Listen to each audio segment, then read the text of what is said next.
In The Red Thumb Mark, R. Austin Freeman introduces us to the intriguing world of forensic science and crime detection. The story follows Dr. Thorndyke, a brilliant investigator known for his keen observation and logical reasoning. When a murder occurs, the police are baffled by the mysterious evidence left behind. As the plot unfolds, we are drawn into a web of deception and suspense, where every clue counts and the stakes are high. Prepare to embark on a thrilling journey of deduction and discovery as Dr. Thorndyke seeks to unravel the truth behind the Red Thumb Mark. Chapter 1. My Learned Brother. Conflagratum and 1677. Fabricatem and 1698. Ricciardo Powell Armiger Thesaura. The words, set in 4 panels, which formed a frieze beneath the pediment of a fine brick portico, summarized the history of one of the tall houses at the upper end of King's Bench Walk, and as I, somewhat absently, read over the inscription, my attention was divided between admiration of the exquisitely finished carved brickwork and the quiet dignity of the building, and an effort to reconstitute the dead and gone Richard Powell, and the stirring times in which he played his part. I was about to turn away when the empty frame of the portico became occupied by a figure, and one so appropriate, in its wig and obsolete habiliments, to the old-world surroundings that it seemed to complete the picture, and I lingered idly to look at it. The barrister had halted in the doorway to turn over a sheaf of papers that he held in his hand, and, as he replaced the red tape which bound them together, he looked up, and our eyes met. For a moment we regarded one another with the incurious gaze that casual strangers bestow on one another. Then there was a flash of mutual recognition. The impassive and rather severe face of the lawyer softened into a genial smile, and the figure, detaching itself from its frame, came down the steps with a hand extended in cordial greeting.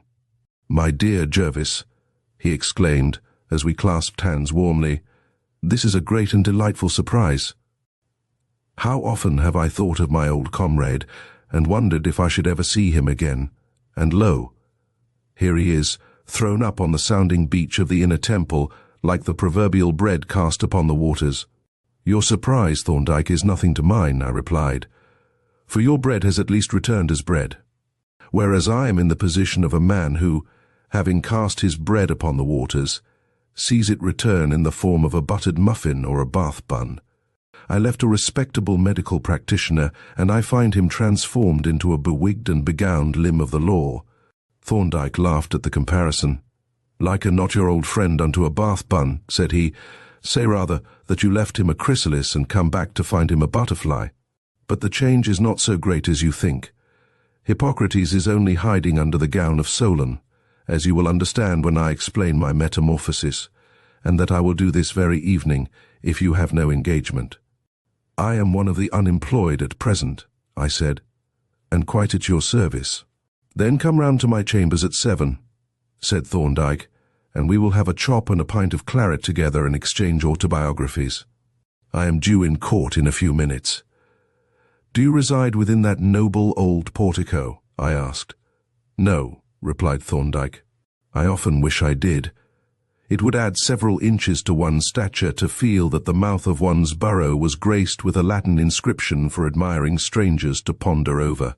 No, my chambers are some doors further down number A." He turned to point out the house as we crossed towards Crown Office Row. At the top of Middle Temple Lane we parted, Thorndyke taking his way with fluttering gown towards the law courts, while I directed my steps westward towards Adam Street, the chosen haunt of the medical agent. The soft-voiced bell of the temple clock was telling out the hour of 7 in muffled accents, as though it apologized for breaking the studious silence, as I emerged from the archway of Mitre Court and turned into King's Bench Walk. The paved footway was empty save for a single figure, pacing slowly before the doorway of number 6A, in which, though the wig had now given place to a felt hat and the gown to a jacket, I had no difficulty in recognizing my friend.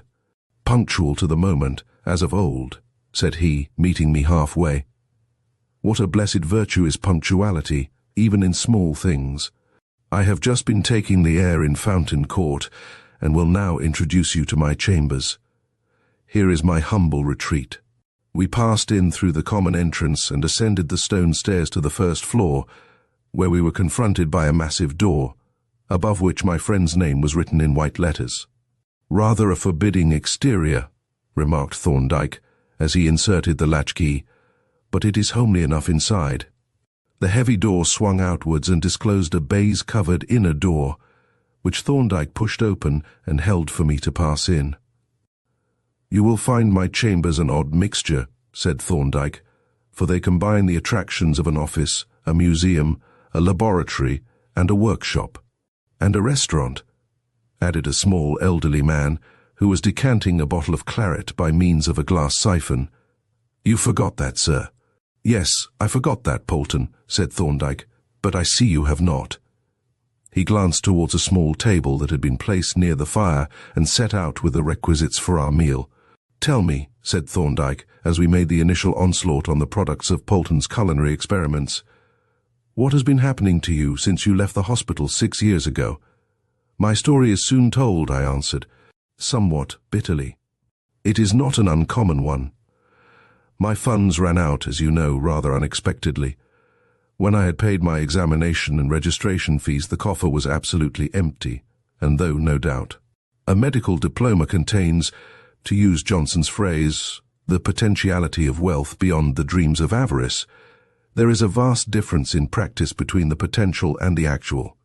I have, in fact, been earning a subsistence, sometimes as an assistant, sometimes as a locum tenens. Just now I've got no work to do, and so have entered my name on Percival's list of eligibles." Thorndyke pursed up his lips and frowned.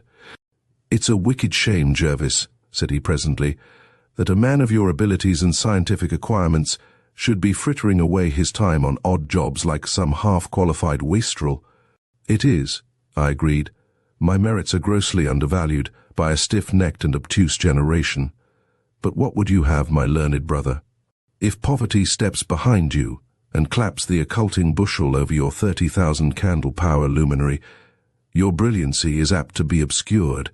"Yes, I suppose that is so," grunted Thorndyke, and he remained for a time in deep thought. "And now," said I, "let us have your promised explanation. I am positively frizzling with curiosity to know what chain of circumstances has converted John Evelyn Thorndyke from a medical practitioner into a luminary of the law." Thorndyke smiled indulgently. "The fact is," said he, "that no such transformation has occurred. John Evelyn Thorndyke is still a medical practitioner." "What, in a wig and gown?" I exclaimed. "Yes, a mere sheep in wolf's clothing," he replied. "I will tell you how it has come about. After you left the hospital 6 years ago, I stayed on, taking up any small appointments that were going assistant demonstrator or curatorships, and such like hung about the chemical and physical laboratories, the museum and post-mortem room, and meanwhile took my MD and DSc. Then I got called to the bar in the hope of getting a coronership, but soon after this, old Stedman retired unexpectedly. You remember Stedman, the lecturer on medical jurisprudence, and I put in for the vacant post. Rather to my surprise, I was appointed lecturer, whereupon I dismissed the coronership from my mind, took my present chambers and sat down to wait for anything that might come. "And what has come?" I asked. "Why, a very curious assortment of miscellaneous practice," he replied.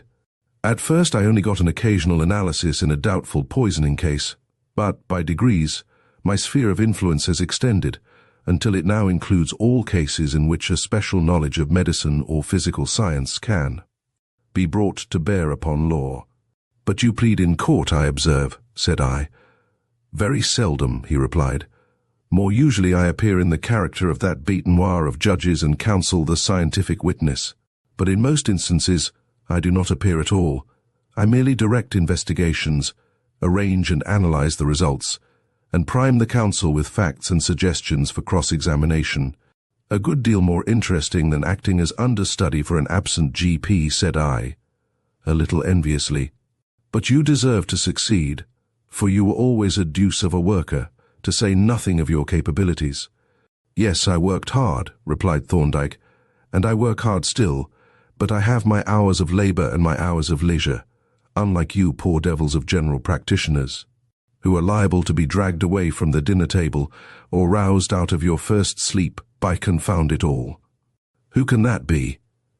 For at this moment, as a sort of commentary on his self-congratulation, there came a smart rapping at the outer door. Must see who it is, I suppose, he continued, though one expects people to accept the hint of a closed oak. He strode across the room and flung open the door with an air of by no means gracious inquiry. "It's rather late for a business call," said an apologetic voice outside, "but my client was anxious to see you without delay." "Come in, Mr. Lawley," said Thorndyke, rather stiffly, and, as he held the door open, the two visitors entered. They were both men, one middle-aged, rather foxy in appearance and of a typically legal aspect, and the other a fine, handsome young fellow of very prepossessing exterior, though at present rather pale and wild-looking, and evidently in a state of profound agitation. "I am afraid," said the latter, with a glance at me and the dinner table, "that our visit, for which I am alone responsible, is a most unseasonable one. If we are really inconveniencing you, Dr. Thorndyke, pray tell us, and my business must wait."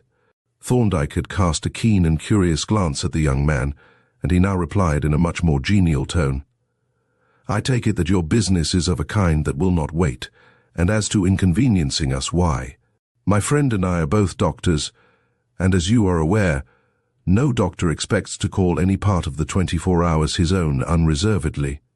I had risen on the entrance of the two strangers, and now proposed to take a walk on the embankment and return later, but the young man interrupted me. "Pray don't go away on my account," he said. "The facts that I am about to lay before Dr. Thorndyke will be known to all the world by this time tomorrow, so there is no occasion for any show of secrecy." "In that case," said Thorndyke, "let us draw our chairs up to the fire and fall to business forthwith." We had just finished our dinner and were waiting for the coffee, which I hear my man bringing down at this moment. We accordingly drew up our chairs, and when Polton had set the coffee on the table and retired, the lawyer plunged into the matter without preamble. Chapter 2. The Suspect. "I had better," said he, "give you a general outline of the case as it presents itself to the legal mind, and then my client, Mr. Reuben Hornby, can fill in the details if necessary, and answer any questions that you may wish to put to him. Mr. Reuben occupies a position of trust in the business of his uncle, John Hornby, who is a gold and silver refiner and dealer in precious metals generally.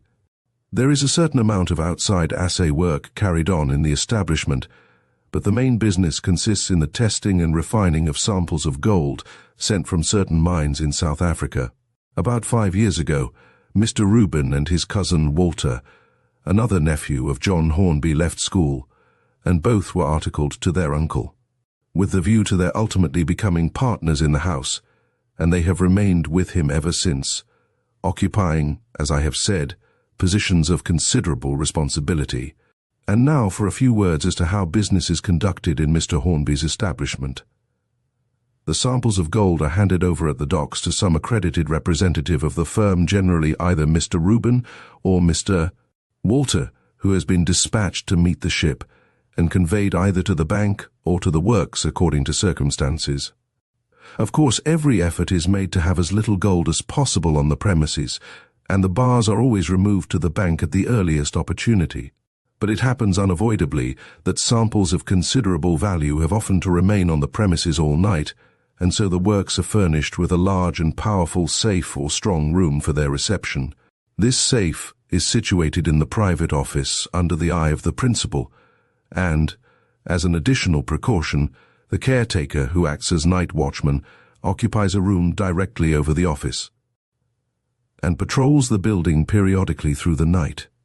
Now, a very strange thing has occurred with regard to this safe. It happens that one of Mr. Hornby's customers in South Africa is interested in a diamond mine, and, although transactions in precious stones form no part of the business of the house, he has, from time to time, sent parcels of rough diamonds addressed to Mr. Hornby, to be either deposited in the bank or handed on to the diamond brokers. A fortnight ago, Mr. Hornby was advised that a parcel of stones had been dispatched by the Elmina Castle, and it appeared that the parcel was an unusually large one and contained stones of exceptional size and value.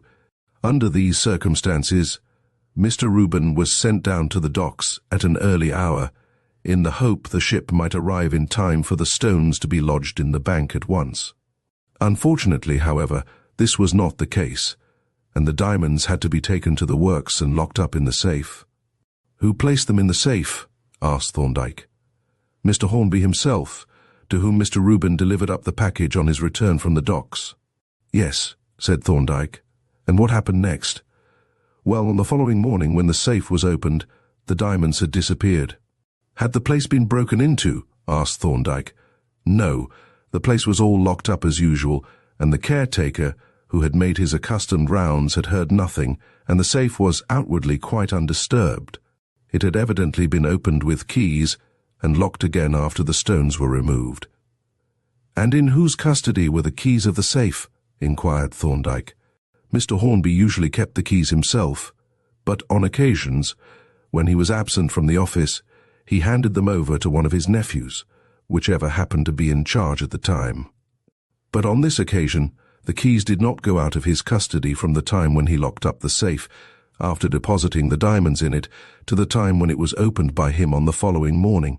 "And was there anything that tended to throw suspicion upon anyone?" asked Thorndyke. "Why, yes," said Mr. Lawley, with an uncomfortable glance at his client. "Unfortunately, there was. It seemed that the person who abstracted the diamonds must have cut or scratched his thumb or finger in some way, for there were 2 drops of blood on the bottom of the safe and 1 or 2 bloody smears on a piece of paper. And, in addition, a remarkably clear imprint of a thumb." "Also in blood?" asked Thorndyke. "Yes. The thumb had apparently been put down on one of the drops and then, while still wet with blood, had been pressed on the paper in taking hold of it or otherwise." "Well, and what next?"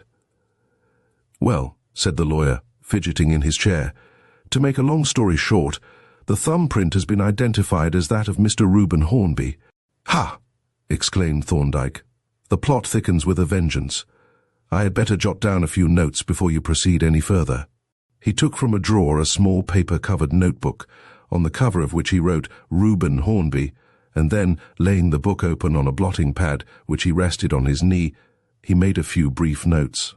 "Now," he said, when he had finished, "with reference to this thumbprint, there is no doubt, I suppose, as to the identification?" "None whatever," replied Mr. Lawley. "The Scotland Yard people, of course, took possession of the paper, which was handed to the director of the fingerprint department for examination and comparison with those in their collection. The report of the experts is that the thumbprint does not agree with any of the thumbprints of criminals in their possession, that it is a very peculiar one, inasmuch as the ridge pattern on the bulb of the thumb, which is a remarkably distinct and characteristic one, is crossed by the scar of a deep cut, rendering identification easy and infallible, that it agrees in every respect with the thumbprint of Mr. Reuben Hornby, and is, in fact, his thumbprint beyond any possible doubt." "Is there any possibility," asked Thorndyke, "that the paper bearing the thumbprint could have been introduced by any person?" "No," answered the lawyer. "It is quite impossible. The paper on which the mark was found was a leaf from Mr. Hornby's memorandum block. He had penciled on it some particulars relating to the diamonds, and laid it on the parcel before he closed up the safe." "Was anyone present when Mr. Hornby opened the safe in the morning?" asked Thorndyke. "No, he was alone," answered the lawyer. "He saw at a glance that the diamonds were missing, and then he observed the paper with the thumb mark on it, on which he closed and locked the safe and sent for the police. Is it not rather odd that the thief did not notice the thumb mark, since it was so distinct and conspicuous?" "No, I think not," answered Mr. Lawley. "The paper was lying face downwards on the bottom of the safe, and it was only when he picked it up and turned it over that Mr. Hornby discovered the thumbprint. Apparently the thief had taken hold of the parcel, with the paper on it, and the paper had afterwards dropped off and fallen with the marked surface downwards, probably when the parcel was transferred to the other hand." "You mentioned," said Thorndyke, "that the experts at Scotland Yard have identified this thumb mark as that of Mr. Reuben Hornby. May I ask how they came to have the opportunity of making the comparison? Ah, said Mr. Lawley, thereby hangs a very curious tale of coincidences. The police, of course, when they found that there was so simple a means of identification as a thumb mark, wished to take thumbprints of all the employees in the works, but this Mr. Hornby refused to sanction rather quixotically, as it seems to me, saying that he would not allow his nephews to be subjected to such an indignity. Now it was, naturally, these nephews in whom the police were chiefly interested, seeing that they alone had had the handling of the keys, and considerable pressure was brought to bear upon Mr. Hornby to have the thumbprints taken. However, he was obdurate, scouting the idea of any suspicion attaching to either of the gentlemen in whom he had reposed such complete confidence and whom he had known all their lives. And so the matter would probably have remained a mystery but for a very odd circumstance. You may have seen on the bookstalls and in shop windows an appliance called a thumbograph, or some such name, consisting of a small book of blank paper for collecting the thumbprints of one's friends, together with an inking pad. I have seen those devices of the evil one, said Thorndyke. In fact, I have one, which I bought at Charing Cross Station. Well, it seems that some months ago, Mrs. Hornby, the wife of John Hornby, purchased one of these toys. As a matter of fact, interrupted Reuben, it was my cousin Walter who bought the thing and gave it to her. Well, that is not material, said Mr. Lawley, though I observed that Thorndyke made a note of the fact in his book. At any rate, Mrs. Hornby became possessed of one of these appliances and proceeded to fill it with the thumbprints of her friends, including her two nephews. Now it happened that the detective in charge of this case called yesterday at Mr. Hornby's house, when the latter was absent from home, and took the opportunity of urging her to induce her husband to consent to have the thumbprints of her nephews taken for the inspection of the experts at Scotland Yard. He pointed out that the procedure was really necessary, not only in the interests of justice, but in the interests of the young men themselves, who were regarded with considerable suspicion by the police, which suspicion would be completely removed if it could be shown by actual comparison that the thumbprint could not have been made by either of them. Moreover, it seemed that both the young men had expressed their willingness to have the test applied, but had been forbidden by their uncle. Then Mrs. Hornby had a brilliant idea. She suddenly remembered the thumbograph, and thinking to set the question at rest once for all, fetched the little book and showed it to the detective. It contained the prints of both thumbs of Mr. Reuben, among others, and, as the detective had with him a photograph of the incriminating mark. The comparison was made then and there, and you may imagine Mrs. Hornby's horror and amazement when it was made clear that the print of her nephew Reuben's left thumb corresponded in every particular with the thumbprint. That was found in the safe. At this juncture, Mr. Hornby arrived on the scene and was, of course, overwhelmed with consternation at the turn events had taken. He would have liked to let the matter drop and make good the loss of the diamonds out of his own funds, but, as that would have amounted practically to compounding a felony, he had no choice but to prosecute. As a result, a warrant was issued for the arrest of Mr. Reuben, and was executed this morning, and my client was taken forthwith to Bow Street and charged with the robbery. Was any evidence taken? Asked Thorndyke. No, only evidence of arrest. The prisoner is remanded for a week, bail having been accepted in 2 sureties of £500 each. Thorndyke was silent for a space after the conclusion of the narrative. Like me, he was evidently not agreeably impressed by the lawyer's manner, which seemed to take his client's guilt for granted. A position indeed not entirely without excuse, having regard to the circumstances of the case. "What have you advised your client to do?" Thorndyke asked presently. "I have recommended him to plead guilty and throw himself on the clemency of the court as a first offender. You must see for yourself that there is no defence possible." The young man flushed crimson, but made no remark. "But let us be clear how we stand," said Thorndyke. "Are we defending an innocent man, or are we endeavouring to obtain a light sentence for a man who admits that he is guilty?" Mr. Lawley shrugged his shoulders.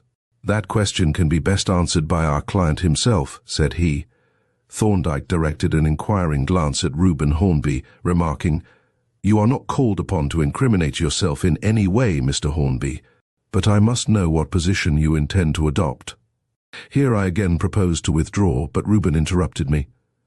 There is no need for you to go away, Dr. Jervis, he said. My position is that I did not commit this robbery, and that I know nothing whatever about it, or about the thumbprint that was found in the safe. I do not, of course, expect you to believe me in the face of the overwhelming evidence against me, but I do, nevertheless, declare in the most solemn manner before God that I am absolutely innocent of this crime, and have no knowledge of it whatever. Then I take it that you did not plead guilty, said Thorndyke. Certainly not, and I never will, replied Reuben hotly. You would not be the first innocent man by very many who has entered that plea, remarked Mr. Lawley. It is often the best policy when the defence is hopelessly weak. It is a policy that will not be adopted by me, rejoined Reuben.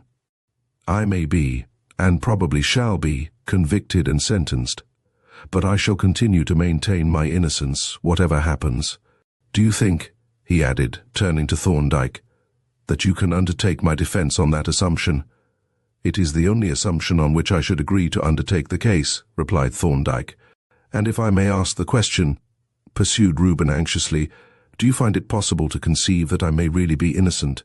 Certainly I do, Thorndyke replied, on which I observed Mr. Lawley's eyebrows rise perceptibly.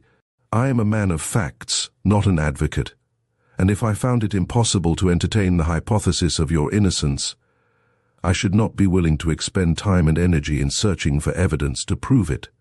Nevertheless, he continued, seeing the light of hope break out on the face of the unfortunate young man, I must impress upon you that the case presents enormous difficulties, and that we must be prepared to find them insuperable in spite of all our efforts. I expect nothing but a conviction, replied Reuben in a calm and resolute voice, and can face it like a man if only you do not take my guilt for granted, but give me a chance, no matter how small, of making a defence. Everything shall be done that I am capable of doing, said Thorndyke, that I can promise you. The long odds against us are themselves a spur to endeavour, as far as I am concerned. And now, let me ask you, have you any cuts or scratches on your fingers? Reuben Hornby held out both his hands for my colleague's inspection, and I noticed that they were powerful and shapely, like the hands of a skilled craftsman, though faultlessly kept. Thorndyke set on the table a large condenser such as is used for microscopic work, and taking his client's hand, brought the bright spot of light to bear on each finger in succession, examining their tips and the parts around the nails with the aid of a pocket lens.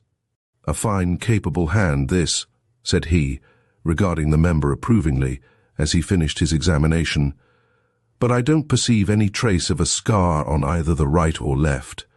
Will you go over them, Jervis? The robbery took place a fortnight ago, so there has been time for a small cut or scratch to heal and disappear entirely. Still, the matter is worth noting. He handed me the lens, and I scrutinized every part of each hand without being able to detect the faintest trace of any recent wound. There is one other matter that must be attended to before you go, said Thorndyke, pressing the electric bell pushed by his chair. I will take 1 or 2 prints of the left thumb for my own information.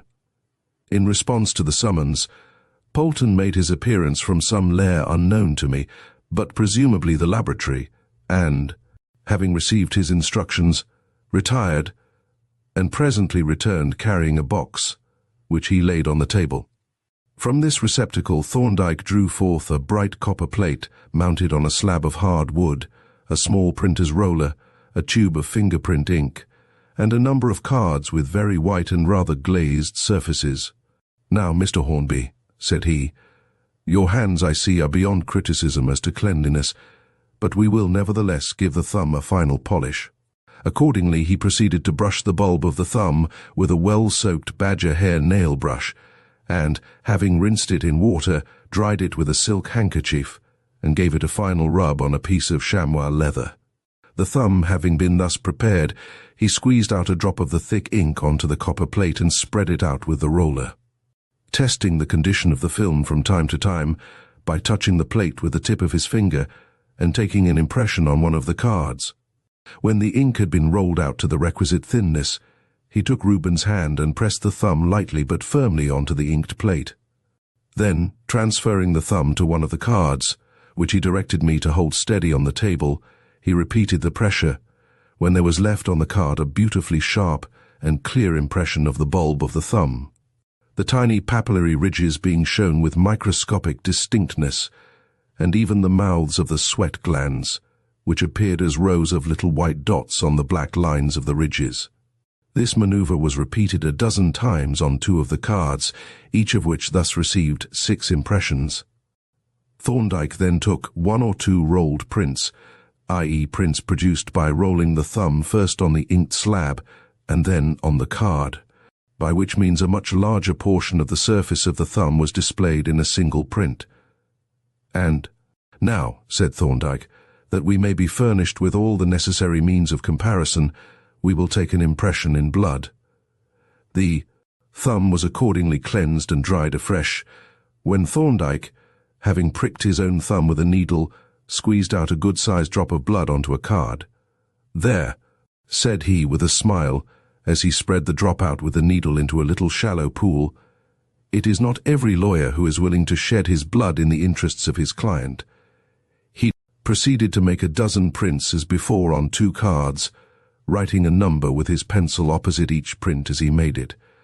"We are now," said he, as he finally cleansed his client's thumb, "furnished with the material for a preliminary investigation, and if you will now give me your address, Mr. Hornby, we may consider our business concluded for the present. I must apologize to you, Mr. Lawley, for having detained you so long with these experiments." The lawyer had in fact been viewing the proceedings with hardly concealed impatience, and he now rose with evident relief that they were at an end. "I have been highly interested," he said mendaciously, "though I confess I do not quite fathom your intentions. And, by the way, I should like to have a few words with you on another matter, if Mr. Reuben would not mind waiting for me in the square just a few minutes." "Not at all," said Reuben, who was, I perceived, in no way deceived by the lawyer's pretense. "Don't hurry on my account. My time is my own at present." He held out his hand to Thorndyke, who grasped it cordially. "Goodbye, Mr. Hornby," said the latter. "Do not be unreasonably sanguine, but at the same time do not lose heart. Keep your wits about you, and let me know at once if anything occurs to you that may have a bearing on the case." The young man then took his leave, and as the door closed after him, Mr. Lawley turned towards Thorndyke. "I thought I had better have a word with you alone," he said, "just to hear what line you propose to take up, for I confess that your attitude has puzzled me completely." "What line would you propose?" asked Thorndyke. "Well," said the lawyer with a shrug of his shoulders, "the position seems to be this. Our young friend has stolen a parcel of diamonds and has been found out, at least. That is how the matter presents itself to me." "That is not how it presents itself to me," said Thorndyke dryly. "He may have taken the diamonds, or he may not. I have no means of judging until I have sifted the evidence and acquired a few more facts. This I hope to do in the course of the next day or 2. And I suggest that we postpone the consideration of our plan of campaign until I have seen what line of defense it is possible to adopt." "As you will," replied the lawyer, taking up his hat. "But I am afraid you are encouraging the young rogue to entertain hopes that will only make his fall the harder, to say nothing of our own position. We don't want to make ourselves ridiculous in court, you know." "I don't, certainly," agreed Thorndyke. "However, I will look into the matter and communicate with you in the course of a day or 2. He stood holding the door open as the lawyer descended the stairs, and when the footsteps at length died away, he closed it sharply and turned to me with an air of annoyance. "The young rogue," he remarked, "does not appear to me to have been very happy in his choice of a solicitor. By the way, Jervis, I understand you are out of employment just now." "That is so," I answered.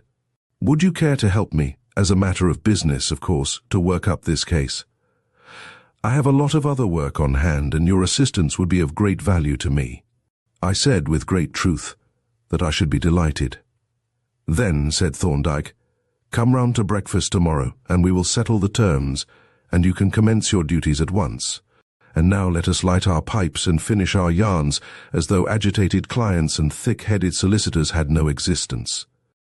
Chapter 3. A Lady in the Case. When I arrived at Thorndyke's chambers on the following morning, I found my friend already hard at work. Breakfast was laid at one end of the table, while at the other stood a microscope of the pattern used for examining plate cultures of microorganisms. On the wide stage of which was one of the cards bearing 6 thumbprints in blood. A condenser threw a bright spot of light on the card, which Thorndyke had been examining when I knocked, as I gathered from the position of the chair, which he now pushed back against the wall. "I see you have commenced work on our problem," I remarked, as in response to a double ring of the electric bell, Polton entered with the materials for our repast. "Yes," answered Thorndyke. "I have opened the campaign, supported as usual by my trusty chief of staff, eh? Polton?" The little man, whose intellectual, refined countenance and dignified bearing seemed oddly out of character with the tea tray that he carried, smiled proudly, and, with a glance of affectionate admiration at my friend, replied, "Yes, sir. We haven't been letting the grass grow under our feet. There's a beautiful negative washing upstairs, and a bromide enlargement too, which will be mounted and dried by the time you have finished your breakfast. A wonderful man, that Jervis," my friend observed as his assistant retired. "Looks like a rural dean or a chancery judge, and was obviously intended by nature to be a professor of physics. As an actual fact, he was first a watchmaker, then a maker of optical instruments, and now he is mechanical factotum to a medical jurist. He is my right hand, is Polton, takes an idea before you have time to utter it, but you will make his more intimate acquaintance by and by." "Where did you pick him up?" I asked. "He was an inpatient at the hospital when I first met him, miserably ill and broken, a victim of poverty and undeserved misfortune. I gave him 1 or 2 little jobs, and when I found what class of man he was, I took him permanently into my service. He is perfectly devoted to me, and his gratitude is as boundless as it is uncalled for." "What are the photographs he was referring to?" I asked. "He is making an enlarged facsimile of one of the thumbprints on bromide paper, and a negative of the same size in case we want the print repeated." "You evidently have some expectation of being able to help poor Hornby," said I, "though I cannot imagine how you propose to go to work. To me his case seems as hopeless a one as it is possible to conceive. One doesn't like to condemn him, but yet his innocence seems almost unthinkable." "It does certainly look like a hopeless case," Thorndyke agreed, "and I see no way out of it at present. But I make it a rule in all cases to proceed on the strictly classical lines of inductive inquiry: collect facts, make hypotheses, test them, and seek for verification. And I always endeavor to keep a perfectly open mind. Now, in the present case, assuming, as we must, that the robbery has actually taken place, there are 4 conceivable hypotheses. 1, that the robbery was committed by Reuben Hornby. 2, that it was committed by Walter Hornby. 3, that it was committed by John Hornby. Or 4, that it was committed by some other person or persons. The last hypothesis I propose to disregard for the present and confine myself to the examination of the other 3. "You don't think it possible that Mr. Hornby could have stolen the diamonds out of his own safe?" I exclaimed. "I incline at present to no one theory of the matter," replied Thorndyke. "I merely state the hypotheses. John Hornby had access to the diamonds, therefore it is possible that he stole them. But surely he was responsible to the owners, not in the absence of gross negligence, which the owners would have difficulty in proving. You see, he was what is called a gratuitous bailee, and in such a case no responsibility for loss lies with the bailee unless there has been gross negligence." "But the thumb mark, my dear fellow," I exclaimed. "How can you possibly get over that?" "I don't know that I can," answered Thorndyke calmly, "but I see you are taking the same view as the police, who persist in regarding a fingerprint as a kind of magical touchstone, a final proof, beyond which inquiry need not go. Now, this is an entire mistake. A fingerprint is merely a fact. A very important and significant one, I admit, but still a fact, which, like any other fact, requires to be weighed and measured with reference to its evidential value. And what do you propose to do first? I shall first satisfy myself that the suspected thumbprint is identical in character with that of Reuben Hornby, of which, however, I have very little doubt, for the fingerprint experts may fairly be trusted in their own speciality. And then? I shall collect fresh facts, in which I look to you for assistance, and if we have finished breakfast, I may as well induct you into your new duties. He rose and rang the bell, and then, fetching from the office 4 small paper-covered notebooks, laid them before me on the table. One of these books, said he, we will devote to data concerning Reuben Hornby. You will find out anything you can mind, no matter how trivial or apparently irrelevant, in any way connected with him, and enter it in this book. He wrote on the cover, Reuben Hornby, and passed the book to me. In this second book you will, in like manner, enter anything that you can learn about Walter Hornby, and in the third book, data concerning John Hornby. As to the fourth book, you will keep that for stray facts connected with the case, but not coming under either of the other headings. And now let us look at the product of Polton's industry. He took from his assistant's hand a photograph 10 inches long by 8 broad, done on glazed bromide paper and mounted flatly on stiff card. It showed a greatly magnified facsimile of one of the thumbprints, in which all the minute details, such as the orifices of the sweat glands and trifling irregularities in the ridges, which, in the original, could be seen only with the aid of a lens, were plainly visible to the naked eye. Moreover, the entire print was covered by a network of fine black lines, by which it was divided into a multitude of small squares, each square being distinguished by a number. Excellent, Polton, said Thorndyke approvingly. A most admirable enlargement. You see, Jervis, we have photographed the thumbprint in contact with a numbered micrometer divided into square 1/12 of an inch. The magnification is 8 diameters, so that the squares are here each 2/3 of an inch in diameter. I have a number of these micrometers of different scales, and I find them invaluable in examining checks, doubtful signatures and such like. I see you have packed up the camera and the microscope, Polton. Have you put in the micrometer? Yes, sir, replied Polton, and the 6-inch objective and the low-power eyepiece. Everything is in the case, and I have put special rapid plates into the dark slides in case the light should be bad. Then we will go forth and beard the Scotland Yard lions in their den, said Thorndyke, putting on his hat and gloves. But surely, said I, you are not going to drag that great microscope to Scotland Yard, when you only want 8 diameters. Haven't you a dissecting microscope or some other portable instrument? We have a most delightful instrument of the dissecting type, of Polton's own make. He shall show it to you. But I may have need of a more powerful instrument. And here let me give you a word of warning. Whatever you may see me do, make no comments before the officials. We are seeking information, not giving it, you understand. At this moment the little brass knocker on the inner door, the outer oak being open, uttered a timid and apologetic rat-tat. Who the deuce can that be? Muttered Thorndyke, replacing the microscope on the table. He strode across to the door and opened it somewhat brusquely, but immediately whisked his hat off, and I then perceived a lady standing on the threshold. Dr. Thorndyke, she inquired, and as my colleague bowed she continued, I ought to have written to ask for an appointment, but the matter is rather urgent. It concerns Mr. Reuben Hornby, and I only learned from him this morning that he had consulted you. Pray come in, said Thorndyke.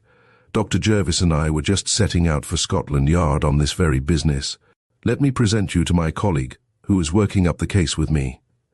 Our visitor, a tall, handsome girl of 20 or thereabouts, returned my bow and remarked with perfect self-possession, My name is Gibson, Miss Juliet Gibson. My business is of a very simple character, and need not detain you many minutes. She seated herself in the chair that Thorndyke placed for her, and continued in a brisk and businesslike manner. I must tell you who I am in order to explain my visit to you. For the last 6 years I have lived with Mr. and Mrs. Hornby, although I am no relation to them. I first came to the house as a sort of companion to Mrs. Hornby, though, as I was only 15 at the time. I need hardly say that my duties were not very onerous. In fact, I think Mrs. Hornby took me because I was an orphan without the proper means of getting a livelihood, and she had no children of her own. 3 years ago, I came into a little fortune which rendered me independent, but I had been so happy with my kind friends that I asked to be allowed to remain with them. And there I have been ever since in the position of an adopted daughter. Naturally, I have seen a great deal of their nephews, who spend a good part of their time at the house, and I need not tell you that the horrible charge against Reuben has fallen upon us like a thunderbolt. Now, what I have come to say to you is this. I do not believe that Reuben stole those diamonds. It is entirely out of character with all my previous experience of him. I am convinced that he is innocent, and I am prepared to back my opinion. In what way? Asked Thorndyke. By supplying the sinews of war, replied Miss Gibson. I understand that legal advice and assistance involves considerable expense. I am afraid you are quite correctly informed, said Thorndyke. Well, Reuben's pecuniary resources are, I am sure, quite small, so it is necessary for his friends to support him, and I want you to promise me that nothing shall be left undone that might help to prove his innocence if I make myself responsible for any costs that he is unable to meet. I should prefer, of course, not to appear in the matter, if it could be avoided. Your friendship is of an eminently practical kind, Miss Gibson, said my colleague with a smile. As a matter of fact, the costs are no affair of mine. If the occasion arose for the exercise of your generosity, you would have to approach Mr. Reuben's solicitor through the medium of your guardian, Mr. Hornby, and with the consent of the accused. But I do not suppose the occasion will arise, although I am very glad you called, as you may be able to give us valuable assistance in other ways.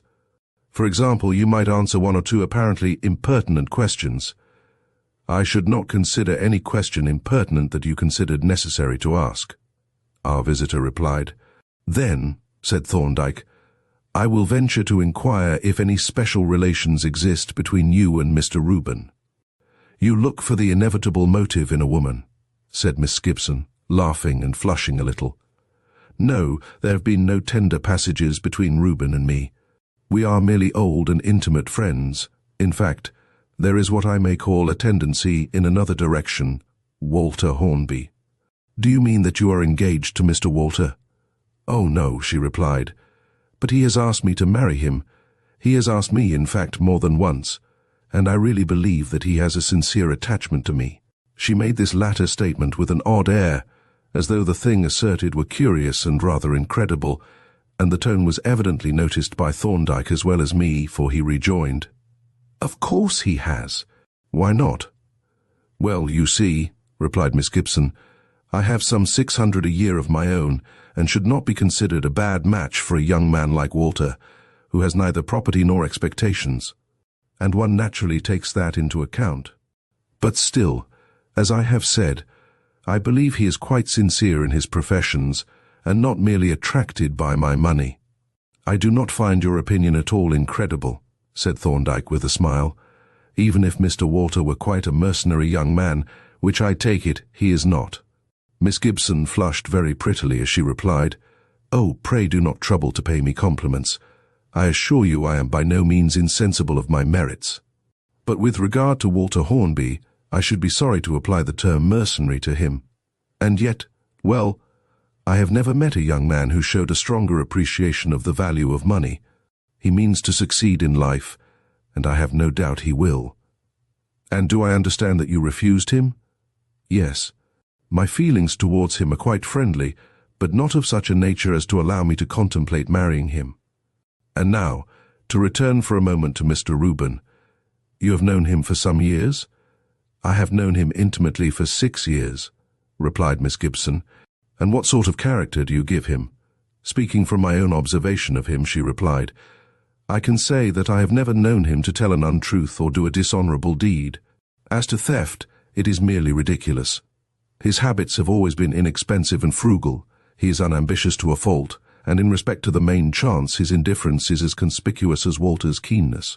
He's a generous man, too, although careful and industrious.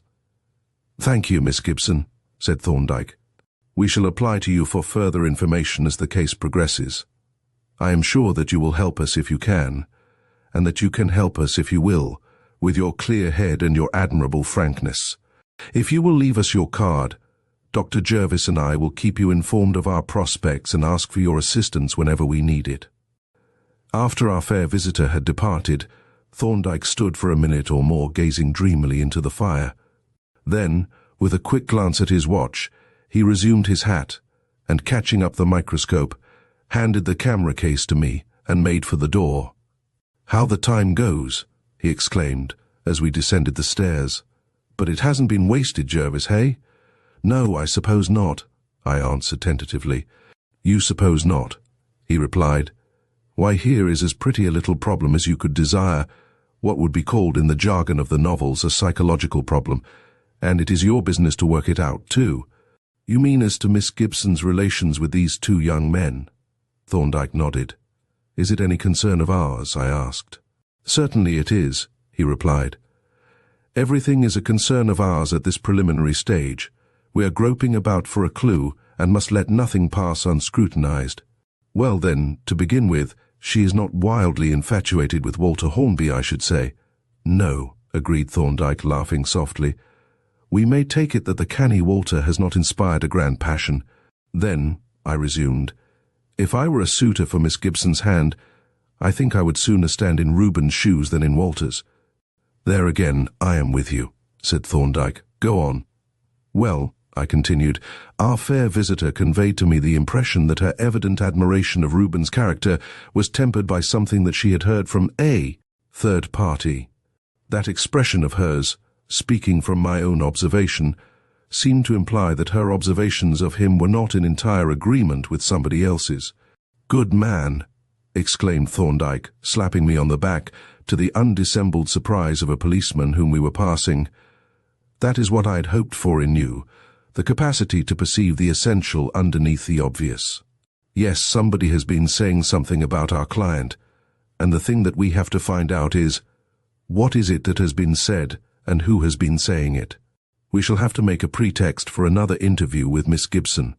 By the way, why didn't you ask her what she meant?" I asked foolishly. Thorndyke grinned in my face. "Why didn't you?" he retorted. "No," I rejoined. "I suppose it is not politic to appear too discerning. Let me carry the microscope for a time. It is making your arm ache, I see." "Thanks," said he, handing the case to me and rubbing his fingers. "It is rather ponderous." "I can't make out what you want with this great instrument," I said. "A common pocket lens would do all that you require. Besides, a 6-inch objective will not magnify more than 2 or 3 diameters." "2 with the draw tube closed," replied Thorndyke, "and the low-power eyepiece brings it up to 4. Polton made them both for me for examining checks, banknotes, and other large objects. But you will understand when you see me use the instrument, and remember, you are to make no comments." We had by this time arrived at the entrance to Scotland Yard, and were passing up the narrow thoroughfare, when we encountered a uniformed official who halted and saluted my colleague. "Ah, I thought we should see you here before long, Doctor," said he genially. "I heard this morning that you have this thumbprint case in hand." "Yes," replied Thorndyke. "I am going to see what can be done for the defence." "Well," said the officer as he ushered us into the building, "you've given us a good many surprises, but you'll give us a bigger one if you can make anything of this. It's a foregone conclusion, I should say." "My dear fellow," said Thorndyke, "there is no such thing. You mean that there is a prima facie case against the accused?" "Put it that way if you like," replied the officer with a sly smile. "But I think you will find this about the hardest nut you ever tried your teeth on, and they're pretty strong teeth too, I'll say that. You had better come into Mr. Singleton's office." And he conducted us along a corridor and into a large, barely furnished room where we found a sedate-looking gentleman seated at a large writing table. "How do you do, Doctor?" said the latter, rising and holding out his hand. "I can guess what you've come for. Want to see that thumbprint, eh?" "Quite right," answered Thorndyke, and then, having introduced me, he continued, "We were partners in the last game, but we are on opposite sides of the board this time." "Yes," agreed Mr. Singleton, "and we are going to give you checkmate. He unlocked a drawer and drew forth a small portfolio, from which he extracted a piece of paper which he laid on the table. It appeared to be a sheet torn from a perforated memorandum block, and bore the penciled inscription, "Handed in by Reuben at 7:03 p.m. 903.1 J.H." At one end was a dark, glossy bloodstain made by the falling of a good-sized drop, and this was smeared slightly, apparently by a finger or thumb having been pressed on it. Near to it were 2 or 3 smaller smears, and a remarkably distinct and clean print of a thumb. Thorndyke gazed intently at the paper for a minute or two, scrutinizing the thumbprint and the smears in turn, but making no remark, while Mr. Singleton watched his impassive face with expectant curiosity. "Not much difficulty in identifying that mark," the official at length observed. "No," agreed Thorndyke. "It is an excellent impression and a very distinctive pattern, even without the scar." "Yes," rejoined Mr. Singleton, "the scar makes it absolutely conclusive. You have a print with you, I suppose?" "Yes," replied Thorndyke, and he drew from a wide flap pocket the enlarged photograph, at the sight of which Mr. Singleton's face broadened into a smile. "You don't want to put on spectacles to look at that," he remarked. "Not that you gain anything by so much enlargement. 3 diameters is ample for studying the ridge patterns. I see you have divided it up into numbered squares. Not a bad plan, but ours, or rather Galton's, for we borrowed the method from him, is better for this purpose." He drew from the portfolio a half-plate photograph of the thumbprint, which appeared magnified to about 4 inches in length. The print was marked by a number of figures written minutely with a fine-pointed pen, each figure being placed on an island, a loop, a bifurcation, or some other striking and characteristic portion of the ridge pattern. "This system of marking with reference numbers," said Mr. Singleton, "is better than your method of squares, because the numbers are only placed at points which are important for comparison, whereas your squares or the intersections of the lines fall arbitrarily on important or unimportant points according to chance. Besides, we can't let you mark our original, you know, though, of course, we can give you a photograph, which will do as well." "I was going to ask you to let me take a photograph presently," said Thorndyke. "Certainly," replied Mr. Singleton, "if you would rather have one of your own taking. I know you don't care to take anything on trust. And now I must get on with my work, if you will excuse me. Inspector Johnson will give you any assistance you may require. And see that I don't pocket the original," added Thorndyke, with a smile at the inspector who had shown us in. "Oh, I'll see to that," said the latter, grinning, and, as Mr. Singleton returned to his table, Thorndyke unlocked the microscope case and drew forth the instrument. "What? Are you going to put it under the microscope?" exclaimed Mr. Singleton, looking round with a broad smile. "Must do something for my fee, you know," replied Thorndyke, as he set up the microscope and screwed on 2 extra objectives to the triple nose-piece.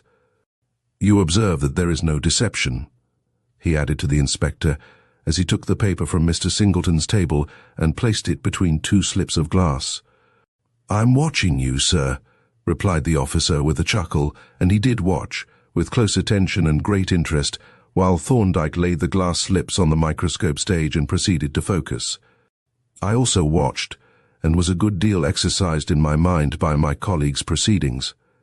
After a preliminary glance with the 6-inch glass, he swung round the nose-piece to the 1/2-inch objective and slipped in a more powerful eyepiece, and with this power he examined the bloodstains carefully, and then moved the thumbprint into the field of vision. After looking at this for some time with deep attention, he drew from the case a tiny spirit lamp, which was evidently filled with an alcoholic solution of some sodium salt. For when he lit it, I recognized the characteristic yellow sodium flame. Then he replaced one of the objectives by a spectroscopic attachment, and having placed the little lamp close to the microscope mirror, adjusted the spectroscope. Evidently my friend was fixing the position of the D line or sodium line in the spectrum. Having completed the adjustments, he now examined afresh the blood smears and the thumbprint, both by transmitted and reflected light, and I observed him hurriedly draw 1 or 2 diagrams in his notebook. Then he replaced the spectroscope and lamp in the case and brought forth the micrometer, a slip of rather thin glass about 3 inches by 1.5, which he laid over the thumbprint in the place of the upper plate of glass. Having secured it in position by the clips, he moved it about, comparing its appearance with that of the lines on the large photograph, which he held in his hand. After a considerable amount of adjustment and readjustment, he appeared to be satisfied, for he remarked to me, "I think I have got the lines in the same position as they are on our print, so, with Inspector Johnson's assistance, we will take a photograph which we can examine at our leisure." He extracted the camera, a quarter-plate instrument, from its case and opened it. Then, having swung the microscope on its stand into a horizontal position, he produced from the camera case a slab of mahogany with 3 brass feet, on which he placed the camera, and which brought the latter to a level with the eyepiece of the microscope. The front of the camera was fitted with a short sleeve of thin black leather, and into this the eyepiece end of the microscope was now passed, the sleeve being secured round the barrel of the microscope by a stout India rubber band, thus producing a completely light-tight connection. Everything was now ready for taking the photograph, the light from the window having been concentrated on the thumbprint by means of a condenser. Thorndyke proceeded to focus the image on the ground glass screen with extreme care, and then, slipping a small leather cap over the objective, introduced the dark slide and drew out the shutter. "I will ask you to sit down and remain quite still while I make the exposure," he said to me and the inspector.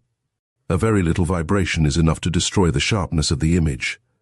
We seated ourselves accordingly, and Thorndyke then removed the cap, standing motionless, watch in hand, while he exposed the first plate. "We may as well take a second in case this should not turn out quite perfect," he said, as he replaced the cap and closed the shutter. He reversed the dark slide and made another exposure in the same way, and then, having removed the micrometer and replaced it by a slip of plain glass, he made 2 more exposures. "There are 2 plates left," he remarked, as he drew out the second dark slide. "I think I will take a record of the blood stain on them." He accordingly made 2 more exposures, one of the larger blood stain and one of the smaller smears. "There," said he, with an air of satisfaction, as he proceeded to pack up what the inspector described as his box of tricks. "I think we have all the data that we can squeeze out of Scotland Yard, and I am very much obliged to you, Mr. Singleton, for giving so many facilities to your natural enemy, the counsel for the defence." "Not our natural enemies, Doctor," protested Mr. Singleton. "We work for a conviction, of course, but we don't throw obstacles in the way of the defence.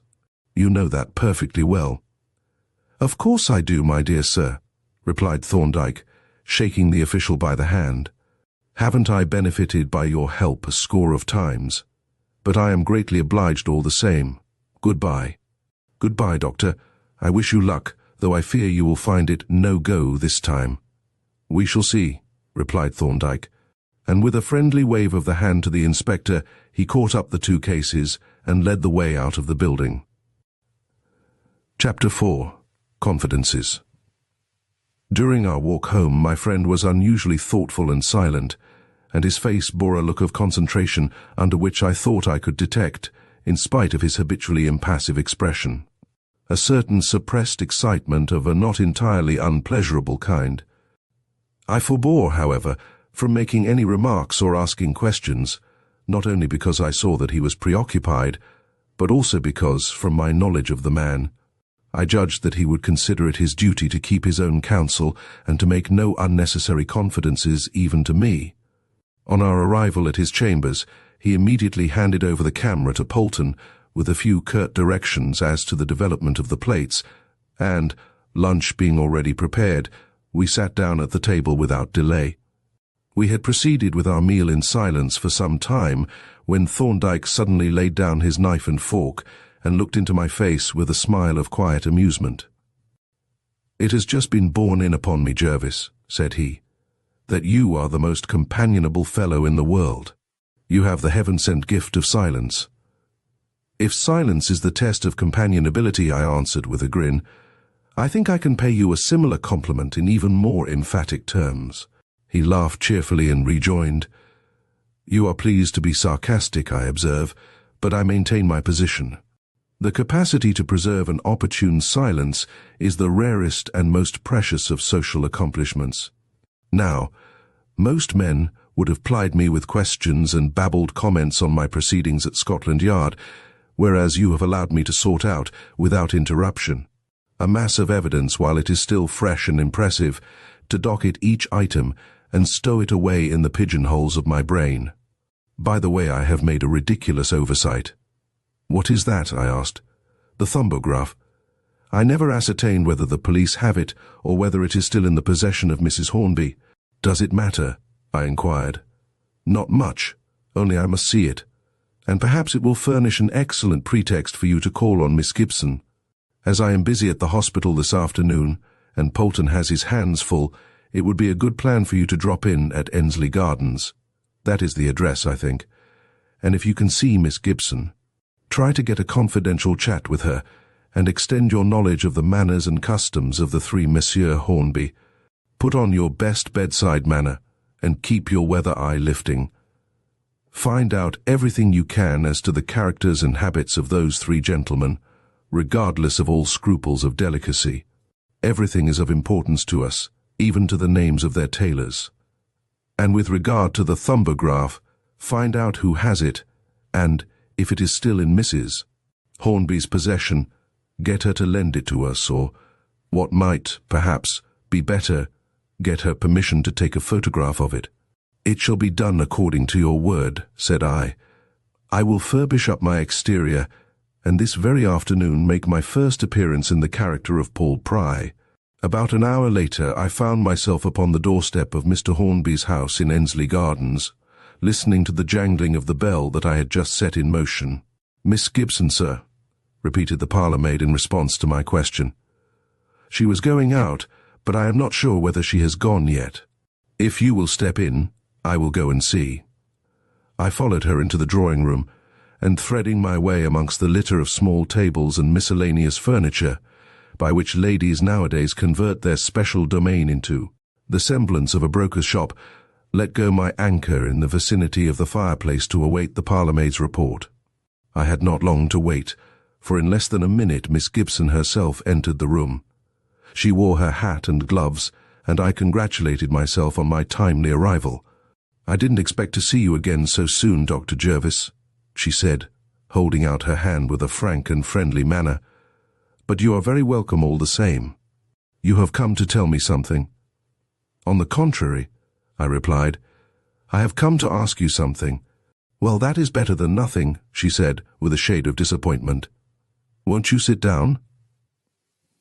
I seated myself with caution on a dwarf chair of scrofulous aspect, and opened my business without preamble.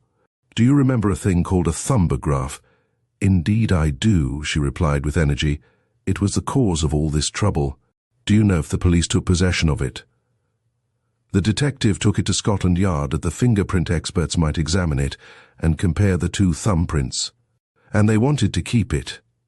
But Mrs. Hornby was so distressed at the idea of its being used in evidence that they let her have it back. You see, they really had no further need of it, as they could take a print for themselves when they had Reuben in custody. In fact, he volunteered to have a print taken at once, as soon as he was arrested, and that was done.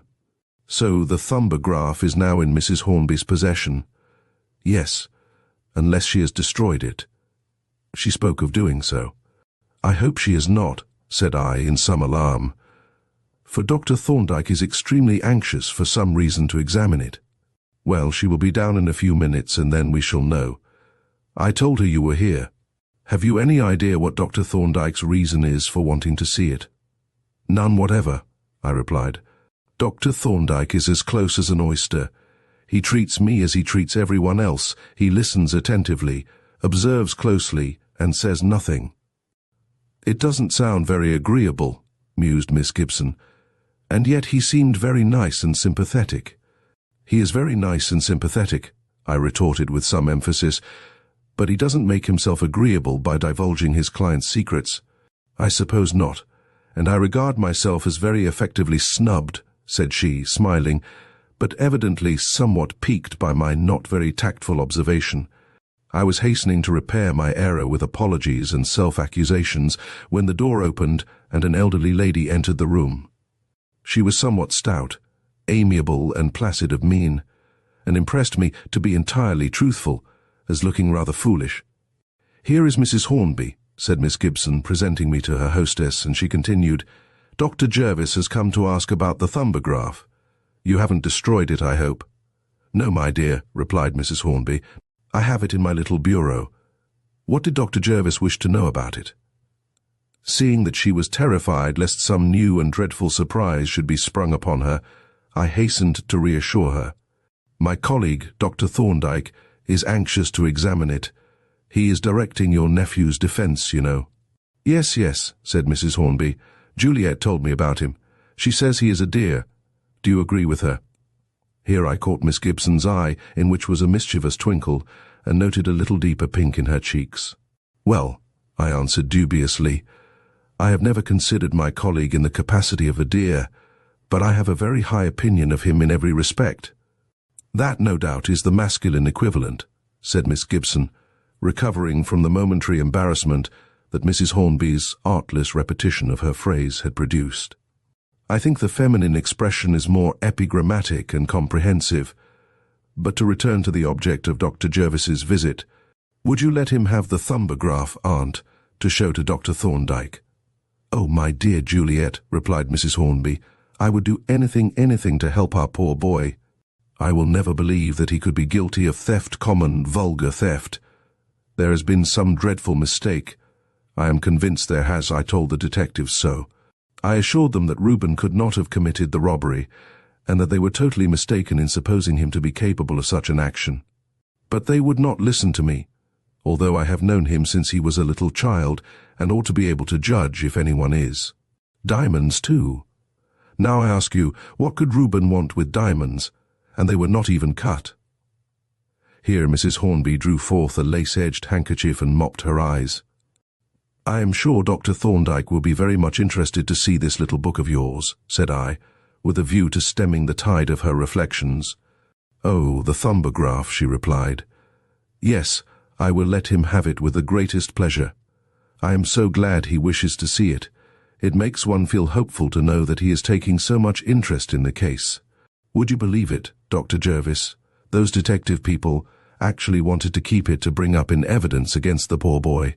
My Thumbograph, mind you, but I put my foot down there, and they had to return it.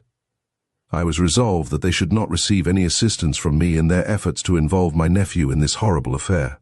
"Then, perhaps," said Miss Gibson, "you might give Dr. Jervis the Thumbograph, and he can hand it to Dr. Thorndyke."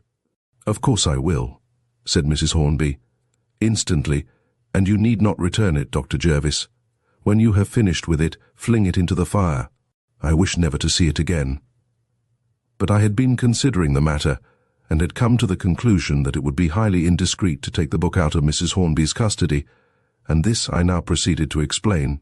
"I have no idea," I said, "for what purpose Dr. Thorndyke wishes to examine the Thumbograph, but it occurs to me that he may desire to put it in evidence, in which case it would be better that it should not go out of your possession for the present. He merely commissioned me to ask for your permission to take a photograph of it." "Oh, if he wants a photograph," said Mrs. Hornby, "I could get one done for him without any difficulty. My nephew Walter would take one for us, I am sure, if I asked him. He is so clever, you know, is he not, Juliet dear?"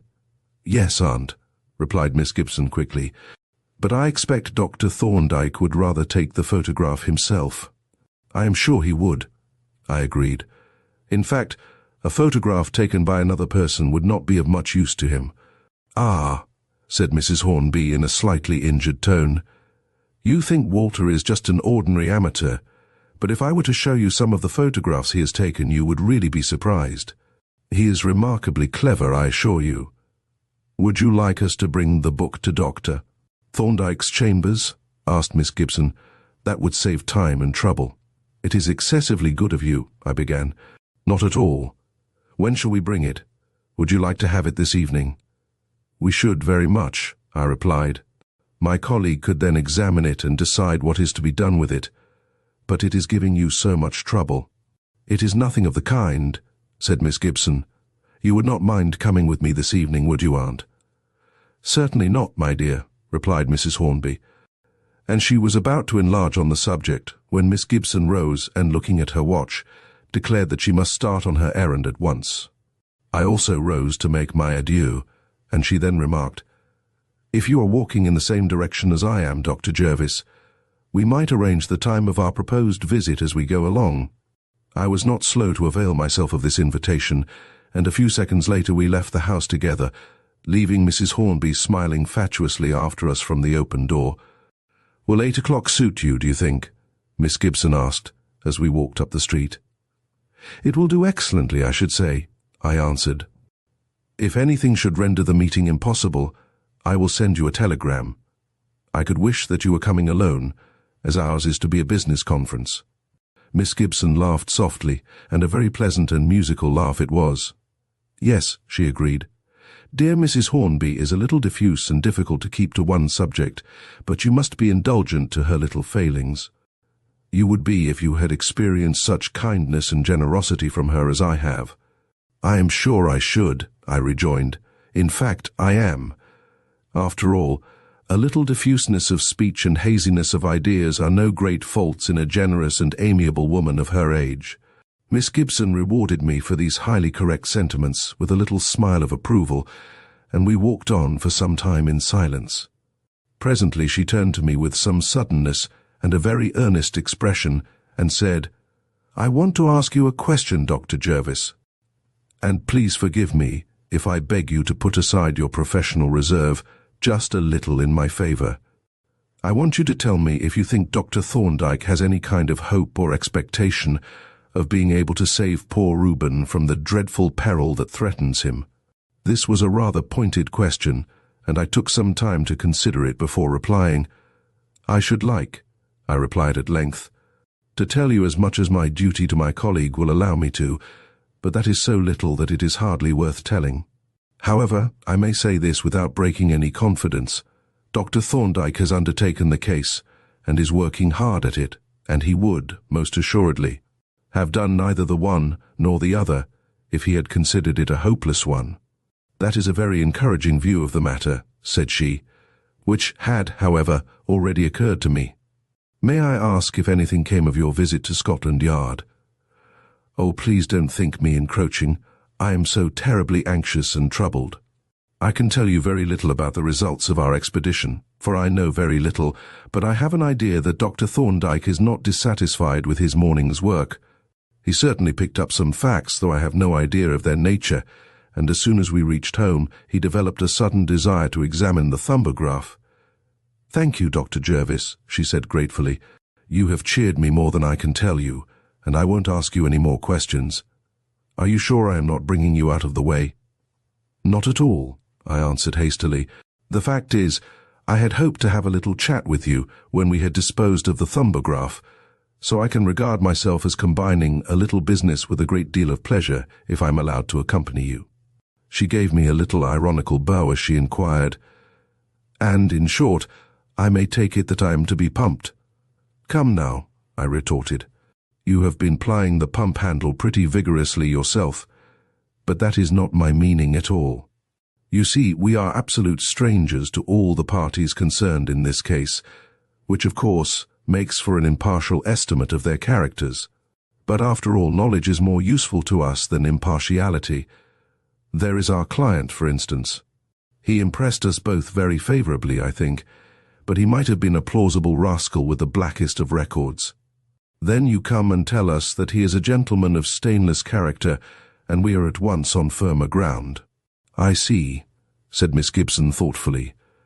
"And suppose that I or someone else had told you things that seemed to reflect on his character. Would they have influenced you in your attitude towards him?" "Only in this," I replied, "that we should have made it our business to inquire into the truth of those reports and ascertain their origin." "That is what one should always do, I suppose," said she, still with an air of deep thoughtfulness which encouraged me to inquire, "May I ask if anyone to your knowledge has ever said anything to Mr. Reuben's disadvantage?" She pondered for some time before replying, and kept her eyes bent pensively on the ground. At length she said, not without some hesitation of manner, It is a small thing and quite without any bearing on this affair, but it has been a great trouble to me since it has to some extent put a barrier between Reuben and me, and we used to be such close friends, and I have blamed myself for letting it influence me, perhaps unjustly in my opinion of him. I will tell you about it, though I expect you will think me very foolish. You must know, then, that Reuben and I used, until about 6 months ago, to be very much together, though we were only friends, you understand. But we were on the footing of relatives, so there was nothing out of the way in it. Reuben is a keen student of ancient and medieval art, in which I also am much interested. So we used to visit the museums and galleries together, and get a great deal of pleasure from comparing our views and impressions of what we saw. About 6 months ago, Walter took me aside one day, and with a very serious face, asked me if there was any kind of understanding between Reuben and me. I thought it rather impertinent of him, but nevertheless, I told him the truth, that Reuben and I were just friends and nothing more. "If that is the case," said he, looking mighty grave, "I would advise you not to be seen about with him quite so much." "And why not?" I asked very naturally. "Why, the fact is," said Walter, "that Reuben is a confounded fool. He has been chattering to the men at the club, and seems to have given them the impression that a young lady of means and position has been setting her cap at him very hard, but that he, being a high-souled philosopher above the temptations that beset ordinary mortals, is superior both to her blandishments and her pecuniary attractions. I give you the hint for your own guidance," he continued, "and I expect this to go no farther. You mustn't be annoyed with Reuben. The best of young men will often behave like prigs and donkeys, and I have no doubt the fellows have grossly exaggerated what he said. But I thought it right to put you on your guard. Now this report, as you may suppose, made me excessively angry, and I wanted to have it out with Reuben then and there. But Walter refused to sanction this. There was no use in making a scene, he said, and he insisted that the caution was given to me in strict confidence. So what was I to do? I tried to ignore it and treat Reuben as I always had done, but this I found impossible. My womanly pride was much too deeply hurt. And yet I felt it the lowest depth of meanness to harbour such thoughts of him without giving him the opportunity to defend himself. And although it was most unlike Reuben in some respects, it was very like him in others, for he has always expressed the utmost contempt for men who marry for a livelihood. So I have remained on the horns of a dilemma, and am there still. What do you think I ought to have done?" I rubbed my chin in some embarrassment at this question. Needless to say, I was most disagreeably impressed by Walter Hornby's conduct, and not a little disposed to blame my fair companion for giving an ear to his secret disparagement of his cousin. But I was obviously not in a position to pronounce, offhand, upon the merits of the case. "The position appears to be this," I said after a pause. "Either Reuben has spoken most unworthily and untruthfully of you, or Walter has lied deliberately about him." "Yes," she agreed, "that is the position, but which of the two alternatives appears to you the more probable?" "That is very difficult to say," I answered. "There is a certain kind of cad who is much given to boastful rudimentarie concerning his conquests. We all know him, and can generally spot him at first sight, but I must say that Reuben Hornby did not strike me as that kind of man at all. Then it is clear that the proper course for Walter to have adopted, if he had really heard such rumours, was to have had the matter out with Reuben, instead of coming secretly to you with whispered reports. That is my feeling, Miss Gibson, but, of course, I may be quite wrong. I gather that our two young friends are not inseparable companions." "Oh, they are very good friends, but you see, their interests and views of life are quite different. Reuben, although an excellent worker in business hours, is a student, or perhaps rather what one would call a scholar, whereas Walter is more a practical man of affairs, decidedly long-headed and shrewd. He's undoubtedly very clever, as Mrs. Hornby said." "He takes photographs, for instance," I suggested. "Yes, but not ordinary amateur photographs. His work is more technical and quite excellent of its kind. For example, he did a most beautiful series of microphotographs of sections of metalliferous rocks, which he reproduced for publication by the collotype process, and even printed off the plates himself. I see. He must be a very capable fellow. He is, very, she assented, and very keen on making a position.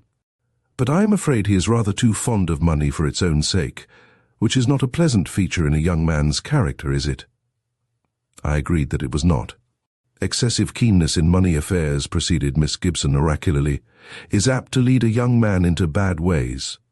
Oh, you need not smile, Dr. Jervis. At my wise saws, it is perfectly true, and you know it. The fact is, I sometimes have an uneasy feeling that Walter's desire to be rich inclines him to try what looks like a quick and easy method of making money. He had a friend, a Mr. Horton, who is a dealer on the stock exchange, and who operates rather largely I believe is the expression used, although it seems to be nothing more than common gambling, and I have more than once suspected Walter of being concerned in what Mr. Horton calls a little flutter. That doesn't strike me as a very long-headed proceeding, I remarked with the impartial wisdom of the impecunious, and therefore untempted. No, she agreed, it isn't. But your gambler always thinks he is going to win, though you mustn't let me give you the impression that Walter is a gambler. But here is my destination. Thank you for escorting me so far, and I hope you are beginning to feel less like a stranger to the Hornby family. We shall make our appearance tonight at 8, punctually. She gave me her hand with a frank smile and tripped up the steps leading to the street door. And when I glanced back, after crossing the road, she gave me a little friendly nod as she turned to enter the house. Chapter 5. The Thumbograph. So your net has been sweeping the quiet and pleasant waters of feminine conversation, remarked Thorndyke when we met at the dinner table, and I gave him an outline of my afternoon's adventures. Yes, I answered. And here is the catch cleaned and ready for the consumer. I laid on the table 2 of my notebooks in which I had entered such facts as I had been able to extract from my talk with Miss Gibson. You made your entries as soon as possible after your return, I suppose, said Thorndyke, while the matter was still fresh. I wrote down my notes as I sat on a seat in Kensington Gardens within 5 minutes after leaving. Miss Gibson. Good, said Thorndyke. And now let us see what you have collected. He glanced quickly through the entries in the 2 books, referring back once or twice, and stood for a few moments silent and abstracted. Then he laid the little books down on the table with a satisfied nod. Our information, then, he said, amounts to this. Reuben is an industrious worker at his business and, in his leisure, a student of ancient and medieval art, possibly a babbling fool and a cad, or, on the other hand, a maligned and much abused man. Walter Hornby is obviously a sneak and possibly a liar, a keen man of business, perhaps a flutterer around the financial candle that burns in Throgmorton Street, an expert photographer and a competent worker of the collar-type process. You have done a very excellent day's work, Jervis. I wonder if you see the bearing of the facts that you have collected. I think I see the bearing of some of them, I answered. At least, I have formed certain opinions. Then keep them to yourself, mon ami, so that I need not feel as if I ought to unbosom myself of my own views. I should be very much surprised if you did, Thorndyke, I replied, and should have none the better opinion of you. I realize fully that your opinions and theories are the property of your client, and not to be used for the entertainment of your friends. Thorndyke patted me on the back playfully, but he looked uncommonly pleased, and said with evident sincerity, I am really grateful to you for saying that, for I have felt a little awkward in being so reticent with you, who know so much of this case. But you are quite right, and I am delighted to find you so discerning and sympathetic. The least I can do under the circumstances is to uncork a bottle of pomade and drink the health of so loyal and helpful a colleague. Ah, praise the gods! Here is Polton, like a sacrificial priest accompanied by a sweet savour of roasted flesh. Rump steak, I ween, he added, sniffing. Food meat for the mighty Shamash, that pun was fortuitous, I need not say, or a ravenous medical jurist. Can you explain to me, Polton, how it is that your rump steak is better than any other steak? Is it that you have command of a special brand of ox? The little man's dry countenance wrinkled with pleasure until it was as full. of lines as a ground plan of Clapham Junction. "Perhaps it is the special treatment it gets, sir," he replied. "I usually bruise it in the mortar before cooking without breaking up the fibre too much, and then I heat up the little Coupel furnace to about 600 Celsius, and put the steak in on a tripod." Thorndyke laughed outright. "The Coupel furnace too," he exclaimed. "Well, well, to what base uses, but I don't know that it is a base use after all. Anyhow, Polton, open a bottle of pomade and put a couple of 10x8 process plates in your dark slides. I'm expecting 2 ladies here this evening with a document." "Shall you bring them upstairs, sir?" inquired Polton, with an alarmed expression. "I expect I shall have to," answered Thorndyke. "Then I shall just smarten the laboratory up a bit," said Polton, who evidently appreciated the difference between the masculine and feminine view as to the proper appearance of working premises. "And so Miss Gibson wanted to know our private views on the case," said Thorndyke, when his veracity had become somewhat appeased. "Yes," I answered, and then I repeated our conversation as nearly as I could remember it. "Your answer was very discreet and diplomatic," Thorndyke remarked, "and it was very necessary that it should be, for it is essential that we show the backs of our cards to Scotland Yard, and if to Scotland Yard, then to the whole world. We know what their trump card is, and can arrange our play accordingly, so long as we do not show our hand. You speak of the police as your antagonists. I noticed that at the Yard this morning, and was surprised to find that they accepted the position. But surely their business is to discover the actual offender, not to fix the crime on some particular person." "That would seem to be so," replied Thorndyke, "but in practice it is otherwise. When the police have made an arrest, they work for a conviction. If the man is innocent, that is his business, not theirs. It is for him to prove it. The system is a pernicious one, especially since the efficiency of a police officer is, in consequence, apt to be estimated by the number of convictions he has secured, and an inducement is thus held out to him to obtain a conviction, if possible, but it is of a piece with legislative procedure in general. Lawyers are not engaged in academic discussions or in the pursuit of truth, but each is trying, by hook or by crook, to make out a particular case without regard to its actual truth, or even to the lawyer's own belief on the subject. That is what produces so much friction between lawyers and scientific witnesses. Neither can understand the point of view of the other. But we must not sit over the table chattering like this. It has gone 7:30, and Polton will be wanting to make this room presentable. "I notice you don't use your office much," I remarked. "Hardly at all, excepting as a repository for documents and stationery.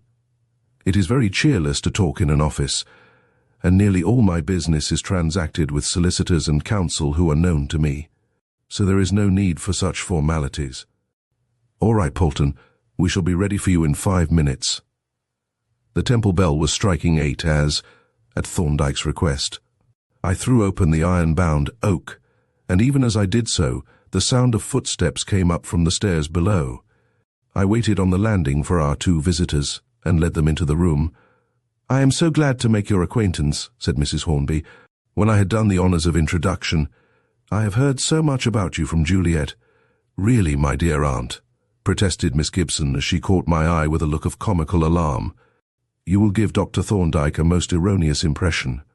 I merely mentioned that I had intruded on him without notice, and had been received with undeserved indulgence and consideration." "You didn't put it quite in that way, my dear," said Mrs. Hornby, "but I suppose it doesn't matter. We are highly gratified by Miss Gibson's favourable report of us, whatever may have been the actual form of expression," said Thorndyke, with a momentary glance at the younger lady which covered her with smiling confusion. "And we are deeply indebted to you for taking so much trouble to help us." "It is no trouble at all, but a great pleasure," replied Mrs. Hornby, and she proceeded to enlarge on the matter until her remarks threatened, like the rippling circles produced by a falling stone, to spread out into infinity. In the midst of this discourse, Thorndyke placed chairs for the 2 ladies, and, leaning against the mantelpiece, fixed a stony gaze upon the small handbag that hung from Mrs. Hornby's wrist.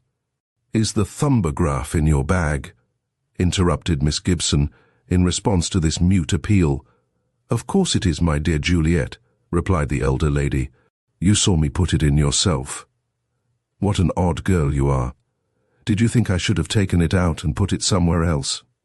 Not that these handbags are really very secure, you know, although I dare say they are safer than pockets, especially now that it is the fashion to have the pocket at the back. Still, I have often thought how easy it would be for a thief or a pickpocket, or some other dreadful creature of that kind, don't you know, to make a snatch, and, in fact, the thing has actually happened. Why, I knew a lady, Mrs. Moggridge, you know, Juliet. No, it wasn't Mrs. Moggridge. That was another affair. It was Mrs. Dear me, how silly of me. Now, what was her name? Can't you help me, Juliet? You must surely remember the woman. She used to visit a good deal at the Hawley Johnsons. I think it was the Hawley Johnsons, or else it was those people, you know." "Hadn't you better give Dr. Thorndyke the Thumbograph?" interrupted Miss Gibson. "Why, of course, Juliet, dear. What else did we come here for?" With a slightly injured expression, Mrs. Hornby opened the little bag and commenced, with the utmost deliberation, to turn out its contents onto the table. These included a laced handkerchief, a purse, a card case, a visiting list, a packet of papier poudre, and when she had laid the last-mentioned article on the table, she paused abruptly and gazed into Miss Gibson's face with the air of one who has made a startling discovery. "I remember the woman's name," she said in an impressive voice. "It was Gudge, Mrs. Gudge, the sister-in-law of—" Here Miss Gibson made an unceremonious dive into the open bag and fished out a tiny parcel wrapped in notepaper and secured with a silk thread. "Thank you," said Thorndyke, taking it from her hand, just as Mrs. Hornby was reaching out to intercept it. He cut the thread and drew from its wrappings a little book bound in red cloth, with the word Thumbograph stamped upon the cover, and was beginning to inspect it when Mrs. Hornby rose and stood beside him. "That," said she as she opened the book at the first page, "is the thumb mark of a Miss Colley. She is no connection of ours. You see it is a little smeared." She said Reuben jogged her elbow, but I don't think he did. At any rate, he assured me he did not, and you know— "Ah, here is one we are looking for," interrupted Thorndyke, who had been turning the leaves of the book regardless of Mrs. Hornby's rambling comments. "A very good impression, too, considering the rather rough method of producing it." He reached out for the reading lens that hung from its nail above the mantelpiece, and I could tell by the eagerness with which he peered through it at the thumbprint that he was looking for something. A moment later, I felt sure that he had found that something which he had sought, for, though he replaced the lens upon its nail with a quiet and composed air and made no remark, there was a sparkle of the eye and a scarcely perceptible flush of suppressed excitement and triumph which I had begun to recognize beneath the impassive mask that he presented to the world. "I shall ask you to leave this little book with me, Mrs. Hornby," he said, breaking in upon that lady's inconsequent babblings, "and as I may possibly put it in evidence, it would be a wise precaution for you and Miss Gibson to sign your names as small as possible on the page which bears Mr. Reuben's thumb mark. That will anticipate any suggestion that the book has been tampered with after leaving your hands. It would be a great impertinence for anyone to make any such suggestion," Mrs. Hornby began, but on Thorndyke's placing his fountain pen in her hand, she wrote her signature in the place indicated and handed the pen to Miss Gibson, who signed underneath. "And now," said Thorndyke, "we will take an enlarged photograph of this page with the thumb mark, not that it is necessary that it should be done now, as you are leaving the book in my possession, but the photograph will be wanted, and as my man is expecting us and has the apparatus ready, we may as well dispatch the business at once." To this both the ladies readily agreed, being, in fact, devoured by curiosity with regard to my colleague's premises, and we accordingly proceeded to invade the set of rooms on the floor above, over which the ingenious Polton was accustomed to reign in solitary grandeur. It was my first visit to these mysterious regions, and I looked about me with as much curiosity as did the two ladies. The first room that we entered was apparently the workshop, for it contained a small woodworker's bench, a lathe, a bench for metalwork, and a number of mechanical appliances which I was not then able to examine, but I noticed that the entire place presented to the eye a most unworkmanlike neatness, a circumstance that did not escape Thorndyke's observation, for his face relaxed into a grim smile as his eye travelled over the bare benches and the clean-swept floor. From this room we entered the laboratory, a large apartment, one side of which was given up to chemical research, as was shown by the shelves of reagents that covered the wall, and the flasks, retorts and other apparatus that were arranged on the bench, like ornaments on a drawing-room mantelpiece. On the opposite side of the room was a large, massively constructed copying camera, the front of which, carrying the lens, was fixed, and an easel or copy holder travelled on parallel guides towards or away from it, on a long stand. This apparatus Thorndyke proceeded to explain to our visitors while Polton was fixing the Thumbograph in a holder attached to the easel. "You see," he said in answer to a question from Miss Gibson, "I have a good deal to do with signatures, checks, and disputed documents of various kinds. Now a skilled eye, aided by a pocket lens, can make out very minute details on a check or banknote, but it is not possible to lend one's skilled eye to a judge or juryman, so that it is often very convenient to be able to hand them a photograph in which the magnification is already done, which they can compare with the original. Small things, when magnified, develop quite unexpected characters, for instance. You have handled a good many postage stamps, I suppose, but have you ever noticed the little white spots in the upper corner of a penny stamp? Or even the difference in the foliage on the two sides of the wreath?" Miss Gibson admitted that she had not. "Very few people have, I suppose, excepting stamp collectors," continued Thorndyke. "But now just glance at this, and you will find these unnoticed details forced upon your attention." As he spoke, he handed her a photograph, which he had taken from a drawer, showing a penny stamp enlarged to a length of 8 inches. While the ladies were marvelling over this production, Polton proceeded with his work. The Thumbograph having been fixed in position, the light from a powerful incandescent gas lamp, fitted with a parabolic reflector, was concentrated on it, and the camera racked out to its proper distance. "What are those figures intended to show?" inquired Miss Gibson, indicating the graduation on the side of one of the guides. "They show the amount of magnification or reduction," Thorndyke explained.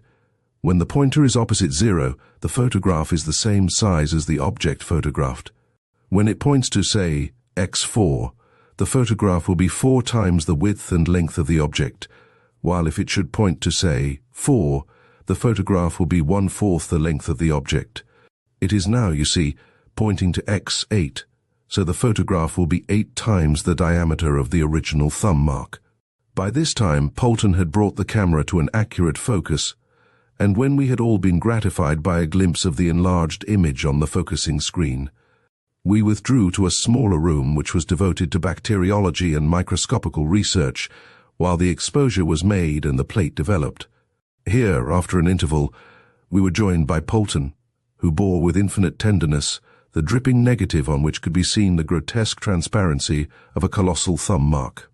This Thorndyke scrutinized eagerly, and having pronounced it satisfactory, informed Mrs. Hornby that the object of her visit was attained, and thanked her for the trouble she had taken.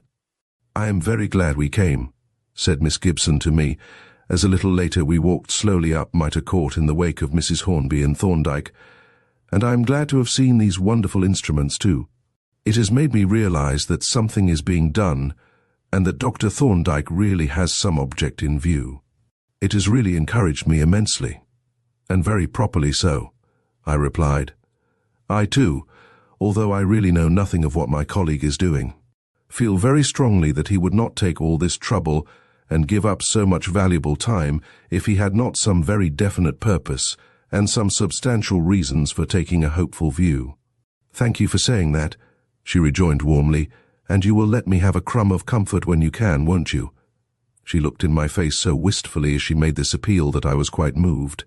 And, indeed, I am not sure that my state of mind at that moment did not fully justify my colleague's reticence towards me.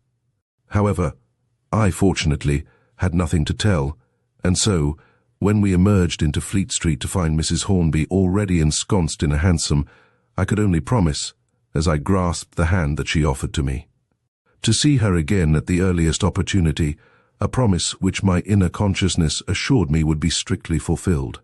"You seem to be on quite confidential terms with our fair friend," Thorndyke remarked, as we strolled back towards his chambers. "You are an insinuating dog, Jervis." "She is very frank and easy to get on with," I replied. "Yes, a good girl and a clever girl, and comely to look upon withal. I suppose it would be superfluous for me to suggest that you mind your eye. I shouldn't in any case try to cut out a man who is under a cloud," I replied sulkily. "Of course you wouldn't, hence the need of attention to the ophthalmic member. Have you ascertained what Miss Gibson's actual relation is to Reuben Hornby?" "No," I answered. "It might be worthwhile to find out," said Thorndyke, and then he relapsed into silence. Chapter 6. Committed for Trial. Thorndyke's hint as to the possible danger foreshadowed by my growing intimacy with Juliet Gibson had come upon me as a complete surprise, and had indeed been resented by me as somewhat of an impertinence. Nevertheless, it gave me considerable food for meditation, and I presently began to suspect that the watchful eyes of my observant friend might have detected something in my manner towards Miss Gibson suggestive of sentiments that had been unsuspected by myself. Of course, it would be absurd to suppose that any real feeling could have been engendered by so ridiculously brief an acquaintance. I had only met the girl 3 times, and even now, excepting for business relations, was hardly entitled to more than a bow of recognition. But yet, when I considered the matter impartially and examined my own consciousness, I could not but recognize that she had aroused in me an interest which bore no relation to the part that she had played in the drama that was so slowly unfolding. She was undeniably a very handsome girl, and her beauty was of a type that specially appealed to me, full of dignity and character that gave promise of a splendid middle age. And her personality was in other ways not less attractive, for she was frank and open, sprightly and intelligent, and though evidently quite self-reliant, was in no wise lacking in that womanly softness that so strongly engages a man's sympathy. In short, I realized that, had there been no such person as Reuben Hornby, I should have viewed Miss Gibson with uncommon interest. But, unfortunately, Reuben Hornby was a most palpable reality, and moreover, the extraordinary difficulties of his position entitled him to very special consideration by any man of honor. It was true that Miss Gibson had repudiated any feelings towards Reuben other than those of old-time friendship. But young ladies are not always impartial judges of their own feelings, and, as a man of the world, I could not but have my own opinion on the matter, which opinion I believed to be shared by Thorndyke. The conclusions to which my cogitations at length brought me were, first, that I was an egotistical donkey, and second, that my relations with Miss Gibson were of an exclusively business character, and must in future be conducted on that basis, with the added consideration that I was the confidential agent for the time being of Reuben Hornby, and in honor bound to regard his interests as paramount. "I am hoping," said Thorndyke, as he held out his hand for my teacup, "that these profound reflections of yours are connected with the Hornby affair, in which case I should expect to hear that the riddle is solved and the mystery made plain." "Why should you expect that?" I demanded, reddening somewhat, I suspect, as I met his twinkling eye. There was something rather disturbing in the dry, quizzical smile that I encountered, and the reflection that I had been under observation, and I felt as much embarrassed as I should suppose a self-conscious water flea might feel on finding itself on the illuminated stage of a binocular microscope. "My dear fellow," said Thorndyke, "you have not spoken a word for the last quarter of an hour. You have devoured your food with the relentless regularity of a sausage machine, and you have, from time to time, made the most damnable faces at the coffee-pot, though there I'll wager the coffee-pot was even with you, if I may judge by the presentment that it offers of my own countenance." I roused myself from my reverie with a laugh at Thorndyke's quaint conceit, and a glance at the grotesquely distorted reflection of my face in the polished silver. "I am afraid I have been a rather dull companion this morning," I admitted apologetically. "By no means," replied Thorndyke with a grin. "On the contrary, I have found you both amusing and instructive, and I only spoke when I had exhausted your potentialities as a silent entertainer." "You are pleased to be facetious at my expense," said I. "Well, the expense was not a very heavy one," he retorted. "I have been merely consuming a byproduct of your mental activity hallow. That's Anstey already." A peculiar knock, apparently delivered with the handle of a walking stick on the outer door, was the occasion of this exclamation, and as Thorndyke sprang up and flung the door open, a clear musical voice was borne in, the measured cadences of which proclaimed at once the trained orator. "Hail, learned brother!" it exclaimed. "Do I disturb you untimely at your studies?" Here our visitor entered the room and looked round critically. "'Tis even so," he declared. "Physiological chemistry and its practical applications appears to be the subject. A physico-chemical inquiry into the properties of streaky bacon and fried eggs. Do I see another learned brother?" He peered keenly at me through his pince-nez, and I gazed at him in some embarrassment. "This is my friend Jervis, of whom you have heard me speak," said Thorndyke. "He is with us in this case, you know." "The echoes of your fame have reached me, sir," said Anstey, holding out his hand. "I am proud to know you. I should have recognized you instantly from the portrait of your lamented uncle in Greenwich Hospital." "Anstey is a wag, you understand," explained Thorndyke. "But he has lucid intervals. He'll have one presently if we are patient." "Patient," snorted our eccentric visitor. "It is I who need to be patient when I am dragged into police courts and other sinks of iniquity to plead for common thieves and robbers like a Kennington Lane advocate." "You've been talking to Lawley, I see," said Thorndyke. "Yes, and he tells me that we haven't a leg to stand upon. No, we've got to stand on our heads, as men of intellect should. But Lawley knows nothing about the case." "He thinks he knows it all," said Anstey. "Most fools do," retorted Thorndyke. "They arrive at their knowledge by intuition, a deuced easy road and cheap travelling too. We reserve our defence. I suppose you agree to that?" "I suppose so. The magistrate is sure to commit unless you have an unquestionable." "We shall put in an alibi, but we are not depending on it."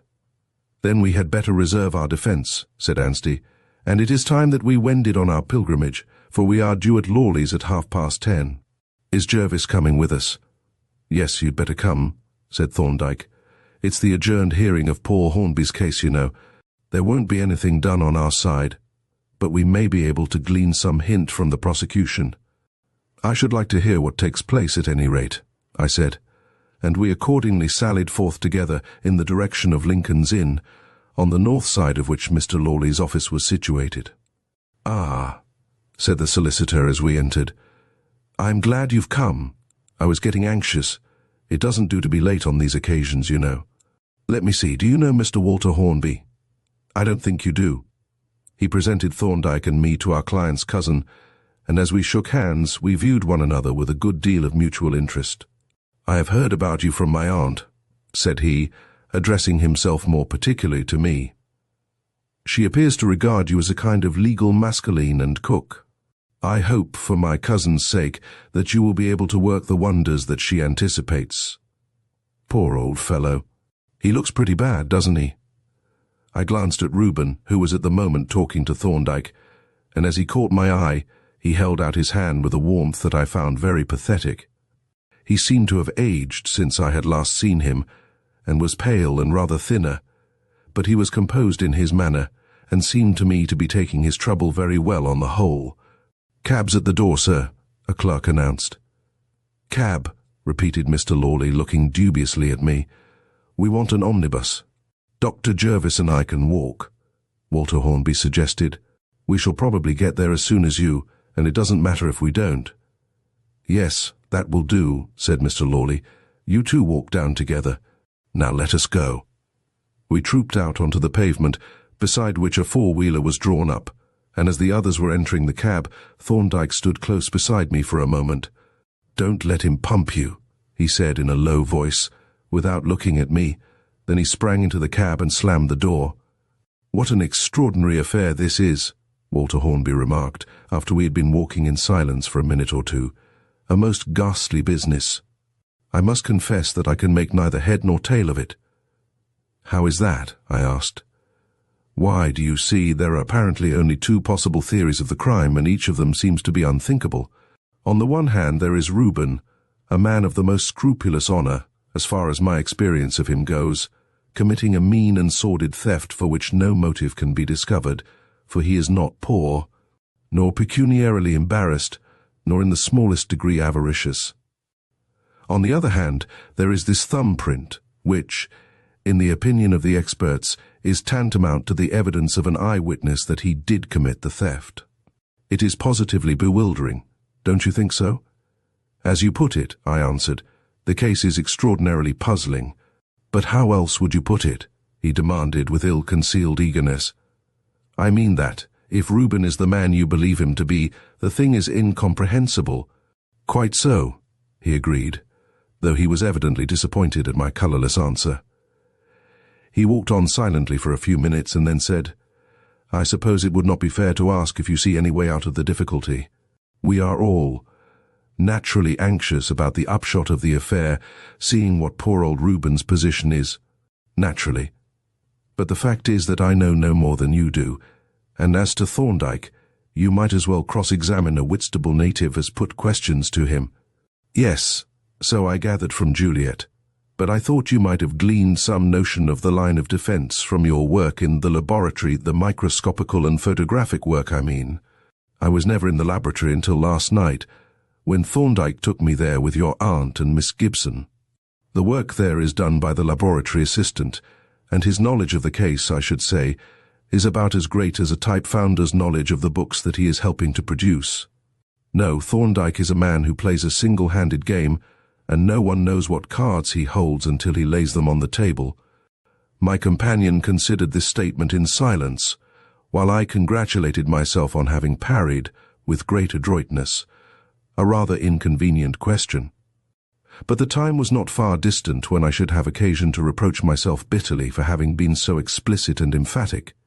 "My uncle's condition," Walter resumed after a pause, "is a pretty miserable one at present, with this horrible affair added to his own personal worries." "Has he any special trouble besides this, then?" I asked. "Why, haven't you heard? I thought you knew about it, or I shouldn't have spoken. Not that it is in any way a secret, seeing that it is public property in the city. The fact is that his financial affairs are a little entangled just now." "Indeed?" I exclaimed, considerably startled by this new development. "Yes, things have taken a rather awkward turn, though I think he will pull through all right. It is the usual thing, you know, investments, or perhaps one should say speculations. He appears to have sunk a lot of capital in mines, thought he was in the know, not unnaturally, but it seems he wasn't after all, and the things have gone wrong, leaving him with a deal more money than he can afford locked up, and the possibility of a dead loss if they don't revive. Then there are these infernal diamonds. He is not morally responsible, we know, but it is a question if he is not legally responsible, though the lawyers think he is not. Anyhow, there is going to be a meeting of the creditors tomorrow." "And what do you think they will do?" "Oh, they will most probably let him go on for the present. But of course, if he is made accountable for the diamonds, there will be nothing for it but to go through the hoop, as the sporting financier expresses it." "The diamonds were of considerable value then?" "From £25,000 to £30,000 worth vanished with that parcel." I whistled. This was a much bigger affair than I had imagined, and I was wondering if Thorndyke had realized the magnitude of the robbery when we arrived at the police court. "I suppose our friends have gone inside," said Walter. "They must have got here before us." This supposition was confirmed by a constable of whom we made inquiry and who directed us to the entrance to the court. Passing down a passage and elbowing our way through the throng of idlers, we made for the solicitor's box, where we had barely taken our seats when the case was called. Unspeakably dreary and depressing were the brief proceedings that followed, and dreadfully suggestive of the helplessness of even an innocent man on whom the law has laid its hand, and in whose behalf its inexorable machinery has been set in motion. The presiding magistrate, emotionless and dry, dipped his pen while Reuben, who had surrendered to his bail, was placed in the dock and the charge read over to him. The counsel representing the police gave an abstract of the case with the matter-of-fact air of a house agent describing an eligible property. Then, when the plea of not guilty had been entered, the witnesses were called. There were only two, and when the name of the first, John Hornby, was called, I glanced towards the witness box with no little curiosity. I had not hitherto met Mr. Hornby, and as he now entered the box, I saw an elderly man, tall, florid, and well-preserved, but strained and wild in expression and displaying his uncontrollable agitation by continual nervous movements which contrasted curiously with the composed demeanor of the accused man. Nevertheless, he gave his evidence in a perfectly connected manner, recounting the events connected with the discovery of the crime in much the same words as I had heard Mr. Lawley use, though, indeed, he was a good deal more emphatic than that gentleman had been in regard to the excellent character borne by the prisoner.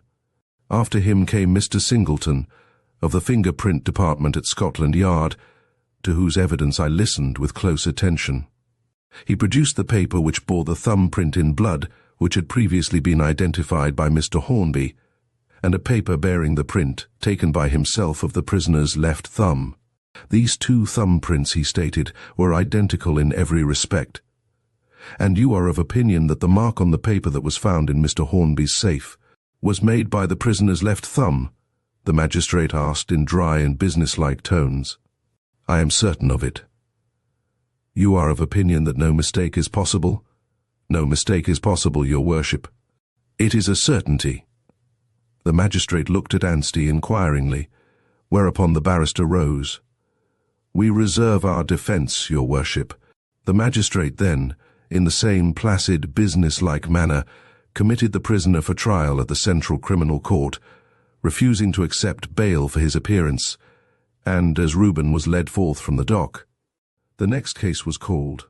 By special favour of the authorities, Reuben was to be allowed to make his journey to Holloway in a cab, thus escaping the horrors of the filthy and verminous prison van, and while this was being procured, his friends were permitted to wish him farewell. This is a hard experience, Hornby, said Thorndyke, when we three were, for a few moments, left apart from the others, and as he spoke the warmth of a really sympathetic nature broke through his habitual impassivity. But be of good cheer. I have convinced myself of your innocence, and have good hopes of convincing the world, though this is for your private ear, you understand, to be mentioned to no one.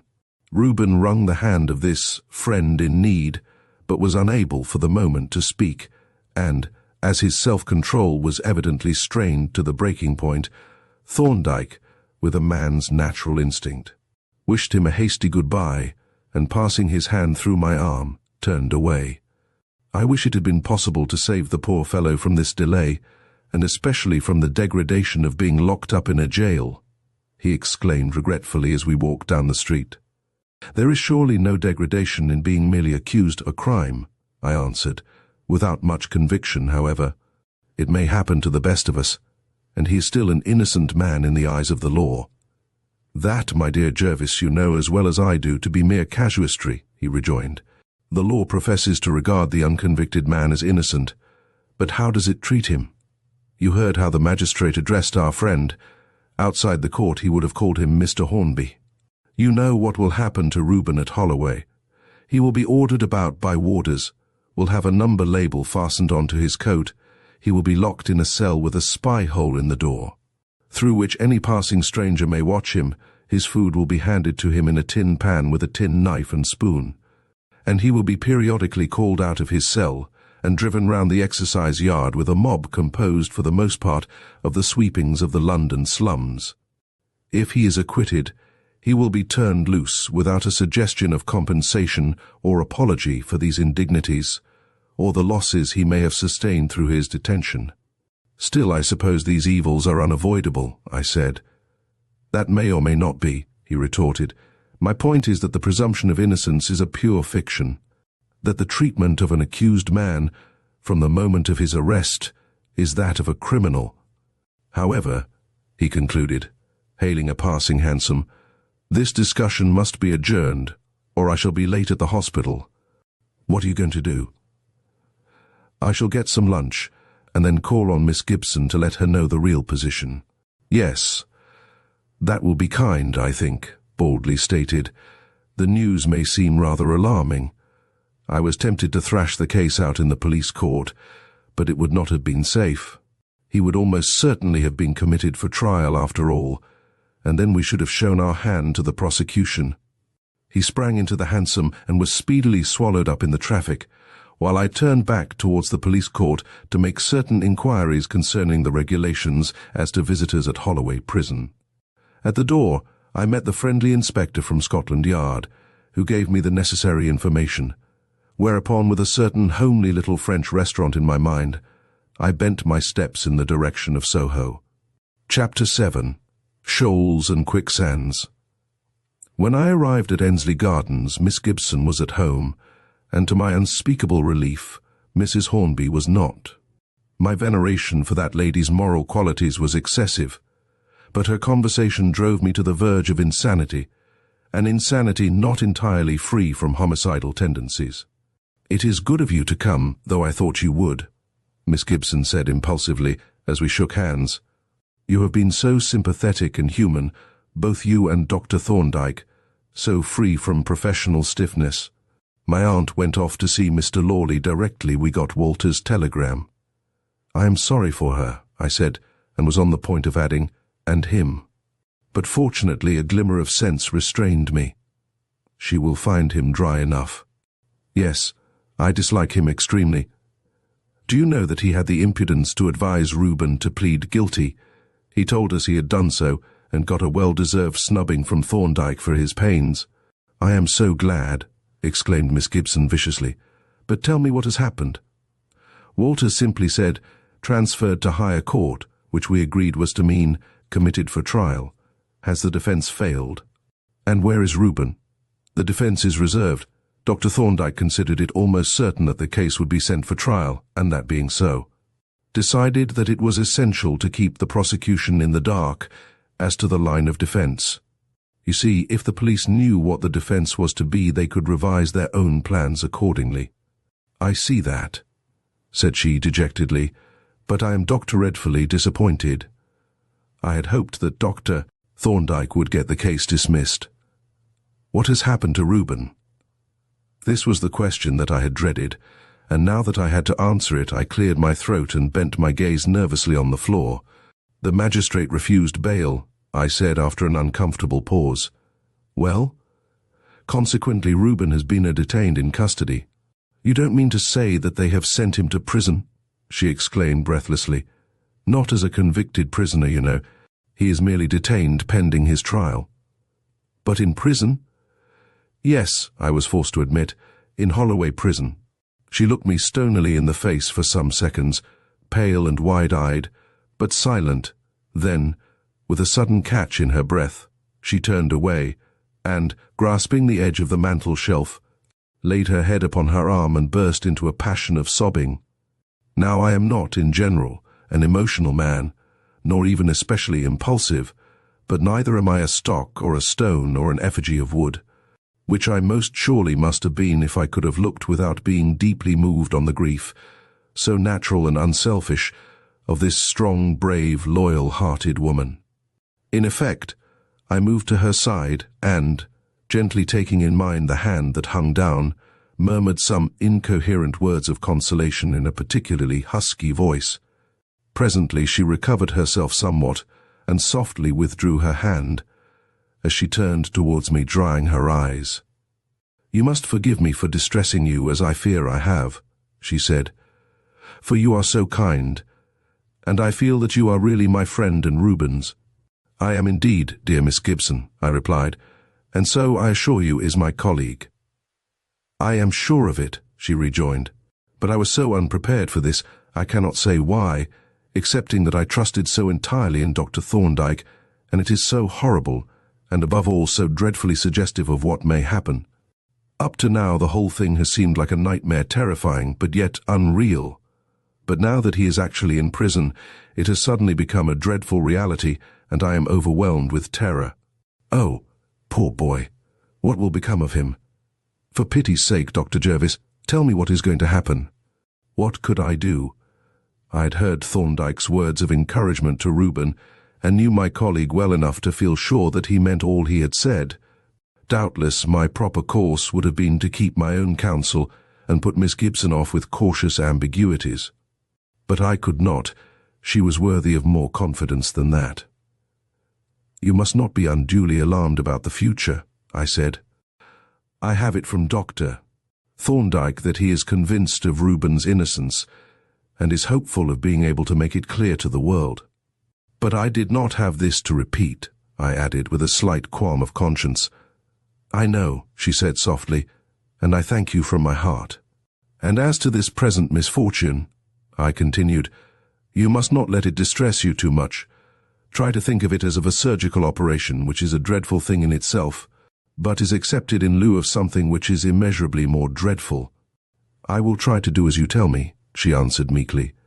But it is so shocking to think of a cultivated gentleman like Reuben, herded with common thieves and murderers, and locked in a cage like some wild animal.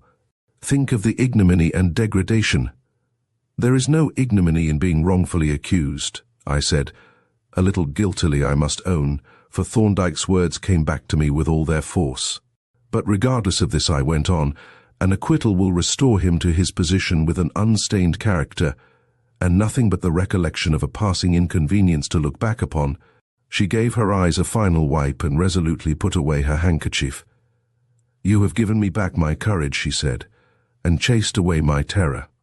I cannot tell you how I feel your goodness, nor have I any thank-offering to make, except the promise to be brave and patient henceforth, and trust in you entirely. She said this with such a grateful smile, and looked withal so sweet and womanly that I was seized with an overpowering impulse to take her in my arms. Instead of this, I said with conscious feebleness, I am more than thankful to have been able to give you any encouragement, which you must remember comes from me second-hand after all. It is to Dr. Thorndyke that we all look for ultimate deliverance. I know, but it is you who came to comfort me in my trouble, so you see, the honours are divided, and not divided quite equally, I fear. For women are unreasoning creatures, as, no doubt, your experience has informed you. I think I hear my aunt's voice, so you had better escape before your retreat is cut off. But before you go, you must tell me how and when I can see Reuben. I want to see him at the earliest possible moment. Poor fellow. He must not be allowed to feel that his friends have forgotten him even for a single instant. You can see him tomorrow if you like, I said, and casting my good resolutions to the winds, I added, I shall be going to see him myself, and perhaps Dr. Thorndyke will go. Would you let me call at the temple and go with you? Should I be much in the way? It is rather an alarming thing to go to a prison alone. It is not to be thought of, I answered. If you will call at the temple, it is on the way we can drive to Holloway together. I suppose you are resolved to go. It will be rather unpleasant, as you are probably aware. I am quite resolved. What time shall I come to the temple? About 2 o'clock, if that will suit you. Very well. I will be punctual, and now you must go or you will be caught. She pushed me gently towards the door, and holding out her hand, said, I haven't thanked you half enough, and I never can. Goodbye. She was gone, and I stood alone in the street, up which yellowish wreaths of fog were beginning to roll. It had been quite clear and bright when I entered the house, but now the sky was settling down into a colourless grey, the light was failing, and the houses dwindling into dim, unreal shapes that vanished at half their height. Nevertheless, I stepped out briskly and strode along at a good pace, as a young man is apt to do when his mind is in somewhat of a ferment. In truth, I had a good deal to occupy my thoughts, and, as will often happen both to young men and old, those matters that bore most directly upon my own life and prospects were the first to receive attention. What sort of relations were growing up between Juliet Gibson and me, and what was my position? As to hers, it seemed plain enough. She was wrapped up in Reuben Hornby, and I was her very good friend because I was his. But for myself, there was no disguising the fact that I was beginning to take an interest in her that boded ill for my peace of mind. Never had I met a woman who so entirely realized my conception of what a woman should be, nor one who exercised so great a charm over me. Her strength and dignity, her softness and dependency, to say nothing of her beauty, fitted her with the necessary weapons for my complete and utter subjugation. And utterly subjugated I was. There was no use in denying the fact, even though I realized already that the time would presently come when she would want me no more, and there would remain no remedy for me but to go away and try to forget her. But was I acting as a man of honor? To this I felt I could fairly answer yes, for I was but doing my duty, and could hardly act differently if I wished to. Besides, I was jeopardizing no one's happiness but my own, and a man may do as he pleases with his own happiness.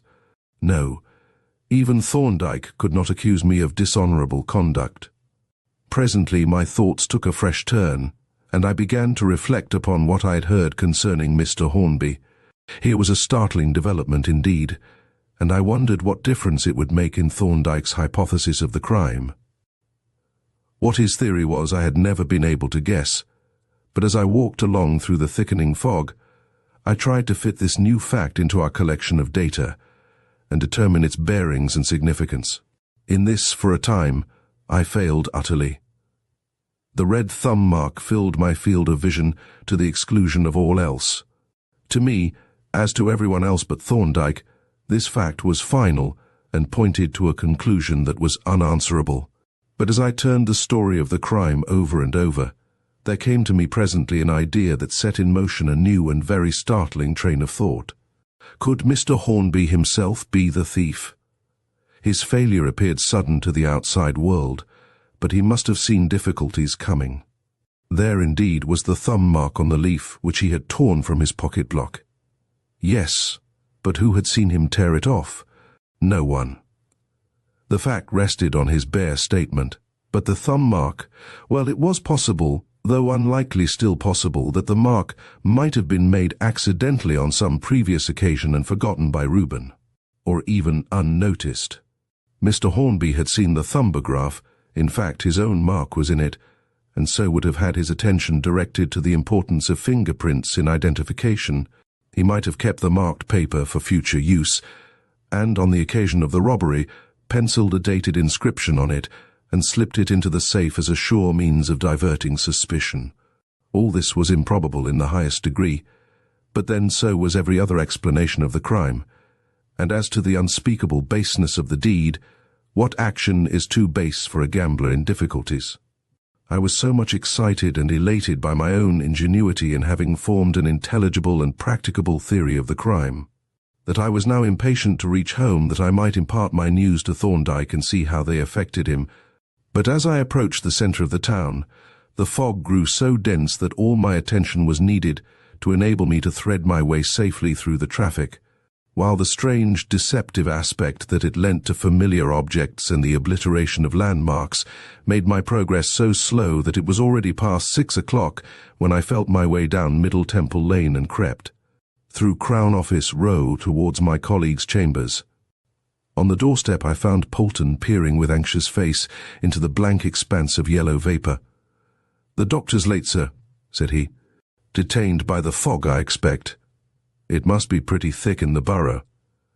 I may mention that to Polton, Thorndyke was the doctor. Other inferior creatures there were indeed, to whom the title of doctor in a way appertained, but they were of no account in Polton's eyes. Surnames were good enough for them. "Yes, it must be," I replied, judging by the condition of the Strand. I entered and ascended the stairs, glad enough of the prospect of a warm and well-lighted room after my comfortless groping in the murky streets. And Polton, with a final glance up and down the walk, reluctantly followed. "You would like some tea, sir, I expect," said he, as he let me in, though I had a key of my own now.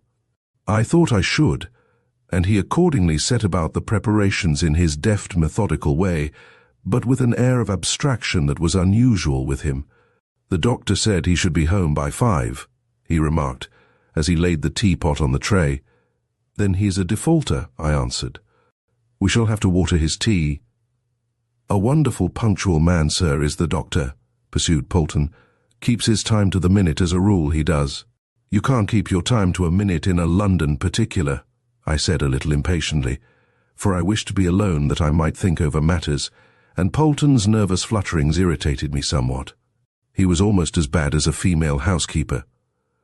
The little man evidently perceived my state of mind, for he stole away silently, leaving me rather penitent and ashamed, and, as I presently discovered on looking out of the window, resumed his vigil on the doorstep.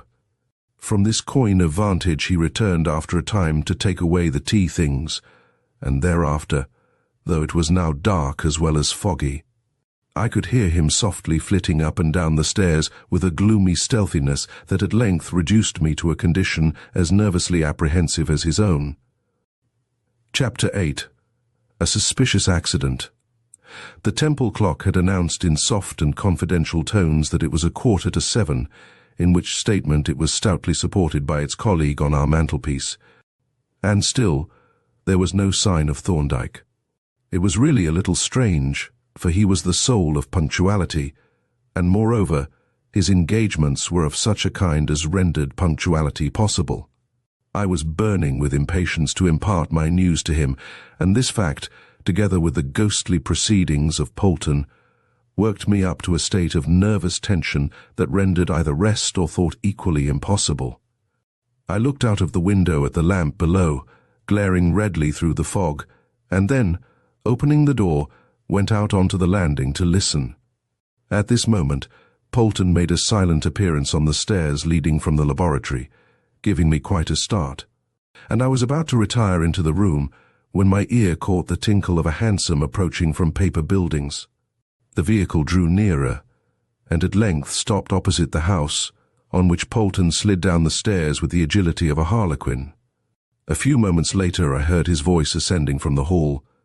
"I do hope, sir, you're not much hurt." I ran down the stairs and met Thorndyke coming up slowly with his right hand on Polton's shoulder. His clothes were muddy, his left arm was in a sling, and a black handkerchief under his hat evidently concealed a bandage. "I am not really hurt at all," Thorndyke replied cheerily, "though very disreputable to look at. Just came a cropper in the mud, Jervis," he added, as he noted my dismayed expression. "Dinner and a clothes brush are what I chiefly need." Nevertheless, he looked very pale and shaken when he came into the light on the landing, and he sank into his easy chair in the limp manner of a man either very weak or very fatigued. "How did it happen?" I asked when Polton had crept away on tiptoe to make ready for dinner.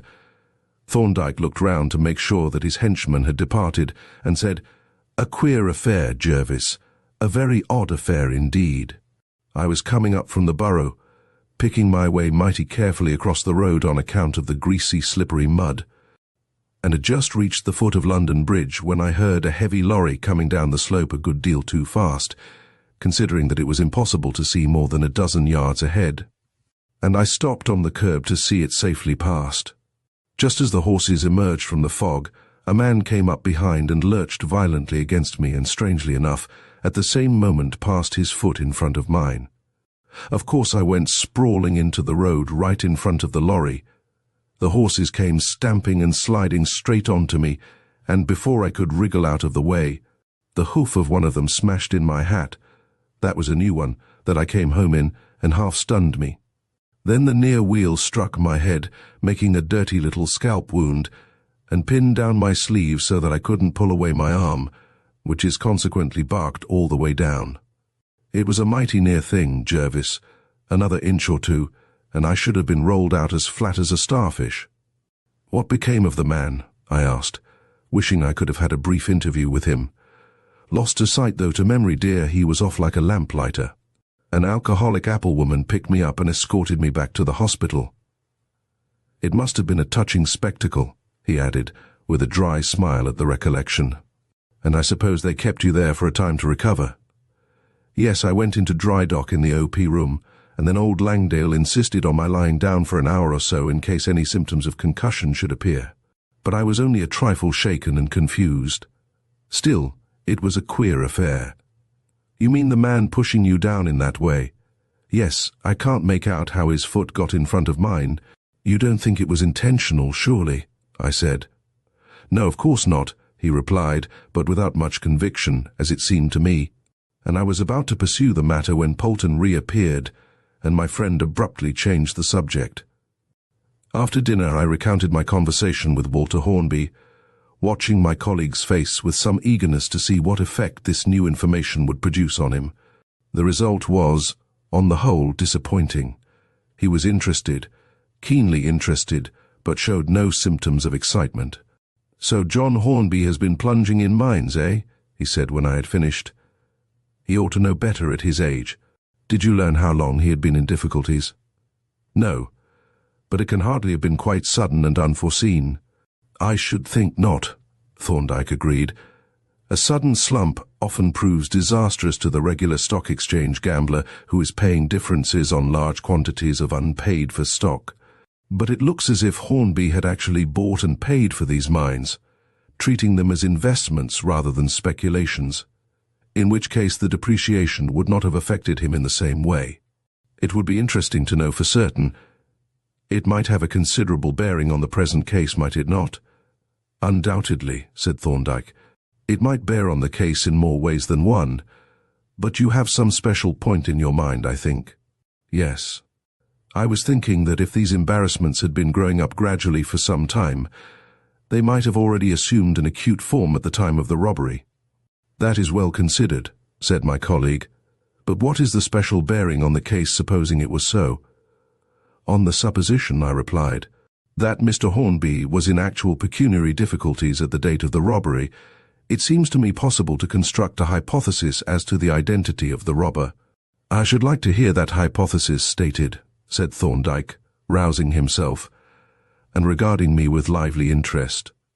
"It is a highly improbable one," I began with some natural shyness at the idea of airing my wits before this master of inductive method. "In fact, it is almost fantastic." "Never mind that," said he. "A sound thinker gives equal consideration to the probable and the improbable."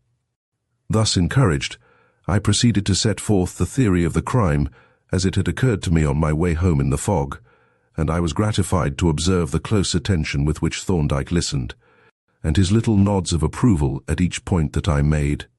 When I had finished, he remained silent for some time, looking thoughtfully into the fire, and evidently considering how my theory and the new facts on which it was based would fit in with the rest of the data. At length he spoke without, however, removing his eyes from the red embers. "This theory of yours, Jervis, does great credit to your ingenuity. We may disregard the improbability, seeing that the alternative theories are almost equally improbable, and the fact that emerges, and that gratifies me more than I can tell you, is that you are gifted with enough scientific imagination to construct a possible train of events. Indeed, the improbability combined, of course, with possibility really adds to the achievement, for the dullest mind can perceive the obvious, as, for instance, the importance of a fingerprint. You have really done a great thing, and I congratulate you, for you have emancipated yourself, at least to some extent, from the great fingerprint obsession, which has possessed the legal mind ever since Galton published his epoch-making monograph. In that work, I remember he states that a fingerprint affords evidence requiring no corroboration, a most dangerous and misleading statement which has been fastened upon eagerly by the police, who have naturally been delighted at obtaining a sort of magic touchstone by which they are saved the labor of investigation. But there is no such thing as a single fact that affords evidence requiring no corroboration. As well might one expect to make a syllogism with a single premise. "I suppose they would hardly go so far as that," I said, laughing. "No," he admitted, "but the kind of syllogism that they do make is this. The crime was committed by the person who made this fingerprint, but John Smith is the person who made the fingerprint. Therefore the crime was committed by John Smith." "Well, that is a perfectly good syllogism, isn't it?" I asked. "Perfectly," he replied. "But you see, it begs the whole question, which is, was the crime committed by the person who made this fingerprint? That is where the corroboration is required.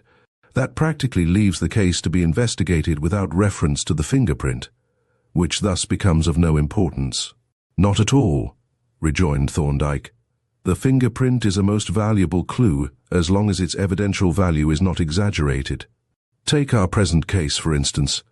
Without the thumbprint, the robbery might have been committed by anybody. There is no clue whatever. But the existence of the thumbprint narrows the inquiry down to Reuben, or some person having access to his fingerprints. Yes, I see. Then you consider my theory of John Hornby as the perpetrator of the robbery as quite a tenable one. Quite, replied Thorndyke. I have entertained it from the first, and the new facts that you have gathered increase its probability. You remember I said that 4 hypotheses were possible, that the robbery was committed either by Reuben, by Walter, by John Hornby, or by some other person. Now, putting aside the some other person for consideration only if the first 3 hypotheses fail, we have left Reuben, Walter, and John. But if we leave the thumbprint out of the question, the probabilities evidently point to John Hornby, since he, admittedly, had access to the diamonds, whereas there is nothing to show that the others had. The thumbprint, however, transfers the suspicion to Reuben, but yet, as your theory makes evident, it does not completely clear John Hornby. As the case stands, the balance of probabilities may be stated thus. John Hornby undoubtedly had access to the diamonds, and therefore might have stolen them. But if the thumb mark was made after he closed the safe and before he opened it again, some other person must have had access to them and was probably the thief. The thumb mark is that of Reuben Hornby, a fact that establishes a prima facie probability that he stole the diamonds. But there is no evidence that he had access to them. And if he had not, he could not have made the thumb mark in the manner, and at the time stated. But John Hornby may have had access to the previously made thumb mark of Reuben, and may possibly have obtained it, in which case he is almost certainly the thief. As to Walter Hornby, he may have had the means of obtaining Reuben's thumb mark, but there is no evidence that he had access either to the diamonds or to Mr. Hornby's memorandum block. The prima facie probabilities in his case, therefore, are very slight. The actual points at issue, then, I said, are whether Reuben had any means of opening the safe, and whether Mr. Hornby ever did actually have the opportunity of obtaining Reuben's thumb mark in blood on his memorandum block. Yes, replied Thorndyke.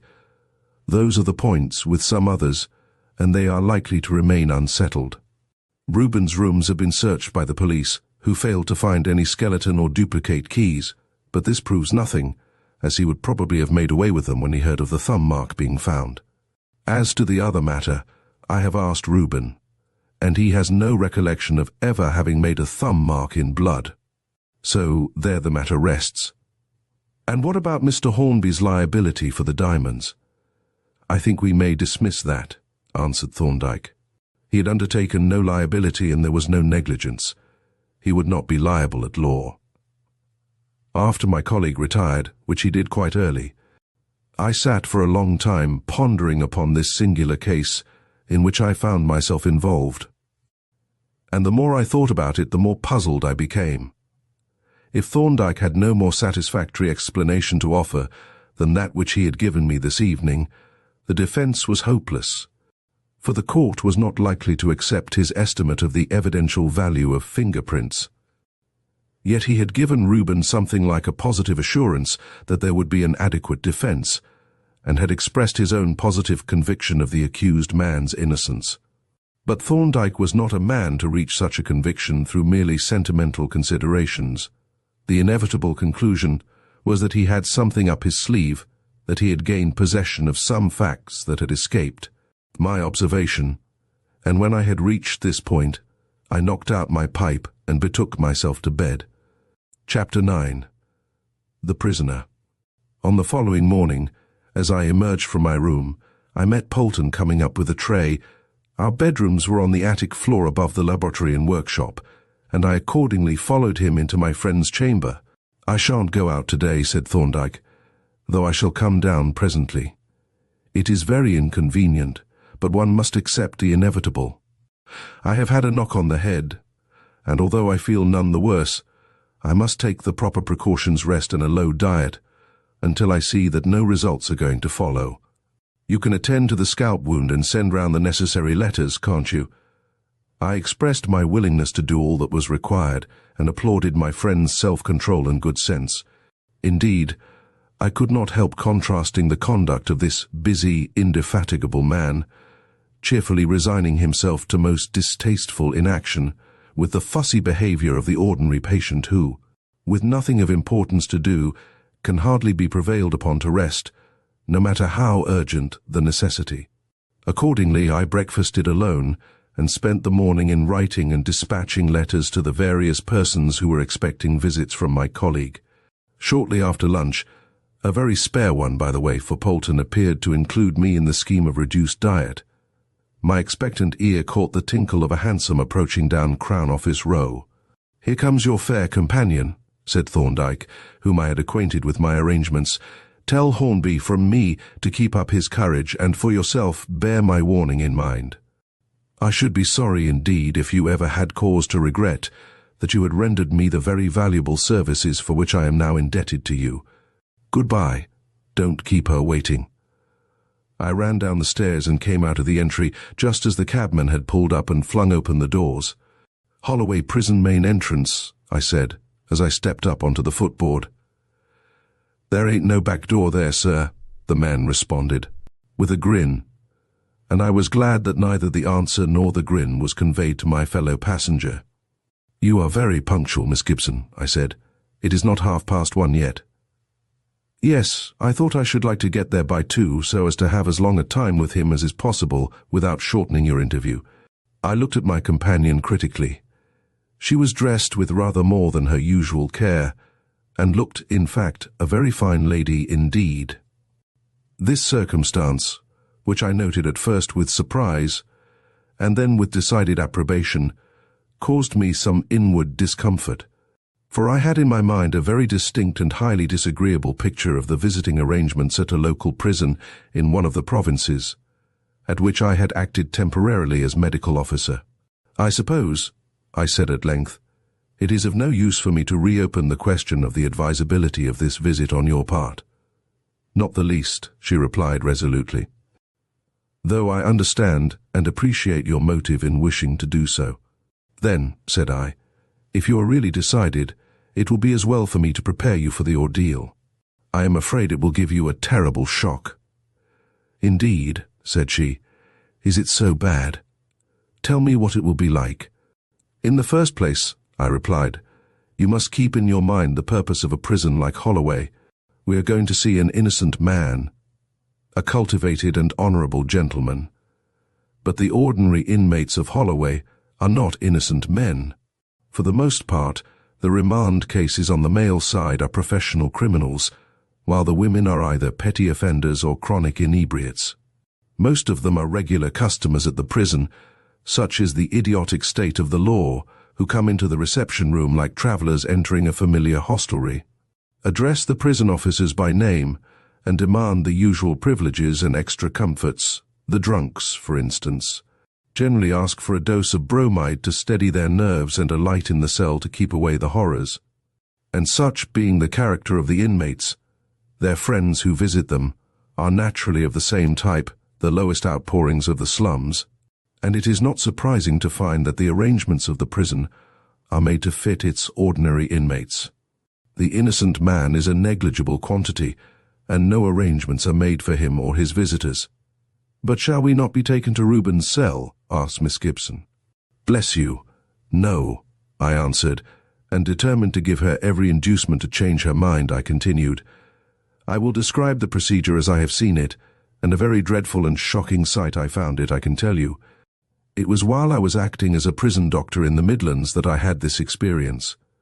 I was going my round one morning when, passing along a passage, I became aware of a strange, muffled roar from the other side of the wall. 'What is that noise?' I asked the warder who was with me. 'Prisoners seeing their friends,' he answered. 'Like to have a look at them, sir?' He unlocked a small door, and as he threw it open, the distant muffled sound swelled into a deafening roar. I passed through the door and found myself in a narrow alley, at one end of which a warder was sitting. The sides of the alley were formed by two immense cages with stout wire bars, one for the prisoners and the other for the visitors. And each cage was lined with faces and hands, all in incessant movement, the faces mouthing and grimacing, and the hands clawing restlessly at the bars.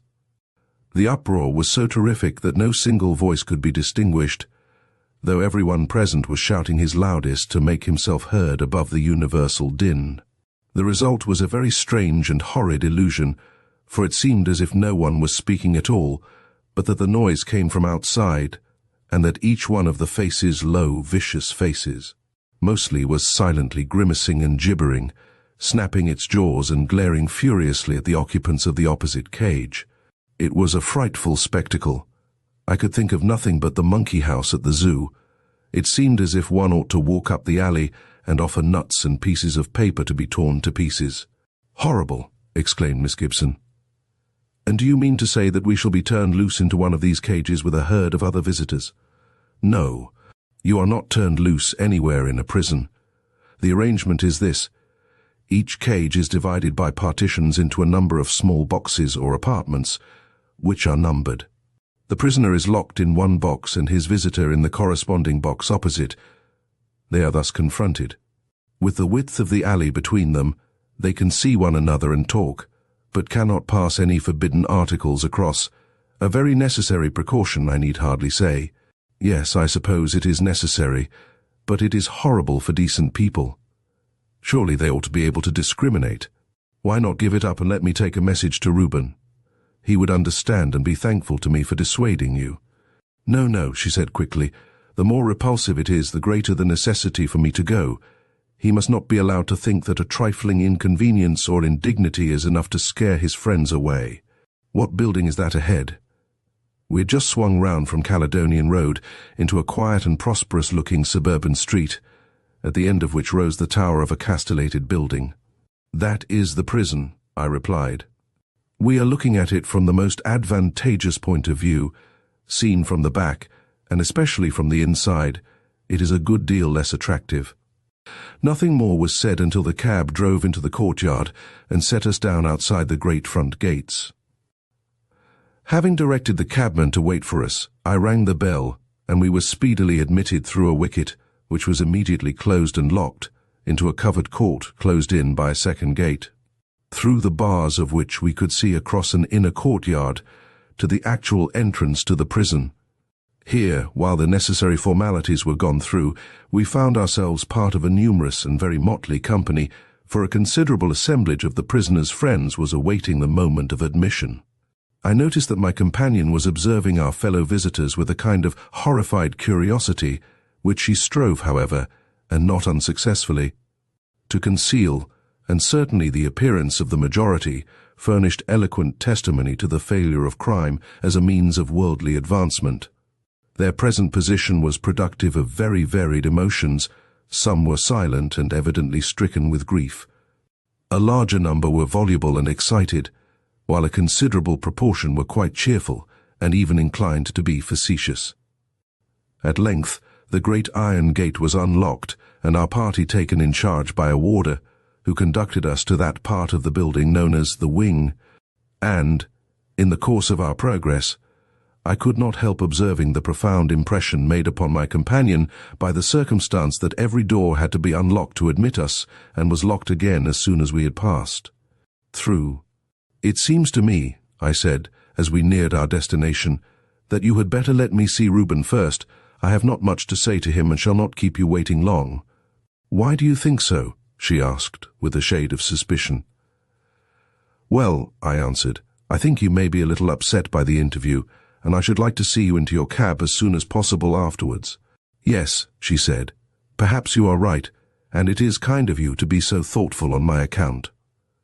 A minute later, accordingly, I found myself shut into a narrow box, like one of those which considerate pawnbrokers provide for their more diffident clients, and in a similar but more intense degree, pervaded by a subtle odor of uncleanness. The woodwork was polished to an unctuous smoothness by the friction of numberless dirty hands and soiled garments, and the general appearance, taken in at a glance as I entered, was such as to cause me to thrust my hands into my pockets and studiously avoid contact with any part of the structure but the floor. The end of the box opposite the door was closed in by a strong grating of wire, excepting the lower 3 feet, which was of wood, and looking through this I perceived, behind a second grating, Reuben Hornby, standing in a similar attitude to my own. He was dressed in his usual clothes, and with his customary neatness, but his face was unshaven, and he wore, suspended from a buttonhole, a circular label bearing the characters B31, and these two changes in his exterior carried with them a suggestiveness as subtle as it was unpleasant, making me more than ever regretful that Miss Gibson had insisted on coming. "It is exceedingly good of you, Dr. Jervis, to come and see me," he said heartily, making himself heard quite easily to my surprise, above the hubbub of the adjoining boxes. "But I didn't expect you here. I was told I could see my legal advisers in the solicitor's box." "So you could," I answered, "but I came here by choice because I have brought Miss Gibson with me." "I am sorry for that," he rejoined with evident disapproval. "She oughtn't to have come among these riff-raff. I told her so, and that you wouldn't like it, but she insisted." "I know," said Reuben. "That's the worst of women. They will make a beastly fuss and sacrifice themselves when nobody wants them to. But I mustn't be ungrateful. She means it kindly, and she's a deuced good sort, is Juliet." "She is indeed," I exclaimed, not a little disgusted at his cool, unappreciative tone. "A most noble-hearted girl, and her devotion to you is positively heroic." The faintest suspicion of a smile appeared on the face seen through the double grating, on which I felt that I could have pulled his nose with pleasure, only that a pair of tongs of special construction would have been required for the purpose. "Yes," he answered calmly, "we have always been very good friends." A rejoinder of the most extreme acidity was on my lips. Damn the fellow! What did he mean by speaking in that supercilious tone of the loveliest and sweetest woman in the world? But after all, one cannot trample on a poor devil locked up in a jail on a false charge, no matter how great may be the provocation. I drew a deep breath, and having recovered myself, outwardly at least, said, "I hope you don't find the conditions here too intolerable." "Oh no," he answered. "It's beastly unpleasant, of course, but it might easily be worse. I don't mind if it's only for a week or two, and I am really encouraged by what Dr. Thorndyke said. I hope he wasn't being merely soothing." "You may take it that he was not. What he said I am sure he meant. Of course, you know I am not in his confidence, nobody is, but I gather that he is satisfied with the defense he is preparing." "If he is satisfied, I am," said Reuben, "and in any case, I shall owe him an immense debt of gratitude for having stood by me and believed in me when all the world except my aunt and Juliet had condemned me." He then went on to give me a few particulars of his prison life, and when he had chatted for a quarter of an hour or so, I took my leave to make way for Miss Gibson. Her interview with him was not as long as I had expected, though, to be sure, the conditions were not very favourable, either for the exchange of confidences or for utterances of a sentimental character. The consciousness that one's conversation could be overheard by the occupants of adjacent boxes destroyed all sense of privacy, to say nothing of the disturbing influence of the warder in the alleyway. When she rejoined me, her manner was abstracted and very depressed, a circumstance that gave me considerable food for reflection as we made our way in silence towards the main entrance. Had she found Reuben as cool and matter-of-fact as I had? He was assuredly a very calm and self-possessed lover, and it was conceivable that his reception of the girl, strung up, as she was, to an acute pitch of emotion, might have been somewhat in the nature of an anti-climax. And then, was it possible that the feeling was on her side only? Could it be that the priceless pearl of her love was cast before I was tempted to use the colloquial singular and call him an unappreciative swine? The thing was almost unthinkable to me, and yet I was tempted to dwell upon it, for when a man is in love, and I could no longer disguise my condition from myself, he is inclined to be humble and to gather up, thankfully, the treasure that is rejected of another. I was brought up short in these reflections by the clank of the lock in the great iron gate. We entered together the gloomy vestibule, and a moment later were let out through the wicket into the courtyard. And as the lock clicked behind us, we gave a simultaneous sigh of relief to find ourselves outside the precincts of the prison, beyond the domain of bolts and bars. I had settled Miss Gibson in the cab and given her address to the driver, when I noticed her looking at me, as I thought, somewhat wistfully. "Can't I put you down somewhere?" she said, in response to a half-questioning glance from me. I seized the opportunity with thankfulness and replied, "You might set me down at King's Cross if it is not delaying you." And giving the word to the cabman, I took my place by her side as the cab started and a black-painted prison van turned into the courtyard with its freight of squalid misery. "I don't think Reuben was very pleased to see me," Miss Gibson remarked presently, "but I shall come again all the same. It is a duty I owe both to him and to myself." I felt that I ought to endeavour to dissuade her, but the reflection that her visits must almost of necessity involve my companionship enfeebled my will. I was fast approaching a state of infatuation. "I was so thankful," she continued, "that you prepared me. It was a horrible experience to see the poor fellow caged like a wild beast, with that dreadful label hanging from his coat, but it would have been overwhelming if I had not known what to expect." As we proceeded, her spirits revived somewhat, a circumstance that she graciously ascribed to the enlivening influence of my society, and I then told her of the mishap that had befallen my colleague. "What a terrible thing!" she exclaimed, with evidently unaffected concern. "It is the merest chance that he was not killed on the spot. Is he much hurt? And would he mind, do you think, if I called to inquire after him?" I said that I was sure he would be delighted, being, as a matter of fact, entirely indifferent as to his sentiments on the subject in my delight at the proposal, and when I stepped down from the cab at King's Cross to pursue my way homewards, there already opened out before me the prospect of the renewal of this bitter-sweet and all-too-dangerous companionship on the morrow. Chapter 10. Polton is mystified. A couple of days sufficed to prove that Thorndyke's mishap was not to be productive of any permanent ill consequences. His wounds progressed favourably, and he was able to resume his ordinary avocations. Miss Gibson's visit. But why should I speak of her in these formal terms? To me, when I thought of her, which I did only too often, she was Juliet, with perhaps an adjective thrown in, and as Juliet I shall henceforth speak of her, but without the adjective, in this narrative, wherein nothing has been kept back from the reader. Juliet's visit, then, had been a great success, for my colleague was really pleased by the attention, and displayed a quiet geniality that filled our visitor with delight. He talked a good deal of Reuben, and I could see that he was endeavouring to settle in his own mind the vexed question of her relations with and sentiments towards our unfortunate client.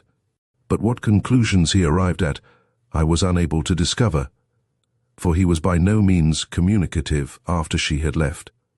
Nor was there any repetition of the visit, greatly to my regret, since, as I have said, he was able, in a day or two, to resume his ordinary mode of life. The first evidence I had of his renewed activity appeared when I returned to the chambers at about 11 o'clock in the morning to find Polton hovering dejectedly about the sitting-room, apparently perpetrating as near an approach to a spring clean as could be permitted in a bachelor establishment. "Hallo, Polton," I exclaimed.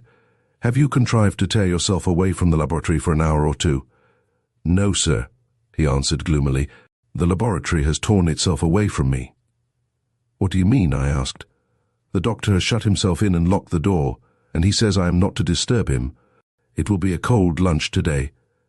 "What is he doing in there?" I inquired. "Ah," said Polton, "that's just what I should like to know. I'm fair eaten up with curiosity. He is making some experiments in connection with some of his cases, and when the doctor locks himself in to make experiments, something interesting generally follows. I should like to know what it is this time." "I suppose there is a keyhole in the laboratory door," I suggested with a grin. "Sir," he exclaimed indignantly, "Dr. Jervis, I am surprised at you." Then, perceiving my facetious intent, he smiled also and added, "But there is a keyhole if you'd like to try it, though I'll wager the doctor would see more of you than you would of him." "You are mighty secret about your doings, you and the doctor," I said. "Yes," he answered. "You see, it's a queer trade, this of the doctor's, and there are some queer secrets in it. Now, for instance, what do you make of this?" He produced from his pocket a leather case, whence he took a piece of paper which he handed to me. On it was a neatly executed drawing of what looked like one of a set of chessmen, with the dimensions written on the margin. "It looks like a pawn one of the Staunton pattern," I said. Just what I thought, but it isn't. I've got to make 24 of them, and what the doctor is going to do with them fairly beats me. Perhaps he has invented some new game, I suggested facetiously. He's always inventing new games and playing them mostly in courts of law, and then the other players generally lose. But this is a puzzler, and no mistake. 24 of these to be turned up in the best seasoned boxwood. What can they be for? Something to do with the experiments he is carrying on upstairs at this very moment, I expect. He shook his head, and having carefully returned the drawing to his pocketbook, said, in a solemn tone, "Sir, there are times when the doctor makes me fairly dance with curiosity, and this is one of them." Although not afflicted with a curiosity so acute as that of Polton, I found myself speculating at intervals on the nature of my colleague's experiments, and the purpose of the singular little objects, which he had ordered to be made, but I was unacquainted with any of the cases on which he was engaged, excepting that of Reuben Hornby, and with the latter I was quite unable to connect a set of 24 boxwood chessmen.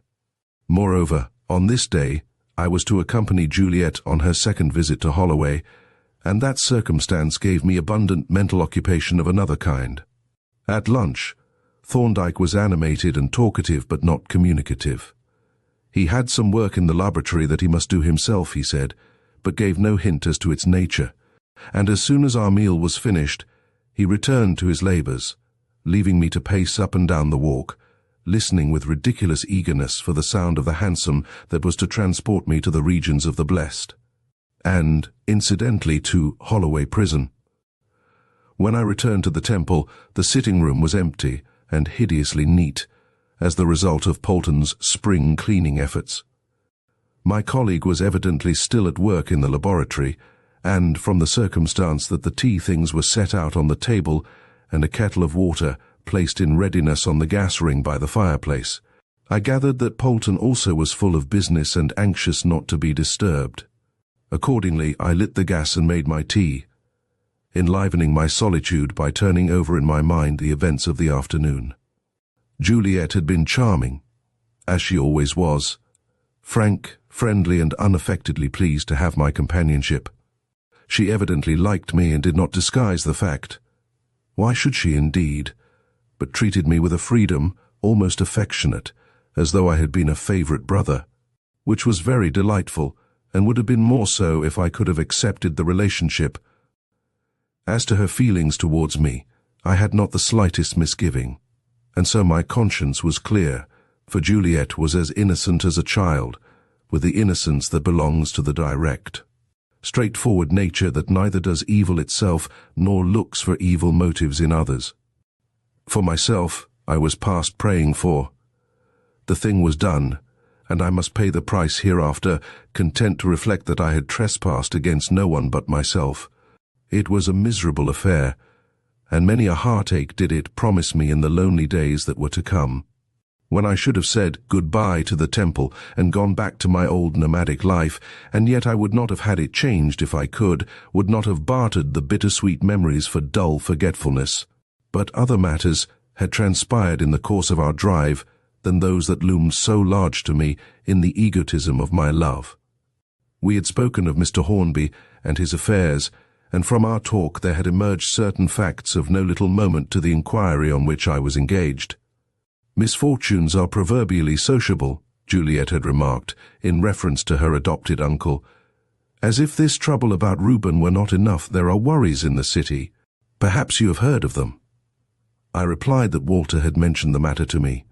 Yes, said Juliet rather viciously, I'm not quite clear as to what part that good gentleman has played in the matter. It has come out quite accidentally that he had a large holding in the mines himself, but he seems to have cut his loss, as the phrase goes, and got out of them, though how he managed to pay such large differences is more than we can understand. We think he must have raised money somehow to do it. Do you know when the mines began to depreciate? I asked. Yes, it was quite a sudden affair, what Walter calls a slump, and it occurred only a few days before the robbery. Mr. Hornby was telling me about it only yesterday, and he recalled it to me by a ridiculous accident that happened on that day. What was that? I inquired.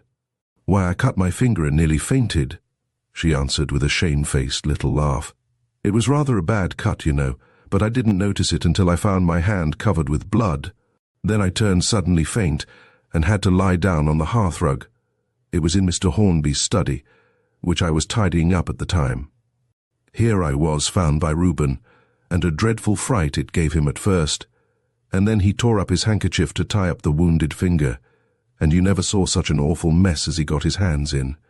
He might have been arrested as a murderer, poor boy, from the condition he was in.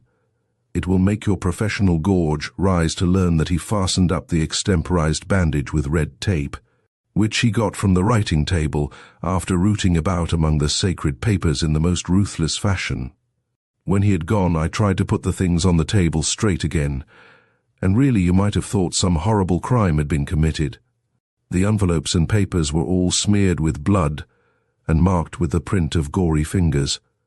I remembered it afterwards, when Reuben's thumb mark was identified, and thought that perhaps one of the papers might have got into the safe by accident, but Mr. Hornby told me that was impossible.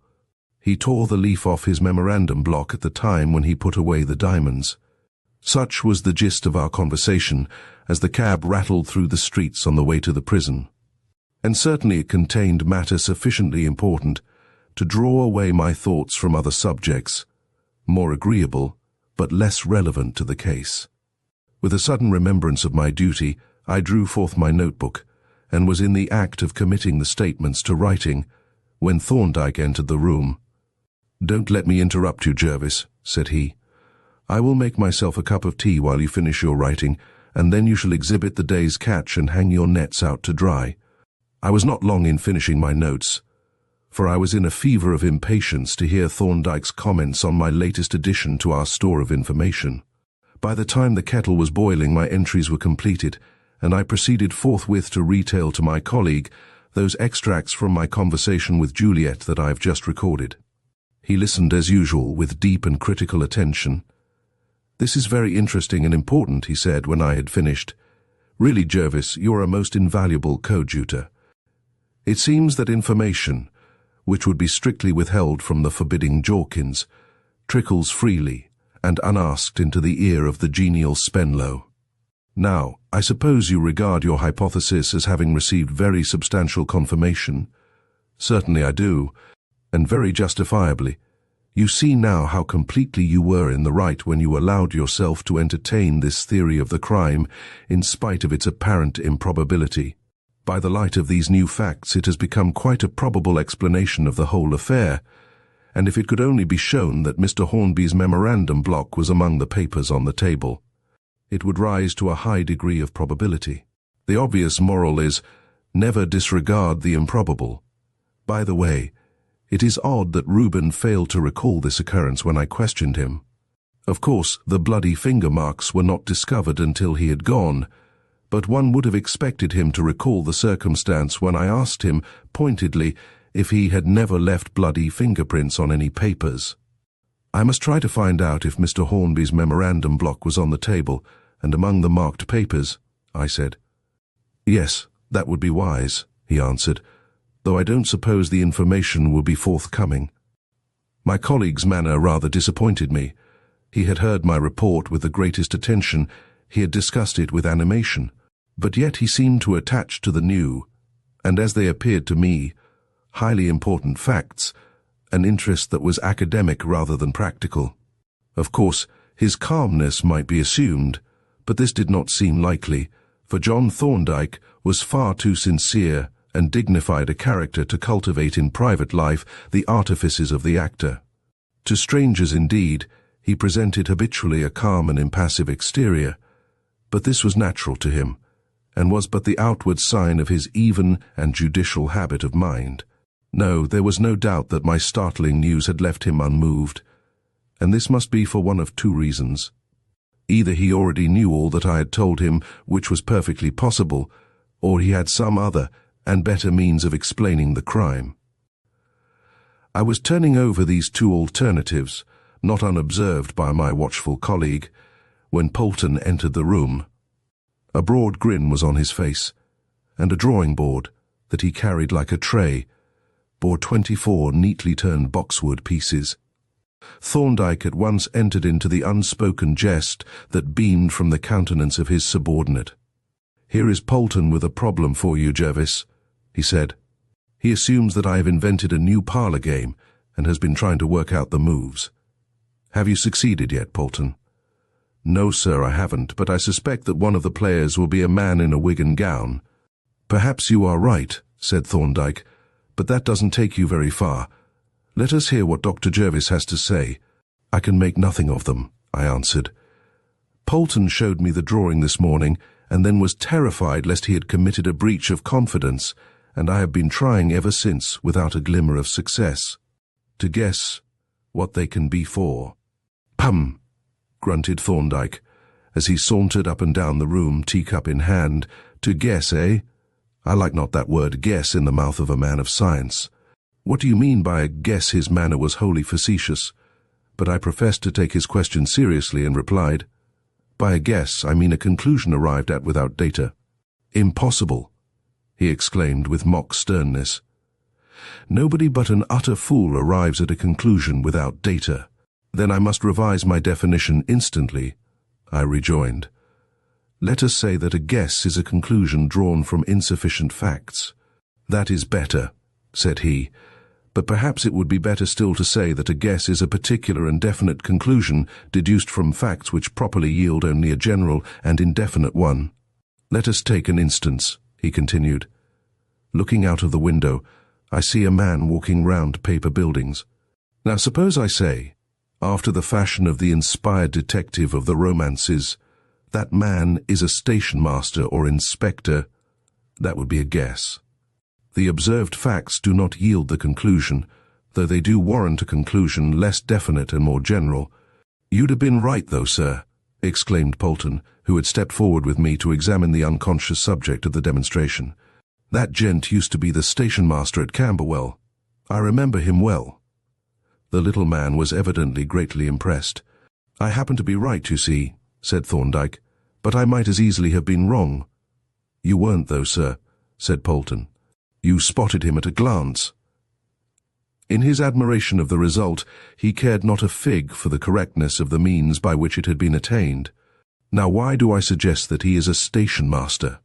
pursued Thorndyke, disregarding his assistant's comment. "I suppose you were looking at his feet," I answered. "I seem to have noticed that peculiar splay-footed gait in station masters now that you mention it." "Quite so.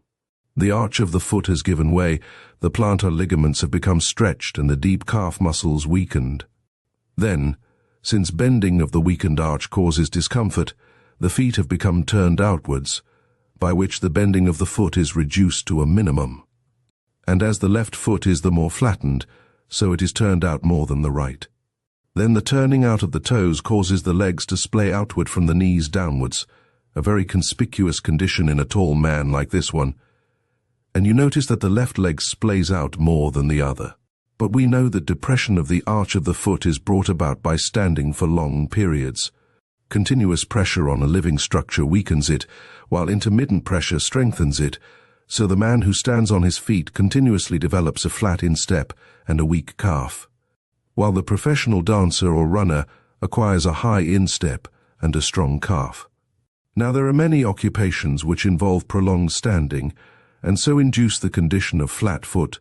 Waiters, hall porters, hawkers, policemen, shop walkers, salesmen, and station officials are examples. But the waiter's gait is characteristic, a quick, shuffling walk which enables him to carry liquids without spilling them. This man walks with a long, swinging stride. He is obviously not a waiter. His dress and appearance in general exclude the idea of a hawker or even a hall porter. He is a man of poor physique, and so cannot be a policeman. The shop walker or salesman is accustomed to move in relatively confined spaces, and so acquires a short, brisk step, and his dress tends to rather exuberant smartness. The station official patrols long platforms, often at a rapid pace, and so tends to take long strides, while his dress is dignified and neat rather than florid. The last-mentioned characteristics, you see, appear in the subject of our analysis. He agrees with the general description of a station master. But if we therefore conclude that he is a station master, We fall into the time-honored fallacy of the undistributed middle term, the fallacy that haunts all brilliant guessers, including the detective, not only of romance, but too often also of real life. All that the observed facts justify us in inferring is that this man is engaged in some mode of life that necessitates a good deal of standing. The rest is mere guesswork. "It's wonderful," said Polton, gazing at the now distant figure. "Perfectly wonderful. I should never have known he was a station master." With this and a glance of deep admiration at his employer, he took his departure. "You will also observe," said Thorndyke with a smile, "that a fortunate guess often brings more credit than a piece of sound reasoning with a less striking result. Yes, that is unfortunately the case, and it is certainly true in the present instance. Your reputation, as far as Polton is concerned, is now firmly established, even if it was not before. In his eyes you are a wizard from whom nothing is hidden. But to return to these little pieces, as I must call them, for the lack of a better name. I can form no hypothesis as to their use. I seem to have no departure, as the nautical phrase goes, from which to start an inquiry. I haven't even the material for guesswork. Ought I to be able to arrive at any opinion on the subject?" Thorndyke picked up one of the pieces, fingering it delicately and inspecting with a critical eye the flat base on which it stood, and reflected for a few moments. "It is easy to trace a connection when one knows all the facts," he said at length, "but it seems to me that you have the materials from which to form a conjecture. Perhaps I am wrong, but I think, when you have more experience, you will find yourself able to work out a problem of this kind. What is required is constructive imagination and a rigorous exactness in reasoning. Now, you are a good reasoner, and you have recently shown me that you have the necessary imagination. You merely lack experience in the use of your faculties. When you learn my purpose in having these things made, as you will before long, you will probably be surprised that their use did not occur to you. And now, let us go forth and take a brisk walk to refresh ourselves, or perhaps I should say myself, after the day's labor." Chapter 11. The Ambush. "I am going to ask for your collaboration in another case," said Thorndyke, a day or two later. "It appears to be one of suicide, but the solicitors to the Griffin office have asked me to go down to the place, which is in the neighborhood of Barnet, and be present at the post-mortem and the inquest. They have managed to arrange that the inquest shall take place directly after the post-mortem, so that we shall be able to do the whole business in a single visit." "Is the case one of any intricacy?" I asked. "I don't think so," he answered. "It looks like a common suicide, but you can never tell. The importance of the case at present arises entirely from the heavy insurance. A verdict of suicide will mean a gain of £10,000 to the Griffin, so naturally, the directors are anxious to get the case settled and not inclined to boggle over a little expense. Naturally." "And when will the expedition take place?" I asked. "The inquest is fixed for tomorrow. What is the matter? Does that fall foul of any arrangement of yours?"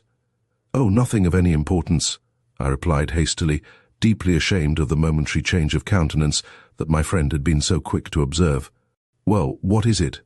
persisted Thorndyke. "You have got something on." "It is nothing, I tell you, but what can be quite easily arranged to suit your plans." "Cherchez l'âme?" queried Thorndyke with an exasperating grin. "Yes," I answered, turning as red as a pickled cabbage, "since you are so beastly inquisitive. Miss Gibson wrote, on behalf of Mrs. Hornby, asking me to dine with them en famille tomorrow evening, and I sent off an acceptance an hour ago." "And you call that nothing of any importance?" exclaimed Thorndyke. "Alas, and likewise alackaday, which is an approximately synonymous expression. The age of chivalry is past, indeed. Of course you must keep your appointment. I can manage quite well alone. We shouldn't be back early enough for me to go to Kensington from the station, I suppose?" "No, certainly not." "I find that the trains are very awkward. We should not reach King's Cross until nearly 1 in the morning. Then, in that case, I shall write to Miss Gibson and excuse myself." "Oh, I wouldn't do that," said Thorndyke. "It will disappoint them, and really it is not necessary." "I shall write forthwith," I said firmly. so please don't try to dissuade me. I have been feeling quite uncomfortable at the thought that all the time I have been in your employ, I seem to have done nothing but idle about and amuse myself. The opportunity of doing something tangible for my wage is too precious to be allowed to slip." Thorndyke chuckled indulgently. "You shall do as you please, my dear boy," he said, "but don't imagine that you have been eating the bread of idleness. When you see this Hornby case worked out in detail, you will be surprised to find how large a part you have taken in unraveling it. Your worth to me has been far beyond your poor little salary, I can assure you." "It is very handsome of you to say that," I said, highly gratified to learn that I was really of use, and not, as I had begun to suspect, a mere object of charity. "It is perfectly true," he answered. "And now, since you are going to help me in this case, I will set you your task. The case, as I have said, appears to be quite simple, but it never does to take the simplicity for granted. Here is the letter from the solicitors giving the facts as far as they are known at present. On the shelves there you will find Casper, Taylor, Guy, and Ferrier, and the other authorities on medical jurisprudence. And I will put out 1 or 2 other books that you may find useful. I want you to extract and make classified notes of everything that may bear on such a case as the present one may turn out to be. We must go prepared to meet any contingency that may arise. This is my invariable practice, and even if the case turns out to be quite simple, the labor is never wasted, for it represents so much experience gained." "Casper and Taylor are pretty old, aren't they?" I objected. "So is suicide," he retorted dryly. "It is a capital mistake to neglect the old authorities. There were strong men before Agamemnon, and some of them were uncommonly strong, let me tell you. Give your best attention to the venerable Casper and the obsolete Taylor, and you will not be without your reward." As a result of these injunctions, I devoted the remainder of the day to the consideration of the various methods by which a man might contrive to effect his exit from the stage of human activities. And a very engrossing study I found it, and the more interesting in view of the problem that awaited solution on the morrow. But yet not so engrossing, but that I was able to find time to write a long, rather intimate, and minutely explanatory letter to Miss Gibson, in which I even mentioned the hour of our return as showing the impossibility of my keeping my engagement. Not that I had the smallest fear of her taking offence, for it is an evidence of my respect and regard for her that I cancelled the appointment without a momentary doubt that she would approve of my action. But it was pleasant to write to her at length, and to feel the intimacy of keeping her informed of the details of my life. The case, when we came to inquire into it on the spot, turned out to be a suicide of the most transparent type, whereat both Thorndyke and I were, I think, a little disappointed, he at having apparently done so little for a very substantial fee, and I at having no opportunity for applying my recently augmented knowledge. "Yes," said my colleague, as we rolled ourselves up in our rugs in adjacent corners of the railway carriage, "it has been a flat affair, and the whole thing could have been managed by the local solicitor. But it is not a waste of time after all, for, you see, I have to do many a day's work for which I get not a farthing of payment, nor even any recognition, so that I do not complain if I occasionally find myself receiving more payment than my actual services merit. And as to you, I take it that you have acquired a good deal of valuable knowledge on the subject of suicide, and knowledge, as the late Lord Bacon remarked with more truth than originality, is power." To this I made no reply, having just lit my pipe and feeling uncommonly drowsy, and my companion having followed my example, we smoked in silence, becoming more and more somnolent, until the train drew up in the terminus, and we turned out, yawning and shivering, onto the platform. "Bah!" exclaimed Thorndyke, drawing his rug round his shoulders. "This is a cheerless hour, 1:15.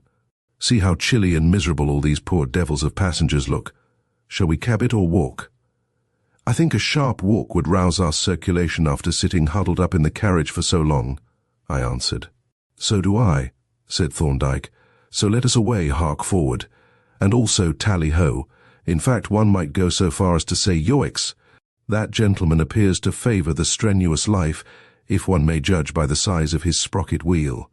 He pointed to a bicycle that was drawn up by the curb in the approacher machine of the road racer type, with an enormous sprocket wheel indicating a gear of at least 90. Some scorcher or amateur racer, probably, I said, who takes the opportunity of getting a spin on the wood pavement when the streets are empty. I looked round to see if I could identify the owner, but the machine appeared to be, for the moment, taking care of itself. King's Cross is one of those districts of which the inhabitants are slow in settling down for the night, and even at 1:15 in the morning its streets are not entirely deserted. Here and there the glimmer of a street lamp or the far-reaching ray from a tall electric light reveals the form of some nocturnal prowler creeping along with cat-like stealthiness, or bursting, cat-like, into unmelodious song. Not greatly desirous of the society of these roisterers, we crossed quickly from the station into the Gray's Inn Road, now silent and excessively dismal in aspect, and took our way along the western side. We had turned the curve and were crossing Manchester Street, when a series of yelps from ahead announced the presence of a party of merrymakers, whom we were not yet able to see, however, for the night was an exceptionally dark one, but the sounds of revelry continued to increase in volume as we proceeded, until, as we passed Sidmouth Street, we came in sight of the revellers. They were some half-dozen in number, all of them roughs of the hooligan type, and they were evidently in boisterous spirits, for, as they passed the entrance to the Royal Free Hospital, they halted and battered furiously at the gate. Shortly after this exploit, they crossed the road onto our side, whereupon Thorndyke caught my arm and slackened his pace. "Let them draw ahead," said he. "It is a wise precaution to give all hooligan gangs a very wide berth at this time of night. We had better turn down Heathcote Street and cross Mecklenburgh Square." We continued to walk on at reduced speed until we reached Heathcote Street, into which we turned and so entered Mecklenburgh Square, where we mended our pace once more. "The hooligan," pursued Thorndyke, as we walked briskly across the silent square, "covers a multitude of sins, ranging from highway robbery with violence and paid assassination, technically known as bashing, down to the criminal folly of the philanthropic magistrate, who seems to think that his function in the economy of nature is to secure the survival of the unfittest. There goes a cyclist along Guildford Street. I wonder if that is our strenuous friend from the station. If so, he has slipped past the hooligans." We were just entering Doughty Street, and, as Thorndyke spoke, a man on a bicycle was visible for an instant at the crossing of the two streets. When we reached Guildford Street, we both looked down the long, lamp-lighted vista, but the cyclist had vanished. "We had better go straight on into Theobald's Road," said Thorndyke, and we accordingly pursued our way up the fine old-world street, from whose tall houses our footfalls echoed, so that we seemed to be accompanied by an invisible multitude, until we reached that part where it unaccountably changes its name and becomes John Street. "There always seems to me something very pathetic about these old Bloomsbury streets," said Thorndyke, "with their faded grandeur and dignified seediness. They remind me of some prim and aged gentlewoman in reduced circumstances. Hallo, what was that?" A faint, sharp thud from behind had been followed instantly by the shattering of a ground-floor window in front. We both stopped dead and remained, for a couple of seconds, staring into the gloom from whence the first sound had come. Then Thorndyke darted diagonally across the road at a swift run, and I immediately followed. At the moment when the affair happened, we had gone about 40 yards up John Street, that is, from the place where it is crossed by Henry Street, and we now raced across the road to the further corner of the latter street. When we reached it, however, the little thoroughfare was empty, and, as we paused for a moment, no sound of retreating footsteps broke the silence. "The shot certainly came from here," said Thorndyke. "Come on," and he again broke into a run. A few yards up the street a mews turns off to the left, and into this my companion plunged, motioning me to go straight on, which I accordingly did, and in a few paces reached the top of the street. Here a narrow thoroughfare, with a broad, smooth pavement, bears off to the left, parallel with the mews, and as I arrived at the corner and glanced up the little street, I saw a man on a bicycle gliding swiftly and silently towards Little James's Street. With a mighty shout of "Stop thief!" I started in hot pursuit, but though the man's feet were moving in an apparently leisurely manner, he drew ahead at an astonishing pace. In spite of my efforts to overtake him, and it then dawned upon me that the slow revolutions of his feet were due, in reality, to the unusually high gear of the machine that he was riding. As I realized this, and at the same moment recalled the bicycle that we had seen in the station, the fugitive swung round into Little James's Street and vanished. The speed at which the man was travelling made further pursuit utterly futile, so I turned and walked back, panting and perspiring from the unwanted exertion. As I re-entered Henry Street, Thorndyke emerged from the mews and halted on seeing me. "Cyclist?" he asked laconically as I came up. "Yes," I answered, riding a machine geared up to about 90. "Ah, he must have followed us from the station," said Thorndyke. "Did you notice if he was carrying anything?" "He had a walking stick in his hand. I didn't see anything else." "What sort of walking stick?" "I couldn't see very distinctly. It was a stoutish stick, I should say a malacca probably, and it had what looked like a horn handle. I could see that as he passed a street lamp." "What kind of lamp had he?" "I couldn't see, but as he turned the corner, I noticed that it seemed to burn very dimly. A little Vaseline, or even oil, smeared on the outside of the glass, will reduce the glare of a lamp very appreciably," my companion remarked, "especially on a dusty road." "Ha! Here is the proprietor of the broken window. He wants to know, you know."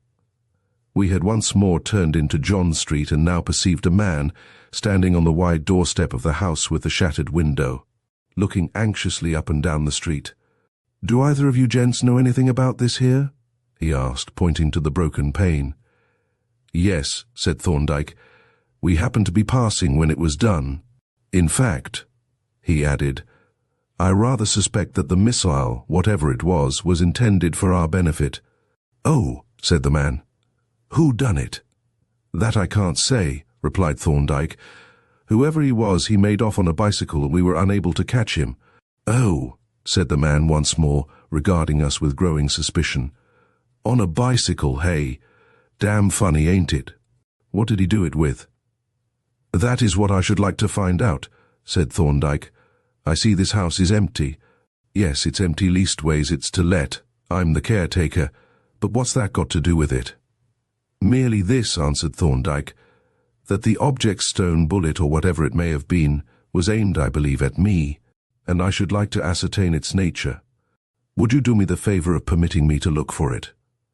The caretaker was evidently inclined to refuse this request, for he glanced suspiciously from my companion to me once or twice before replying, but, at length, he turned towards the open door and gruffly invited us to enter.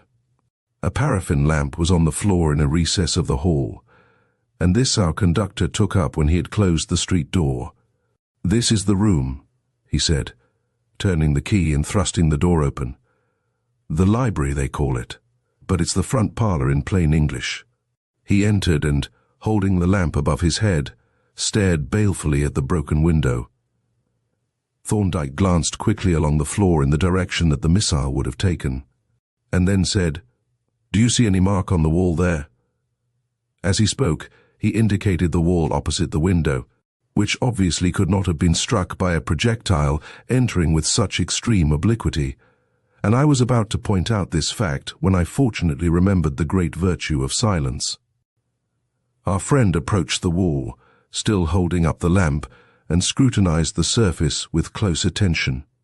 And while he was thus engaged, I observed Thorndyke stoop quickly and pick up something, which he deposited carefully and without remark in his waistcoat pocket. "I don't see no bruise anywhere," said the caretaker, sweeping his hand over the wall.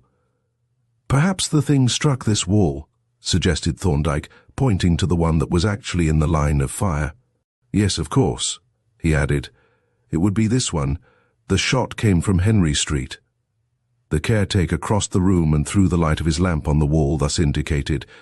"Ah, here we are," he exclaimed, with gloomy satisfaction, pointing to a small dent in which the wallpaper was turned back and the plaster exposed. "Looks almost like a bullet mark, But you say you didn't hear no report. No, said Thorndyke. There was no report. It must have been a catapult. The caretaker set the lamp down on the floor and proceeded to grope about for the projectile, in which operation we both assisted, and I could not suppress a faint smile as I noted the earnestness with which Thorndyke peered about the floor in search of the missile that was quietly reposing in his waistcoat pocket. We were deep in our investigations when there was heard an uncompromising double knock at the street door, followed by the loud pealing of a bell in the basement. "Bobby, I suppose," growled the caretaker. "Here's a blooming fuss about nothing." He caught up the lamp and went out, leaving us in the dark. "I picked it up, you know," said Thorndyke when we were alone. "I saw you," I answered. "Good. I applaud your discretion," he rejoined. The caretaker's supposition was correct. When he returned, he was accompanied by a burly constable, who saluted us with a cheerful smile and glanced facetiously round the empty room. "Our boys," said he, nodding towards the broken window. "They're playful lads, that they are. You were passing when it happened, sir, I hear." "Yes," answered Thorndyke, and he gave the constable a brief account of the occurrence, which the latter listened to, notebook in hand. "Well," said he, when the narrative was concluded, "if those hooligan boys are going to take to catapults, they'll make things lively all round." "You ought to run some of 'em in," said the caretaker. "Run 'em in," exclaimed the constable in a tone of disgust. "Yes, and then the magistrate will tell them to be good boys and give 'em 5 shillings out of the poor box to buy illustrated testaments. I'd testament them, the worthless varmints." He rammed his notebook fiercely into his pocket and stalked out of the room into the street, whither we followed. "You'll find that bullet or stone when you sweep up the room," he said, as he turned onto his beat. "And you'd better let us have it. Good night, sir." He strolled off towards Henry Street, while Thorndyke and I resumed our journey southward. "Why were you so secret about that projectile?" I asked my friend as we walked up the street. "Partly to avoid discussion with the caretaker," he replied, "but principally because I thought it likely that a constable would pass the house and, seeing the light, come in to make inquiries. And then I should have had to hand over the object to him. And why not? Is the object a specially interesting one?" "It is highly interesting to me at the present moment," replied Thorndyke with a chuckle, "because I have not examined it. I have a theory as to its nature, which theory I should like to test before taking the police into my confidence." "Are you going to take me into your confidence?" I asked. "When we get home, if you are not too sleepy," he replied. On our arrival at his chambers, Thorndyke desired me to light up and clear one end of the table while he went up to the workshop to fetch some tools. I turned back the table cover, and having adjusted the gas so as to light this part of the table, waited in some impatience for my colleague's return. In a few minutes he re-entered bearing a small vice, a metal saw, and a wide-mouthed bottle. "What have you got in that bottle?" I asked, perceiving a metal object inside it. "That is the projectile, which I have thought fit to rinse in distilled water, for reasons that will presently appear." He agitated the bottle gently for a minute or so, and then, with a pair of dissecting forceps, lifted out the object and held it above the surface of the water to drain, after which he laid it carefully on a piece of blotting paper. I stooped over the projectile and examined it with great curiosity, while Thorndyke stood by regarding me with almost equal interest. "Well," he said, after watching me in silence for some time, "what do you see?" "I see a small brass cylinder," I answered, "about 2 inches long and rather thicker than an ordinary lead pencil. One end is conical, and there is a small hole at the apex which seems to contain a steel point. The other end is flat, but has in the center a small square projection such as might fit a watch key. I notice also a small hole in the side of the cylinder close to the flat end. The thing looks like a miniature shell and appears to be hollow." "It is hollow," said Thorndyke. "You must have observed that, when I held it up to drain, the water trickled out through the hole at the pointed end." "Yes, I noticed that. Now take it up and shake it." I did so and felt some heavy object rattle inside it. "There is some loose body inside it," I said, "which fits it pretty closely, as it moves only in the long diameter. Quite so, your description is excellent. And now, what is the nature of this projectile? I should say it is a miniature shell or explosive bullet. Wrong, said Thorndyke. A very natural inference, but a wrong one. Then what is the thing? I demanded, my curiosity still further aroused. I will show you, he replied.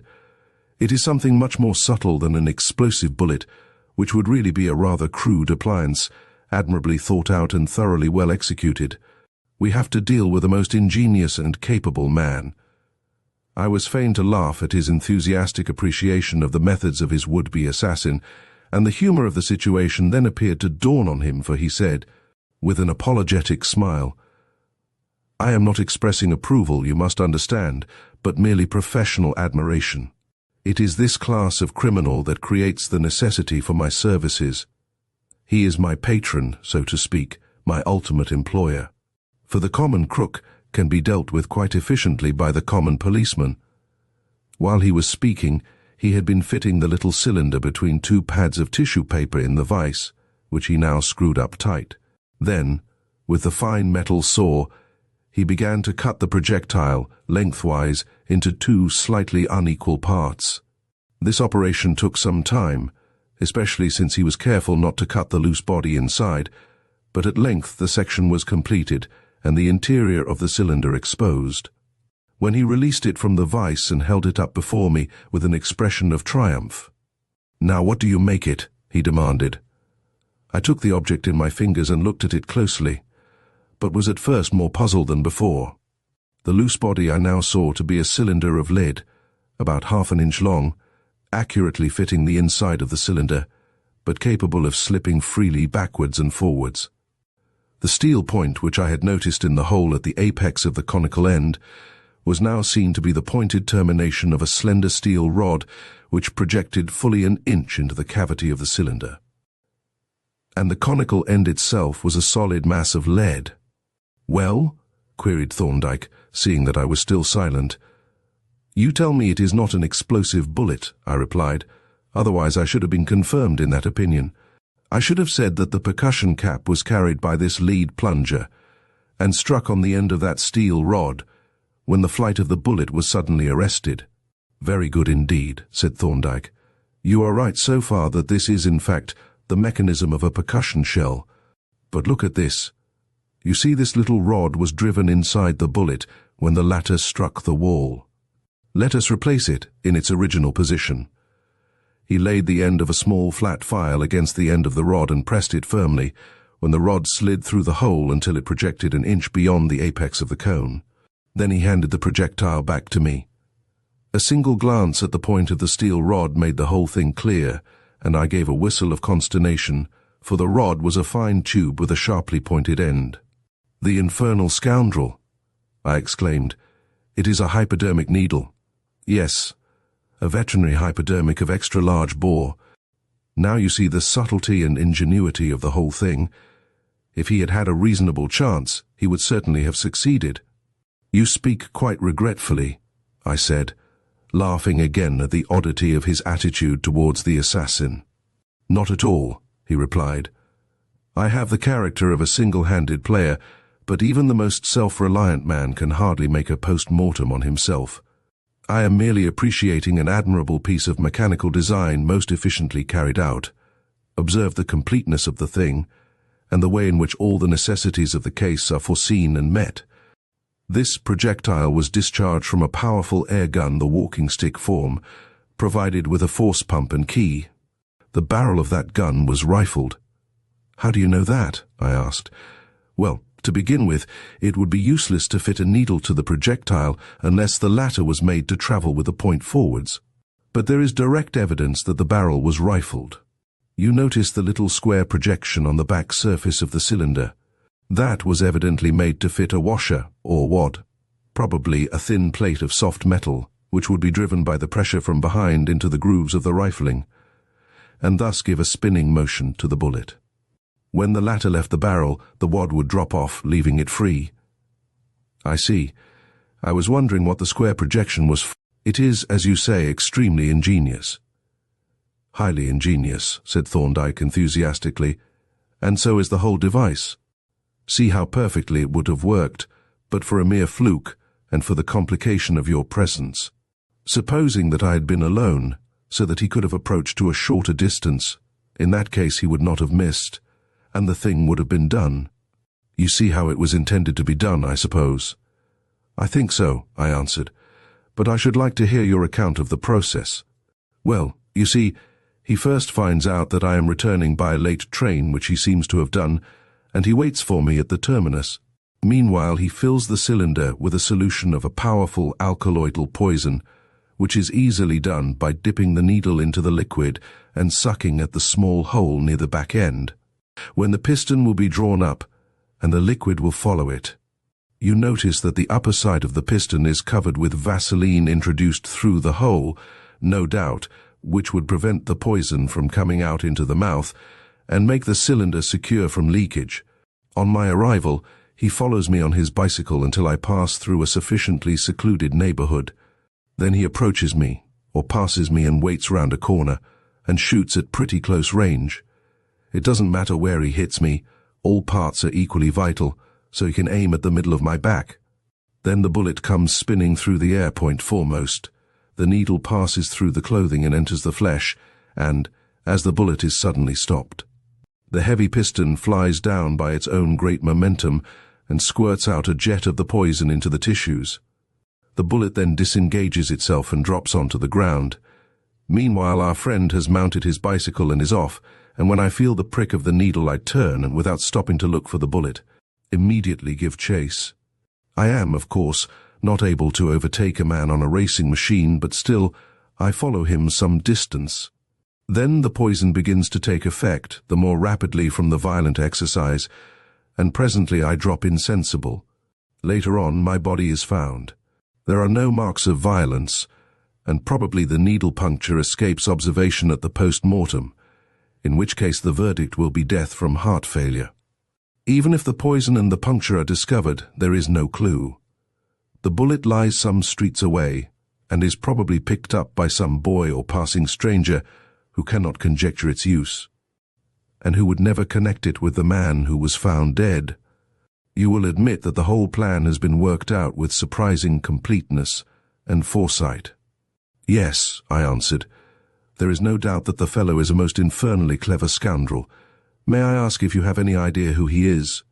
Well, Thorndyke replied, seeing that, as Carlyle has unkindly pointed out, clever people are not in an overwhelming majority, and that, of the clever people whom I know, only a very few are interested in my immediate demise, I'm able to form a fairly probable conjecture. And what do you mean to do? For the present, I shall maintain an attitude of masterly inactivity and avoid the night air.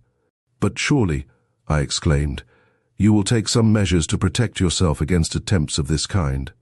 You can hardly doubt now that your accident in the fog was really an attempted murder. I never did doubt it, as a matter of fact, although I prevaricated at the time. But I have not enough evidence against this man at present, and consequently can do nothing but show that I suspect him, which would be foolish. Whereas, if I lie low, one of two things will happen.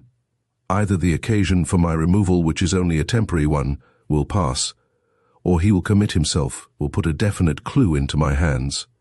Then we shall find the air cane, the bicycle, perhaps a little stock of poison, and certain other trifles that I have in my mind, which will be good confirmatory evidence, though insufficient in themselves. And now, I think, I must really adjourn this meeting, or we shall be good for nothing tomorrow. Chapter 12. It might have been. It was now only a week from the date on which the trial was to open. In 8 days the mystery would almost certainly be solved, if it was capable of solution, for the trial promised to be quite a short one, and then Reuben Hornby would be either a convicted felon or a free man, clear of the stigma of the crime. For several days past, Thorndyke had been in almost constant possession of the laboratory, while his own small room, devoted ordinarily to bacteriology and microscopical work, was kept continually locked, a state of things that reduced Polton to a condition of the most extreme nervous irritation, especially when, as he told me indignantly, he met Mr. Anstey emerging from the Holy of Holies, grinning and rubbing his hands and giving utterance to genial but unparliamentary expressions of amused satisfaction. I had met Anstey on several occasions lately, and each time liked him better than the last, for his whimsical, facetious manner covered a nature, as it often does, that was serious and thoughtful. And I found him not only a man of considerable learning, but one also a lofty standard of conduct. His admiration for Thorndyke was unbounded, and I could see that the two men collaborated with the utmost sympathy and mutual satisfaction. But although I regarded Mr. Anstey with feelings of the liveliest friendship, I was far from gratified when, on the morning of which I am writing, I observed him from our sitting-room window, crossing the gravelled space from Crown Office Row and evidently bearing down on our chambers. For the fact is that I was awaiting the arrival of Juliet, and should greatly have preferred to be alone at the moment, seeing that Thorndyke had already gone out. It is true that my fair enslaver was not due for nearly half an hour, but then, who could say how long Anstey would stay, or what embarrassments might arise from my efforts to escape? By all of which it may be perceived that my disease had reached a very advanced stage, and that I was unequal to those tactics of concealment that are commonly attributed to the ostrich. A sharp rap of the knocker announced the arrival of the disturber of my peace, and when I opened the door, Anstey walked in with the air of a man to whom an hour more or less is of no consequence whatever. He shook my hand with mock solemnity, and, seating himself upon the edge of the table, proceeded to roll a cigarette with exasperating deliberation. "I infer," said he, "that our learned brother is practicing parlour magic upstairs, or peradventure he has gone on a journey." "He has a consultation this morning," I answered. "Was he expecting you?" "Evidently not, or he would have been here. No, I just looked in to ask a question about the case of your friend Hornby. You know it comes on for trial next week." "Yes," Thorndyke told me. "What do you think of Hornby's prospects? Is he going to be convicted, or will he get an acquittal?" "He will be entirely passive," replied Anstey. But here he slapped his chest impressively. "Are going to secure an acquittal. You will be highly entertained, my learned friend, and Mr. the Enemy will be excessively surprised." He inspected the newly made cigarette with a critical air, and chuckled softly. "You seem pretty confident," I remarked. "I am," he answered, "though Thorndyke considers failure possible, which of course it is if the jury box should chance to be filled with microcephalic idiots, and the judge should prove incapable of understanding simple, technical evidence. But we hope that neither of these things will happen, and if they do not, we feel pretty safe. By the way, I hope I am not divulging your principal secrets." "Well," I replied with a smile, "you have been more explicit than Thorndyke ever has." "Have I?" he exclaimed with mock anxiety. "Then I must swear you to secrecy. Thorndyke is so very close, and he is quite right too. I never cease admiring his tactics of allowing the enemy to fortify and barricade the entrance that he does not mean to attack. But I see you are wishing me at the devil, so give me a cigar, and I will go, though not to that particular destination." "Will you have one of Thorndyke's special brand?" I asked malignantly. "What? Those foul trichinopolies? Not while brown paper is to be obtained at every stationer's. I'd sooner smoke my own wig." I tendered my own case, from which he selected a cigar with anxious care and much sniffing. Then he bade me a ceremonious adieu and departed down the stairs, blithely humming a melody from the latest comic opera. He had not left more than 5 minutes when a soft and elaborate rat-tat from the little brass knocker brought my heart into my mouth. I ran to the door and flung it open, revealing Juliet standing on the threshold. "May I come in?" she asked. "I want to have a few words with you before we start." I looked at her with some anxiety, for she was manifestly agitated, and the hand that she held out to me trembled. "I am greatly upset, Dr. Jervis," she said, ignoring the chair that I had placed for her. "Mr. Lawley has been giving us his views of poor Reuben's case, and his attitude fills me with dismay." "Hang Mr. Lawley," I muttered, and then apologized hastily. "What made you go to him, Miss Gibson?" "I didn't go to him, he came to us. He dined with us last night, he and Walter, and his manner was gloomy in the extreme. After dinner, Walter took him apart with me and asked him what he really thought of the case. He was most pessimistic. "My dear sir," he said, "the only advice I can give you is that you prepare yourself to contemplate disaster as philosophically as you can. In my opinion, your cousin is almost certain to be convicted." "But," said Walter, "what about the defense? I understood that there was at least a plausible case." Mr. Lawley shrugged his shoulders. "I have a sort of alibi that will go for nothing, but I have no evidence to offer in answer to that of the prosecution, and no case, and I may say, speaking in confidence, that I do not believe there is any case. I do not see how there can be any case, and I have heard nothing from Dr. Thorndyke to lead me to suppose that he has really done anything in the matter. Is this true, Dr. Jervis? Oh, do tell me the real truth about it. I have been so miserable and terrified since I heard this, and I was so full of hope before. Tell me, is it true? Will Reuben be sent to prison after all?" In her agitation, she laid her hands on my arm and looked up into my face with her grey eyes swimming with tears, and was so piteous, so trustful, and, withal, so bewitching that my reserve melted like snow before a July sun. "It is not true," I answered, taking her hands in mine, and speaking perforce in a low tone that I might not betray my emotion. "If it were, it would mean that I have wilfully deceived you, that I have been false to our friendship, and how much that friendship has been to me, no one but myself will ever know." She crept a little closer to me with a manner at once penitent and wheedling. "You are not going to be angry with me, are you?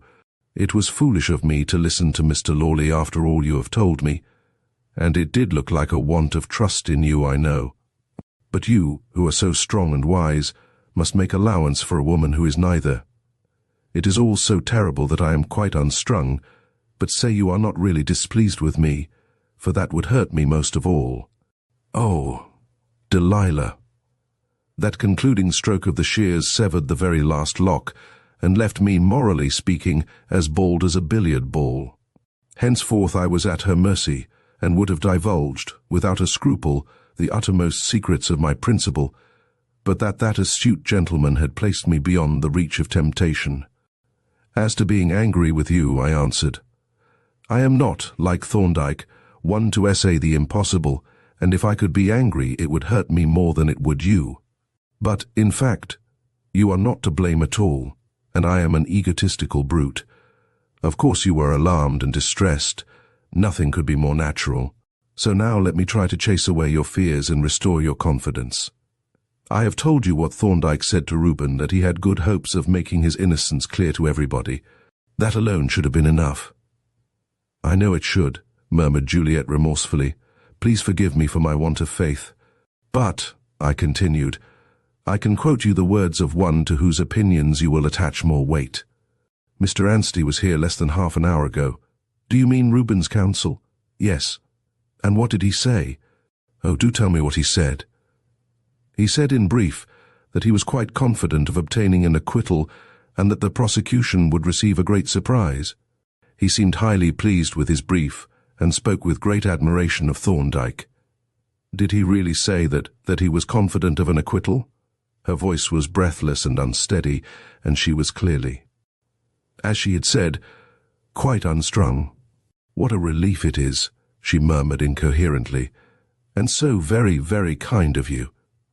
She wiped her eyes and laughed a queer, shaky little laugh. Then, quite suddenly, she burst into a passion of sobbing. Hardly conscious of what I did, I drew her gently towards me and rested her head on my shoulder, whilst I whispered into her ear, I know not what words of consolation, but I am sure that I called her dear Juliet, and probably used other expressions equally improper and reprehensible. Presently she recovered herself, and having dried her eyes, regarded me somewhat shamefacedly, blushing hotly, but smiling very sweetly nevertheless. "I am ashamed of myself," she said, "coming here and weeping on your bosom like a great baby. It is to be hoped that your other clients do not behave in this way." Whereat we both laughed heartily, and, our emotional equilibrium being thus restored, we began to think of the object of our meeting. "I am afraid I have wasted a great deal of time," said Juliet, looking at her watch. "Shall we be too late, do you think?" "I hope not," I replied, "for Reuben will be looking for us, but we must hurry." I caught up my hat, and we went forth, closing the oak behind us, and took our way up King's Bench Walk in silence, but with a new and delightful sense of intimate comradeship. I glanced from time to time at my companion, and noted that her cheeks still bore a rosy flush, and when she looked at me, there was a sparkle in her eye, and a smiling softness in her glance. That stirred my heart, until I trembled with the intensity of the passion that I must needs conceal.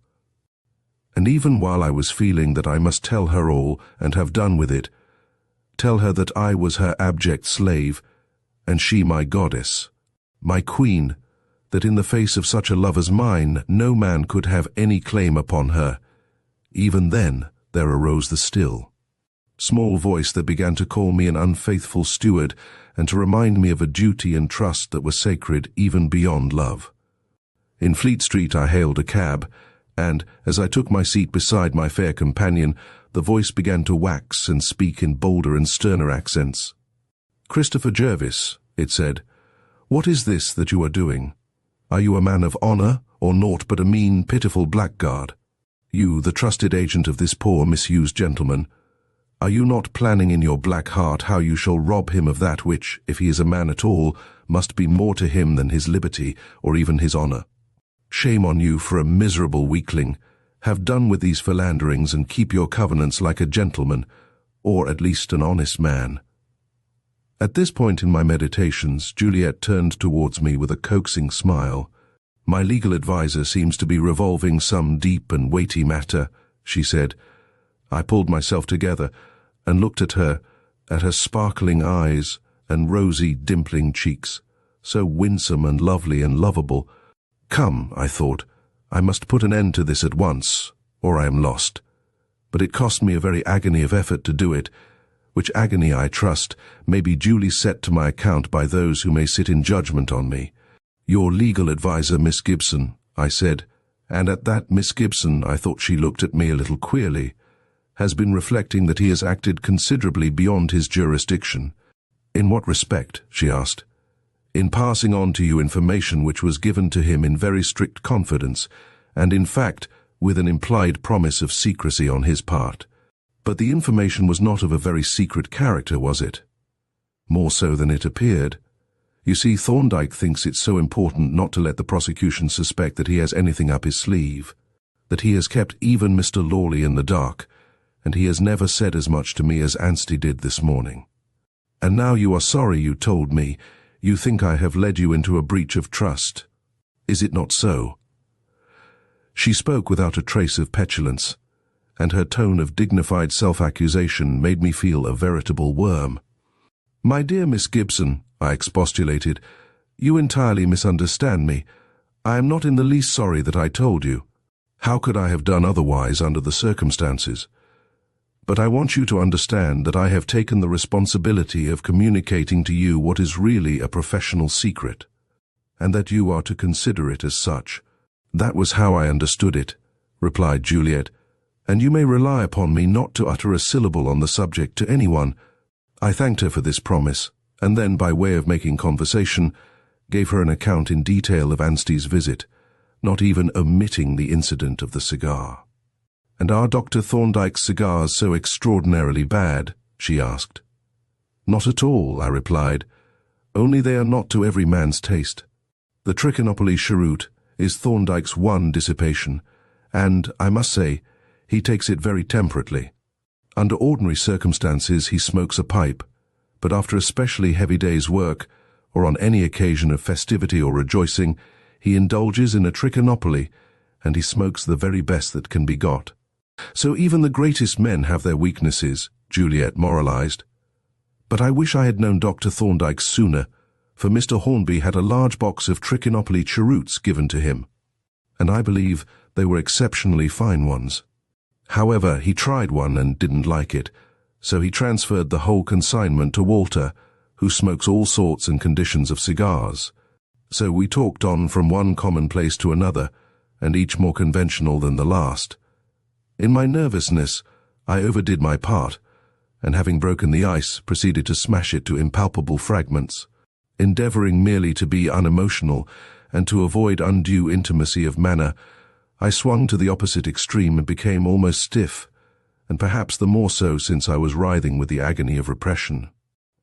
Meanwhile, a corresponding change took place in my companion. At first her manner seemed doubtful and bewildered. Then she too grew more distant and polite, and less disposed for conversation. Perhaps her conscience began to rebuke her, or it may be that my coolness suggested to her that her conduct had not been quite of the kind that would have commended itself to Reuben.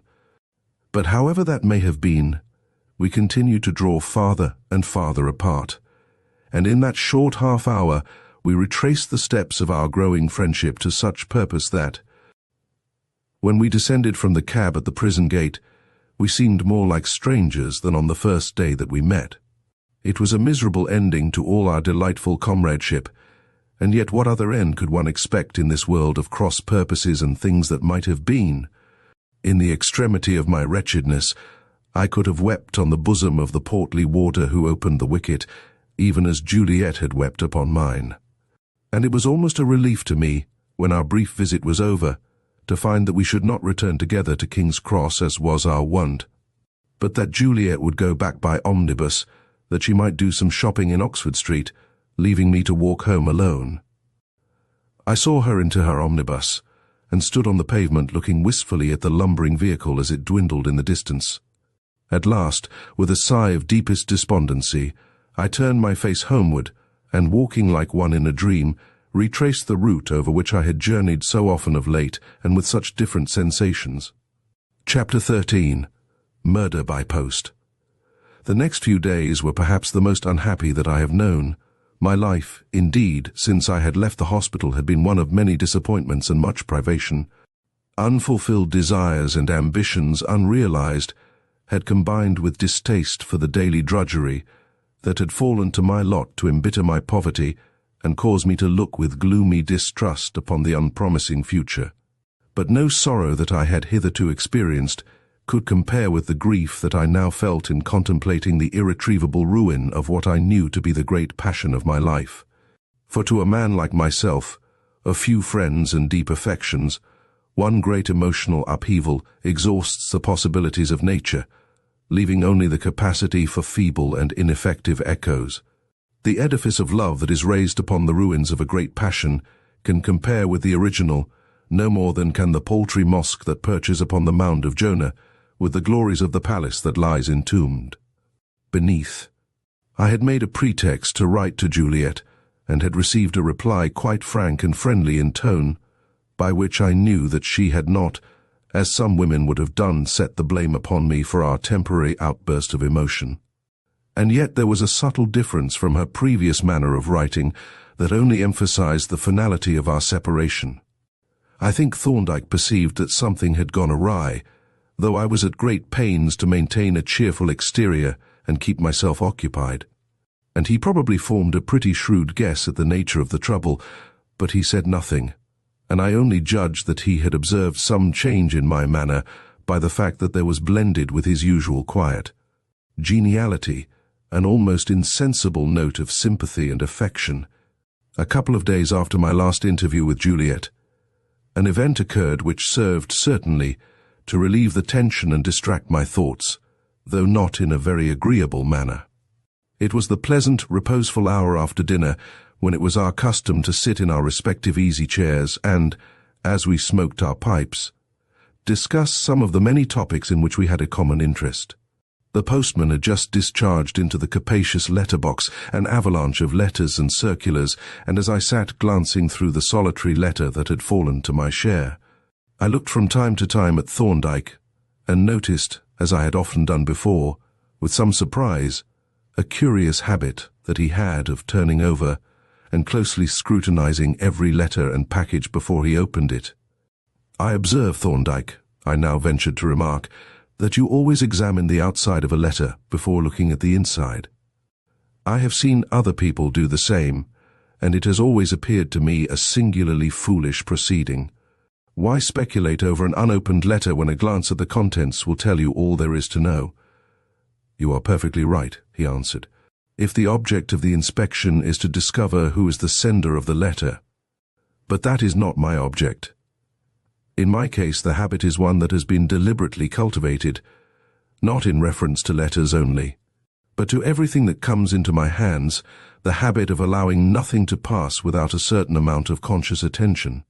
The observant man is, in reality, the attentive man, and the so-called power of observation is simply the capacity for continuous attention.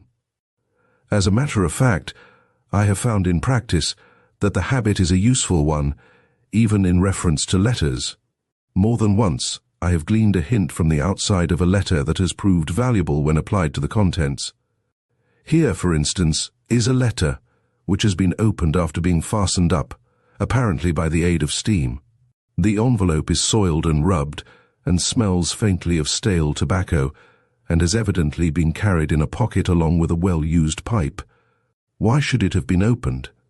On reading it, I perceive that it should have reached me 2 days ago, and that the date has been skillfully altered from the 13th to the 15th.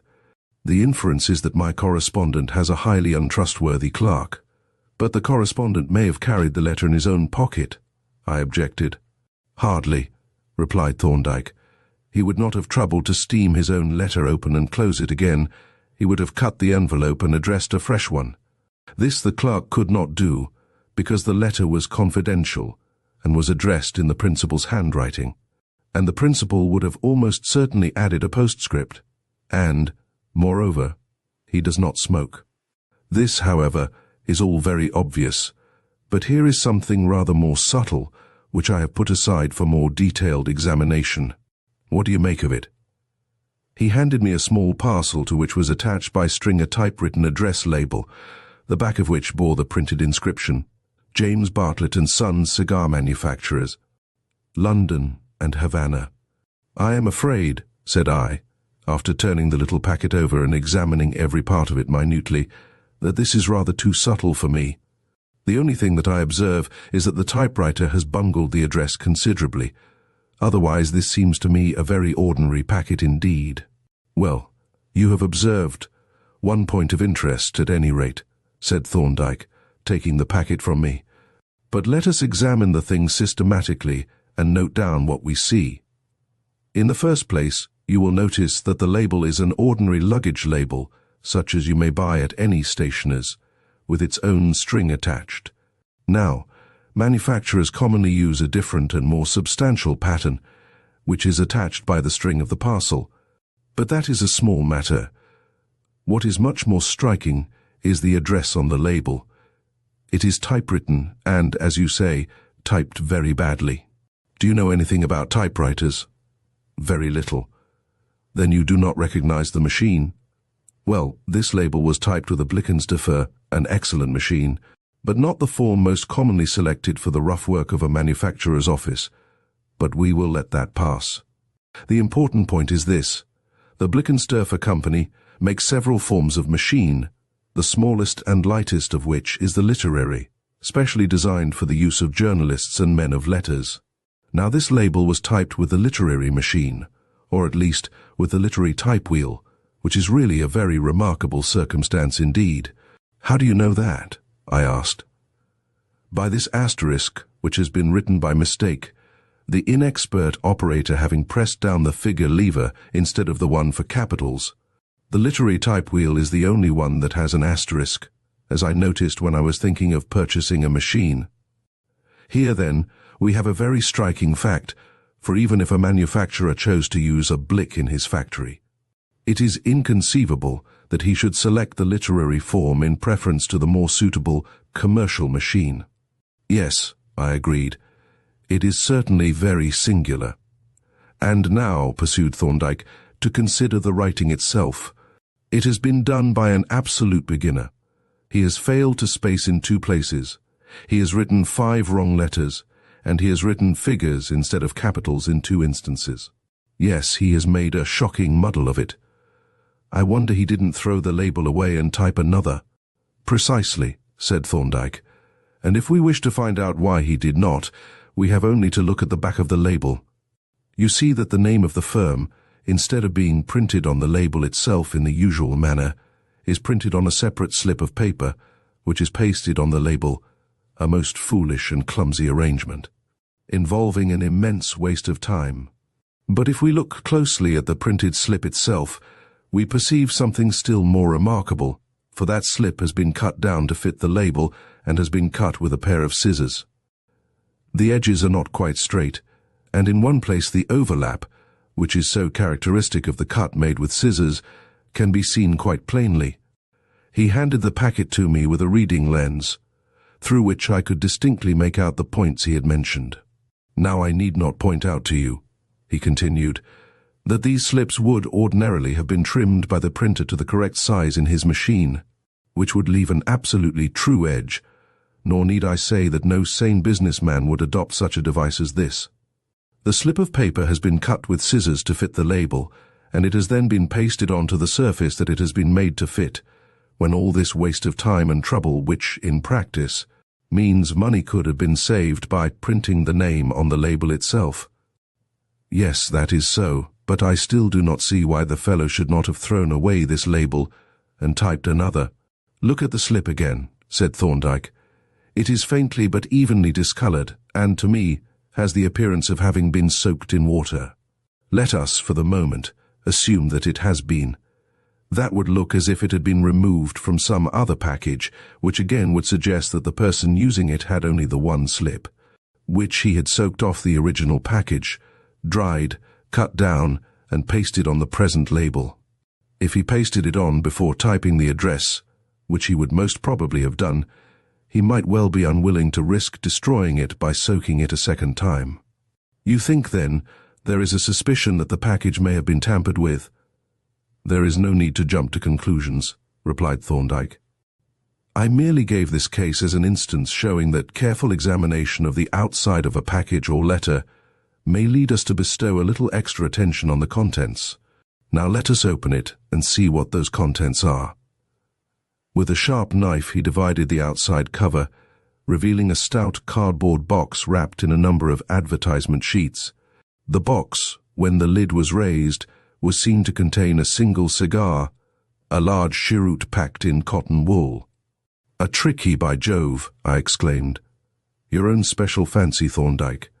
"Yes, and another anomaly at once, you see, which might have escaped our notice if we had not been on the qui-vive." "As a matter of fact, I don't see," said I. "You will think me an awful blockhead, but I don't perceive anything singular in a cigar manufacturer sending a sample cigar." "You read the label, I think?" replied Thorndyke.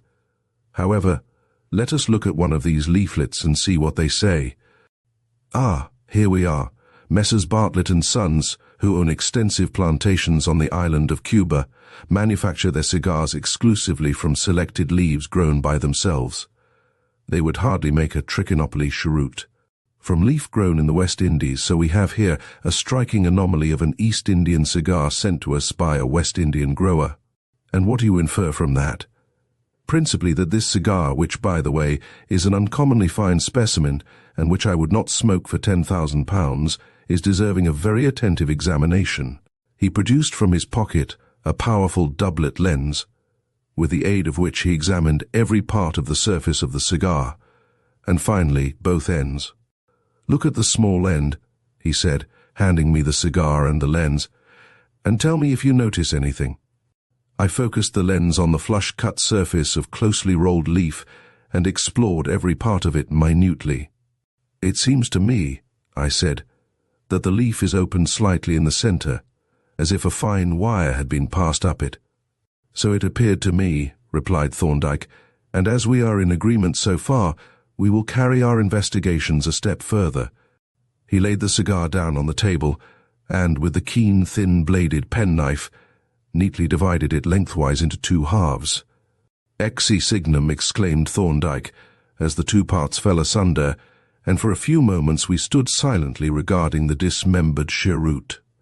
For, about half an inch from the small end, there appeared a little circular patch of white, chalky material which, by the even manner in which it was diffused among the leaf, had evidently been deposited from a solution. "Our ingenious friend again, I surmise," said Thorndyke at length, taking up one of the halves and examining the white patch through his lens. A thoughtful soul, Jervis, and original too. I wish his talents could be applied in some other direction. I shall have to remonstrate with him if he becomes troublesome. "It is your duty to society, Thorndyke," I exclaimed passionately, "to have this infernal, cold-blooded scoundrel arrested instantly. Such a man is a standing menace to the community. Do you really know who sent this thing?" I can form a pretty shrewd guess, which, however, is not quite the same thing.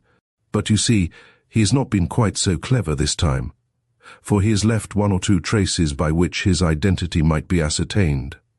Indeed, what traces has he left? Ah, now there is a nice little problem for us to consider. He settled himself in his easy chair and proceeded to fill his pipe with the air of a man who is about to discuss a matter of merely general interest. Let us consider what information this ingenious person has given us about himself.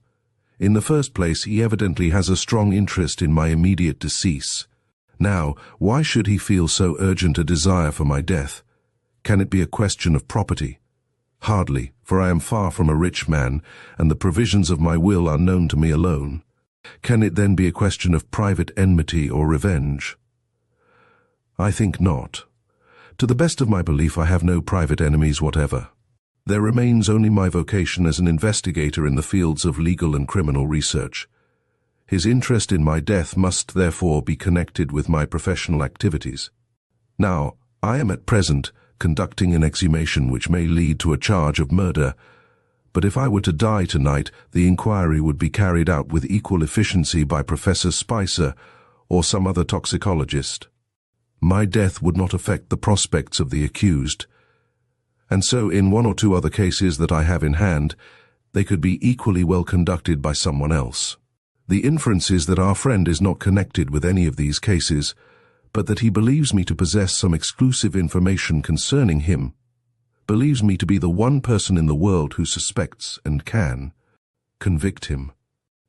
Let us assume the existence of such a person of whose guilt I alone have evidence.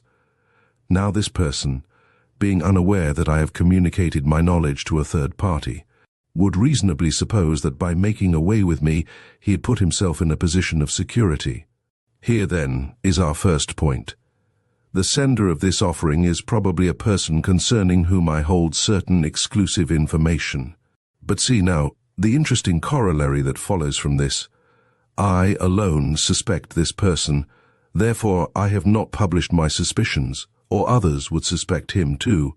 Why, then, does he suspect me of suspecting him, since I have not spoken? Evidently he too must be in possession of exclusive information. In other words, my suspicions are correct, for if they were not, he could not be aware of their existence.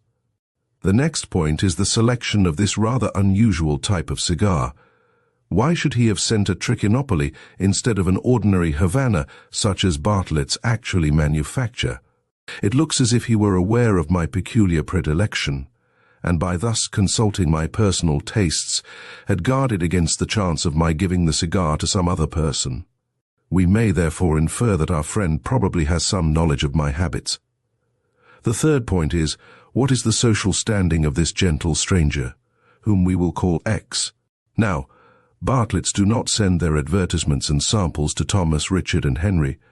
They send chiefly to members of the professions and men of means and position. It is true that the original package might have been annexed by a clerk, office boy, or domestic servant, but the probabilities are that X received the package himself, and this is borne out by the fact that he was able to obtain access to a powerful alkaloidal poison such as this undoubtedly is.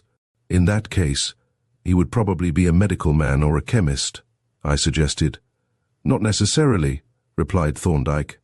The laws relating to poisons are so badly framed and administered that any well-to-do person who has the necessary knowledge can obtain almost any poison that he wants. But social position is an important factor, whence we may conclude that X belongs, at least, to the middle class. The fourth point relates to the personal qualities of Tenth. Now it is evident, from this instance alone, that he is a man of exceptional intelligence, of considerable general information, and both ingenious and resourceful. This cigar device is not only clever and original, but it has been adapted to the special circumstances with remarkable forethought. Thus the cheroot was selected, apparently for two excellent reasons. First, that it was the most likely form to be smoked by the person intended, and second, that it did not require to have the end cut off, which might have led to a discovery of the poison. The plan also shows a certain knowledge of chemistry. The poison was not intended merely to be dissolved in the moisture of the mouth. The idea evidently was that the steam generated by the combustion of the leaf at the distal end would condense in the cooler part of the cigar and dissolve the poison, and the solution would then be drawn into the mouth. Then, the nature of the poison and certain similarities of procedure seemed to identify X with the cyclist, who used that ingenious bullet. The poison in this case is a white, non-crystalline solid. The poison contained in the bullet was a solution of a white, non-crystalline solid, which analysis showed to be the most poisonous of all alkaloids.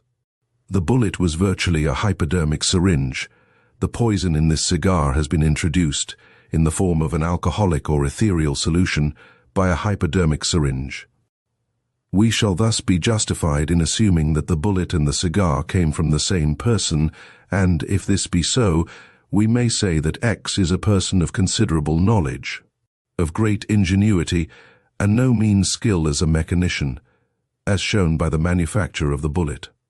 These are our principal facts, to which we may add the surmise that he has recently purchased a second-hand Blickenstuffer of the literary form, or at least fitted with a literary typewheel. "I don't quite see how you arrive at that," I said in some surprise. "It is merely a guess, you know," he replied, "though a probable one.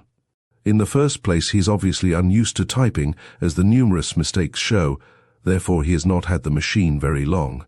The type is that which is peculiar to the Blickenstuffer, and in one of the mistakes, an asterisk has been printed in place of a letter. But the literary typewheel is the only one that has the asterisk. As to the age of the machine, there are evident signs of wear, for some of the letters have lost their sharpness.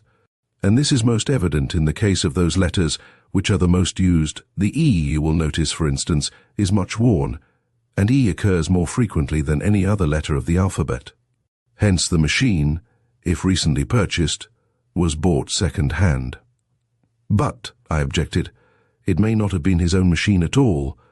"That is quite possible," answered Thorndyke, "though, considering the secrecy that would be necessary, the probabilities are in favor of his having bought it. But in any case, we have here a means of identifying the machine, should we ever meet with it." He picked up the label and handed it to me, together with his pocket lens. "Look closely at the E that we have been discussing. It occurs 5 times, in Thorndyke, in Bench, in Inner, and in Temple. Now in each case you will notice a minute break in the loop just at the summit. That break corresponds to a tiny dent in the type caused, probably, by its striking some small hard object." "I can make it out quite distinctly," I said, "and it should be a most valuable point for identification." "It should be almost conclusive," Thorndyke replied, "especially when joined to other facts that would be elicited by a search of his premises. And now let us just recapitulate the facts which our friend X has placed at our disposal. First, X is a person concerning whom I possess certain exclusive information. Second, he has some knowledge of my personal habits. Third, he is a man of some means and social position. Fourth, he is a man of considerable knowledge, ingenuity, and mechanical skill. Fifth, he has probably purchased, quite recently, a second-hand Blick fitted with a literary typewheel. Sixth, that machine, whether his own or some other person's property, can be identified by a characteristic mark on the small e. If you will note down those 6 points and add that X is probably an expert cyclist and a fairly good shot with a rifle, you may possibly be able, presently, to complete the equation X equal to. "I am afraid," I said, "I do not possess the necessary data, but I suspect you do, and if it is so, I repeat that it is your duty to society to say nothing of your clients, whose interests would suffer by your death, to have this fellow laid by the heels before he does any mischief. Yes, I shall have to interfere if he becomes really troublesome, but I have reasons for wishing to leave him alone at present. You do really know who he is, then? Well, I think I can solve the equation that I have just offered to you for solution. You see, I have certain data, as you suggest, which you do not possess. There is, for instance, a certain ingenious gentleman concerning whom I hold what I believe to be exclusive information, and my knowledge of him does not make it appear unlikely that he might be the author of these neat little plans. I am much impressed, I said, as I put away my notebook, after having jotted down the points that Thorndyke had advised me to consider. I am much impressed by your powers of observation and your capacity for reasoning from apparently trivial data, but I do not see even now why you viewed that cigar with such immediate and decided suspicion. There was nothing actually to suggest the existence of poison in it, and yet you seemed to form the suspicion at once, and to search for it, as though you expected to find it. Yes, replied Thorndyke. To a certain extent you are right. The idea of a poisoned cigar was not new to me, and thereby hangs a tale. He laughed softly and gazed into the fire with eyes that twinkled with quiet amusement. You have heard me say, he resumed after a short pause, that when I first took these chambers I had practically nothing to do. I had invented a new variety of medico-legal practice and had to build it up by slow degrees, and the natural consequence was that, for a long time, it yielded nothing but almost unlimited leisure. Now, that leisure was by no means wasted, for I employed it in considering the class of cases in which I was likely to be employed, and in working out theoretical examples, and seeing that crimes against the person have nearly always a strong medical interest. I gave them special attention. For instance, I planned a series of murders, selecting royal personages and great ministers as the victims, and on each murder I brought to bear all the special knowledge, skill, and ingenuity at my command. I inquired minutely into the habits of my hypothetical victims, ascertained who were their associates, friends, enemies, and servants, considered their diet, their residences, their modes of conveyance, the source of their clothing, and, in fact, everything which it was necessary to know in order to achieve their deaths with certainty and with absolute safety to the murderer. How deeply gratified and flattered those great personages would have felt, I remarked, if they had known how much attention they were receiving. Yes, I suppose it would have been somewhat startling, to the Prime Minister, for instance, to have learned that he was being watched and studied by an attentive observer, and that the arrangements for his decease had been completed down to the minutest detail. But of course, the application of the method to a particular case was the essential thing, for it brought into view all the incidental difficulties, in meeting which all the really interesting and instructive details were involved. Well, the particulars of these crimes I wrote out at length, in my private shorthand, in a journal which I kept for the purpose, and which, I need not say, I locked up securely in my safe when I was not using it. After completing each case, it was my custom to change sides and play the game over again from the opposite side of the board. That is to say, I added, as an appendix to each case, an analysis with a complete scheme for the detection of the crime. I have in my safe at the present moment 6 volumes of cases, fully indexed, and I can assure you that they are not only highly instructive reading, but are really valuable as works of reference. That I can readily believe, I replied, laughing heartily, nevertheless, at the grotesqueness of the whole proceeding. Though they might have proved rather incriminating documents if they had passed out of your possession. They would never have been read, rejoined Thorndyke. My shorthand is, I think, quite undecipherable. It has been so made intentionally with a view to secrecy. And have any of your theoretical cases ever turned up in real life? Several of them have, though very imperfectly planned and carried out as a rule. The poisoned cigar is one of them, though, of course, I should never have adopted such a conspicuous device for presenting it, and the incident of the other night is a modification for the worse of another. In fact, most of the intricate and artistic crimes with which I have had to deal professionally have had their more complete and elaborate prototypes in my journals. I was silent for some time, reflecting on the strange personality of my gifted friend and the singular fitness that he presented for the part he had chosen to play in the drama of social life. But presently my thoughts returned to the peril that overshadowed him, and I came back once more to my original question. "And now, Thorndyke," I said, "that you have penetrated both the motives and the disguise of this villain, what are you going to do? Is he to be put safely under lock and key, or is he to be left in peace and security to plan some other, and perhaps more successful, scheme for your destruction?" "For the present," replied Thorndyke, "I am going to put these things in a place of safety. Tomorrow you shall come with me to the hospital and see me place the ends of the cigar in the custody of Dr. Chandler, who will make an analysis and report on the nature of the poison. After that we shall act in whatever way seems best." Unsatisfactory. As this conclusion appeared, I knew it was useless to raise further objections, and, accordingly, when the cigar with its accompanying papers and wrappings had been deposited in a drawer, we dismissed it, if not from our thoughts, at least from our conversation. Chapter 14. A Startling Discovery. The morning of the trial, so long looked forward to, had at length arrived, and the train of events which it has been my business to chronicle in this narrative was now fast drawing to an end. To me, those events had been in many ways of the deepest moment. Not only had they transported me from a life of monotonous drudgery into one charged with novelty and dramatic interest.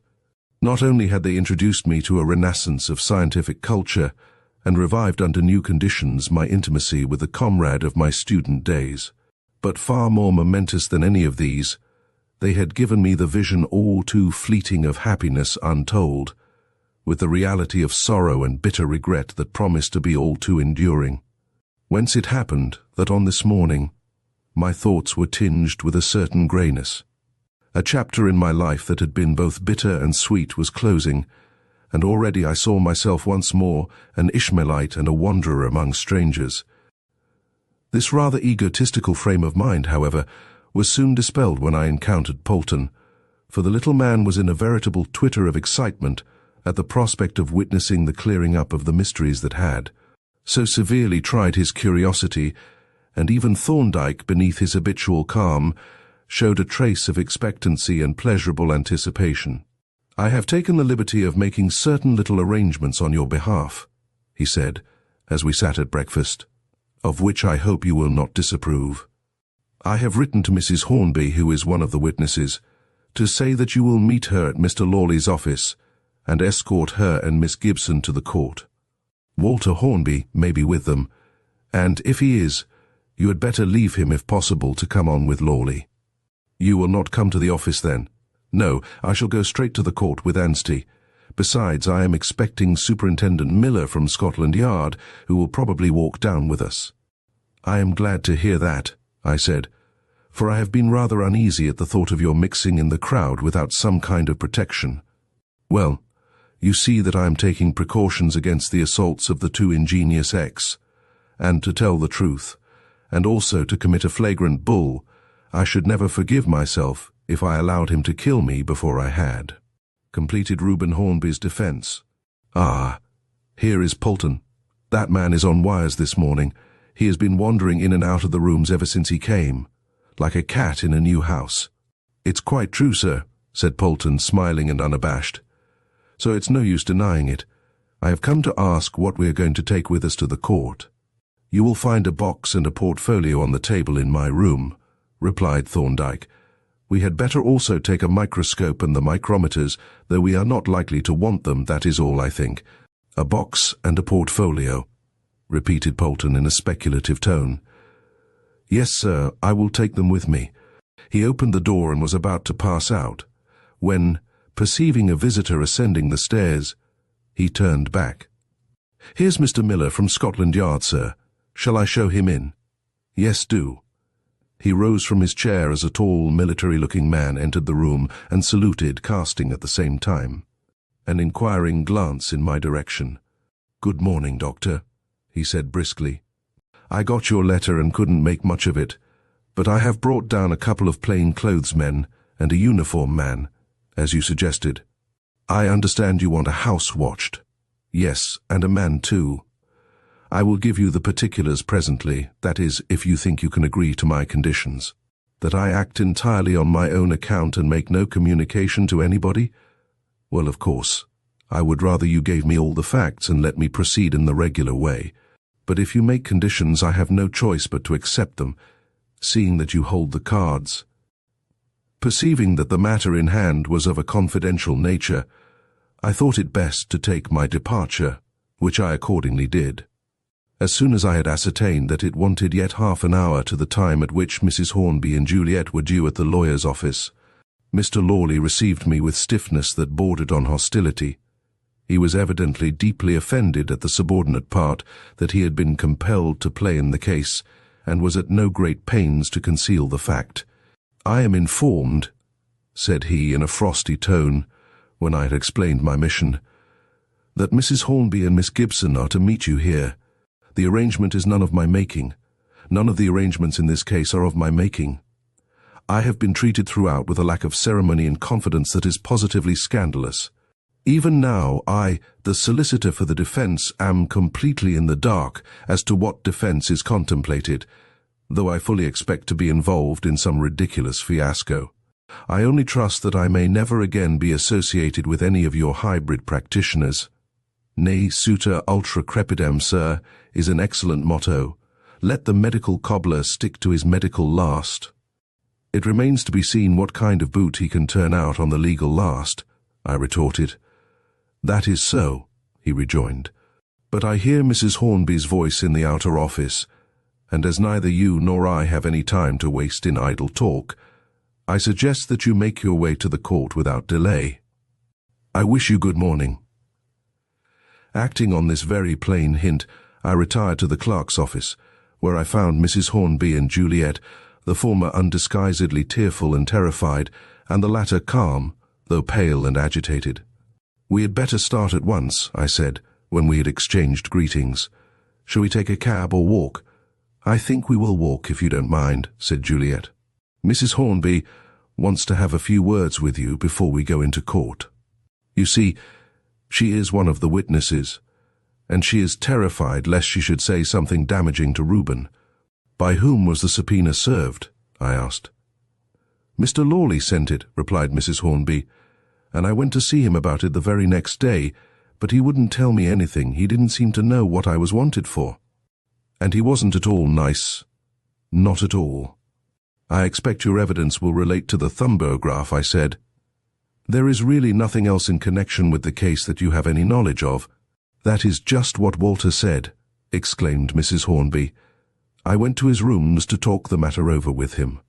He is very upset about the whole affair, and I am afraid he thinks very badly of poor Reuben's prospects. I only trust he may be wrong. Oh dear, what a dreadful thing it is, to be sure." Here the poor lady halted to mop her eyes elaborately, to the surprise and manifest scorn of a passing errand boy. "He was very thoughtful and sympathetic, Walter. I mean, you know," pursued Mrs. Hornby, "and most helpful. He asked me all I knew about that horrid little book, and took down my answers in writing. Then he wrote out the questions I was likely to be asked, with my answers, so that I could read them over and get them well into my head. Wasn't it good of him? And I made him print them with his machine so that I could read them without my glasses, and he did it beautifully. I have the paper in my pocket now." "I didn't know Mr. Walter went in for printing," I said. "Has he a regular printing press?" "It isn't a printing press exactly," replied Mrs. Hornby. "It is a small thing with a lot of round keys that you press down Dickens' bluffer. I think it is called Ridiculous Name, isn't it? Walter bought it from one of his literary friends about a week ago, but he is getting quite clever with it already, though he does make a few mistakes still, as you can see." She halted again, and began to search for the opening of a pocket, which was hidden away in some occult recess of her clothing, all unconscious of the effect that her explanation had produced on me. For instantly, as she spoke, there flashed into my mind one of the points that Thorndyke had given me for the identification of the mysterious 10th. He has probably purchased quite recently a second-hand Blickensderfer, fitted with a literary typewheel. The coincidence was striking and even startling, though a moment's reflection convinced me that it was nothing more than a coincidence. For there must be hundreds of second-hand Blicks on the market, and as to Walter Hornby, he certainly could have no quarrel with Thorndyke, but would rather be interested in his preservation on Reuben's account. These thoughts passed through my mind so rapidly that by the time Mrs. Hornby had run her pocket to earth, I had quite recovered from the momentary shock. "Ah, here it is," she exclaimed triumphantly, producing an obese Morocco purse.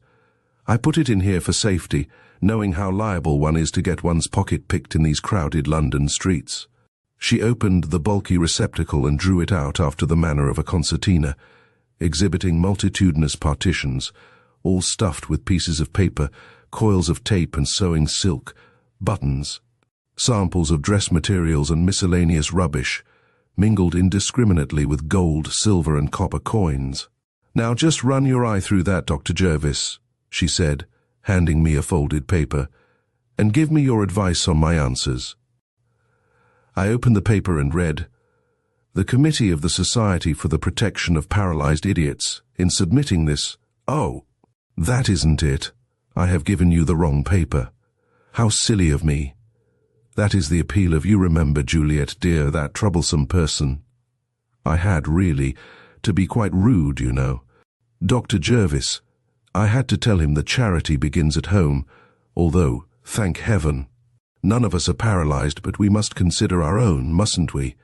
And then, do you think this is the one, dear?" interposed Juliet, in whose pale cheek the ghost of a dimple had appeared. "It looks cleaner than most of the others."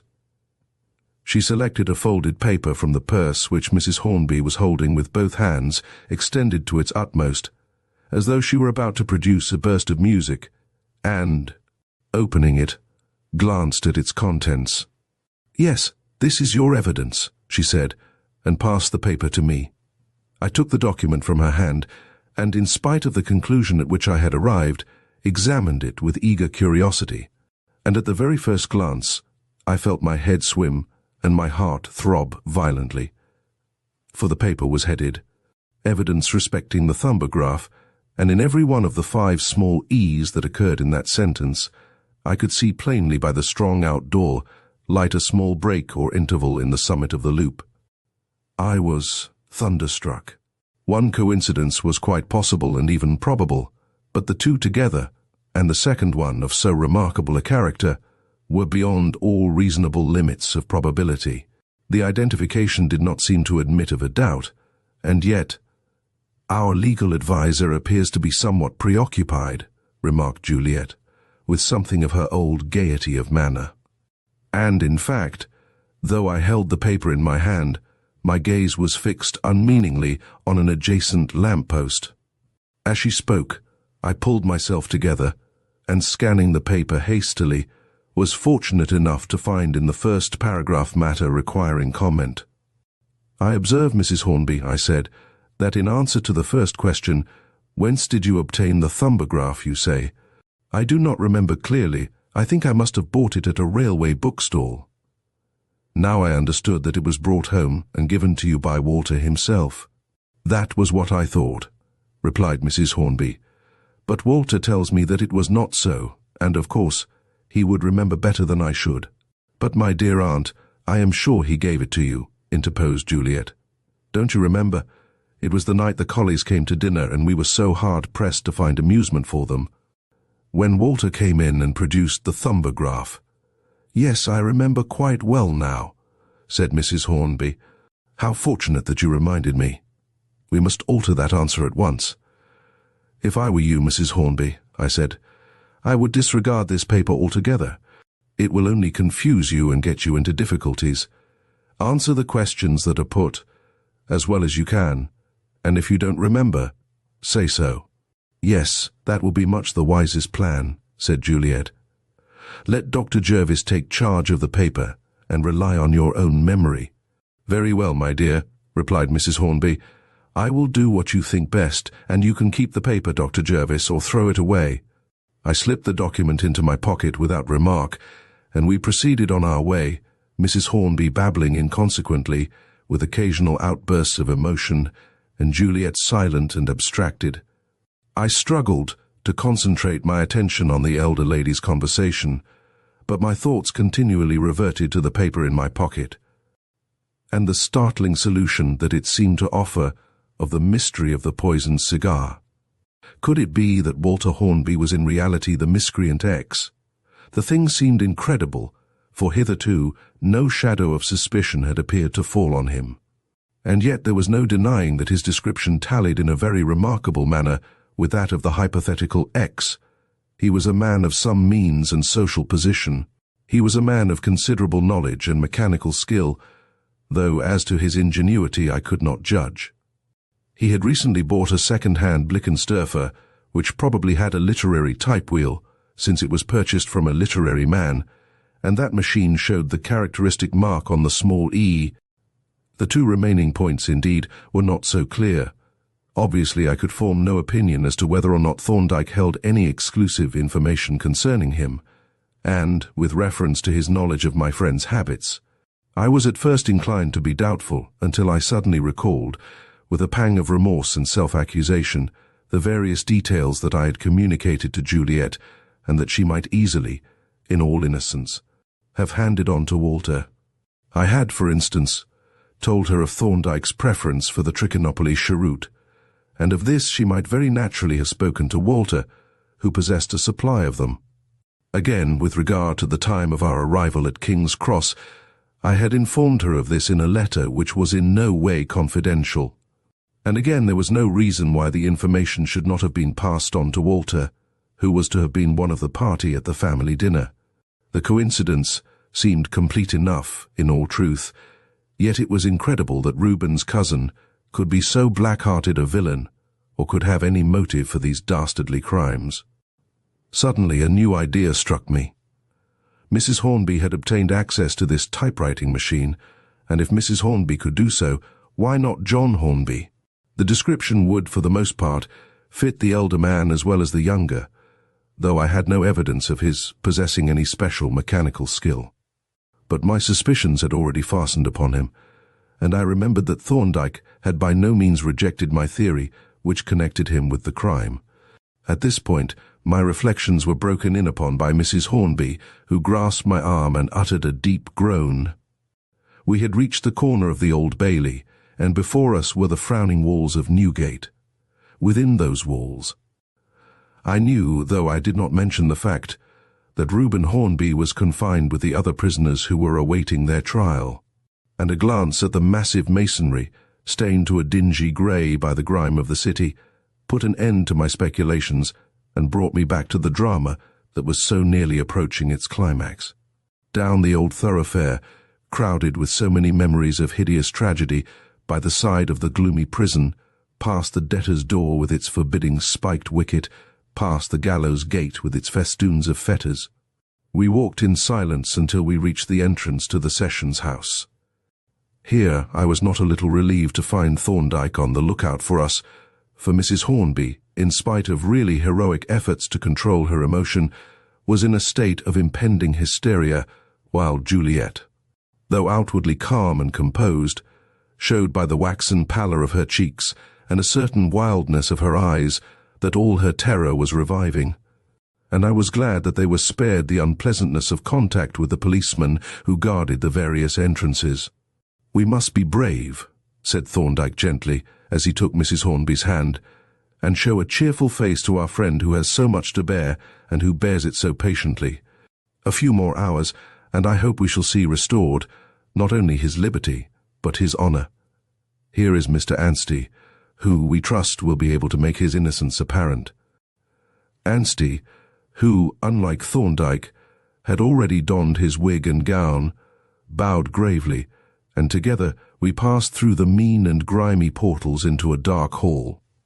Policemen in uniform and unmistakable detectives stood about the various entries, and little knots of people, evil-looking and unclean for the most part, lurked in the background or sat on benches and diffused through the stale, musty air that distinctive but indescribable odour that clings to police vans and prison reception rooms. An odour that, in the present case, was pleasantly mingled with the suggestive aroma of disinfectants. Through the unsavoury throng we hurried, and up a staircase to a landing from which several passages diverged. Into one of these passages, a sort of dark entry, furnished with a cage-like gate of iron bars, we passed to a black door on which was painted the inscription, "Old Court, Counsel and Clerks." Anstey held the door open for us, and we passed through into the court, which at once struck me with a sense of disappointment. It was smaller than I had expected, and plain and mean to the point of sordidness. The woodwork was poor, thinly disguised by yellow graining, and slimy with dirt wherever a dirty hand could reach it. The walls were distempered a pale greenish grey. The floor was of bare and dirty planking, and the only suggestions of dignity or display were those offered by the canopy over the judge's seat lined with scarlet baize and, surmounted by the royal arms, the scarlet cushions of the bench, and the large circular clock in the gallery, which was embellished with a gilded border and asserted its importance by a loud, aggressive tick. Following Anstey and Thorndyke into the well of the court, we were ushered into one of the seats reserved for counsel, the third from the front, where we sat down and looked about us, while our two friends seated themselves in the front bench next to the central table. Here, at the extreme right, a barrister, presumably the counsel for the prosecution, was already in his place and absorbed in the brief that lay on the desk before him. Straight before us were the seats for the jury, rising one above the other, and at their side the witness box. Above us on the right was the judge's seat, and immediately below it a structure somewhat resembling a large pew or a counting-house desk, surmounted by a brass rail, in which a person in a grey wig, the clerk of the court, was mending a quill pen. On our left rose the dock, suggestively large and roomy, enclosed at the sides with high glazed frames, and above it, near the ceiling, was the spectators' gallery. "What a hideous place!" exclaimed Juliet, who separated me from Mrs. Hornby, "and how sordid and dirty everything looks." "Yes," I answered. "The uncleanness of the criminal is not confined to his moral being. Wherever he goes, he leaves a trail of actual physical dirt. It is not so long ago that the dock and the bench alike used to be strewn with medicinal herbs, and I believe the custom still survives of furnishing the judge with a nosegay as a preventive of jail fever. And to think that Reuben should be brought to a place like this," Juliet continued bitterly, "to be herded with such people as we saw downstairs." She sighed and looked round at the benches that rose behind us, where a half-dozen reporters were already seated, and apparently in high spirits, at the prospect of a sensational case. Our conversation was now interrupted by the clatter of feet on the gallery stairs, and heads began to appear over the wooden parapet. Several junior counsel filed into the seats in front of us. Mr. Lawley and his clerk entered the attorney's bench. The ushers took their stand below the jury box. A police officer seated himself at a desk in the dock, and inspectors, detectives and miscellaneous officers began to gather in the entries or peer into the court through the small glazed openings in the doors. Chapter 15. The Fingerprint Experts. The hum of conversation that had been gradually increasing as the court filled suddenly ceased. A door at the back of the dais was flung open. Counsel, solicitors, and spectators alike rose to their feet, and the judge entered, closely followed by the Lord Mayor, the Sheriff, and various civic magnates, all picturesque and gorgeous in their robes and chains of office. The clerk of arraigns took his place behind his table under the dais. The counsel suspended their conversation and fingered their briefs. And as the judge took his seat, lawyers, officials, and spectators took their seats, and all eyes were turned towards the dock. A few moments later, Reuben Hornby appeared in the enclosure in company with a warder, the two rising apparently from the bowels of the earth, and, stepping forward to the bar, stood with a calm and self-possessed demeanour, glancing somewhat curiously around the court. For an instant his eye rested upon the group of friends and well-wishers seated behind the counsel, and the faintest trace of a smile appeared on his face. But immediately he turned his eyes away, and never again throughout the trial looked in our direction. The clerk of arraigns now rose, and, reading from the indictment which lay before him on the table, addressed the prisoner. "Reuben Hornby, you stand indicted for that you did, on the 9th or 10th day of March, feloniously steal a parcel of diamonds of the goods and chattels of John Hornby. Are you guilty or not guilty?" "Not guilty," replied Reuben. The clerk of arraigns, having noted the prisoner's reply, then proceeded, "The gentlemen whose names are about to be called will form the jury who are to try you. If you wish to object to any of them, you must do so as each comes to the book to be sworn, and before he is sworn, you will then be heard." In acknowledgment of this address, which was delivered in clear, ringing tones, and with remarkable distinctness, Reuben bowed to the clerk, and the process of swearing in the jury was commenced. While the counsel opened their briefs and the judge conversed facetiously with an official in a fur robe and a massive neck chain, very strange, to unaccustomed eyes and ears, was the effect of this function half solemn and half grotesque, with an effect intermediate between that of a religious rite and that of a comic opera. Above the half-suppressed hum of conversation, the clerk's voice arose at regular intervals, calling out the name of one of the jurymen, and, as its owner stood up, the court usher, black-gowned and sacerdotal of aspect, advanced and proffered the book. Then, as the juryman took the volume in his hand, the voice of the usher resounded through the court like that of a priest intoning some refrain or antiphon, an effect that was increased by the rhythmical and archaic character of the formula, "Samuel Seppings." A stolid-looking working man rose and, taking the testament in his hand, stood regarding the usher while that official sang out in a solemn monotone, "You shall well and truly try and true deliverance make between our sovereign lord the king and the prisoner at the bar, whom you shall have in charge, and a true verdict give according to the evidence. So help you God. James Piper." Another juryman rose and was given the book to hold, and again the monotonous sing-song arose, "You shall well and truly try and true deliverance make," etc. "I shall scream aloud if that horrible chant goes on much longer," Juliet whispered. "Why don't they all swear at once and have done with it?" "That would not meet the requirements," I answered.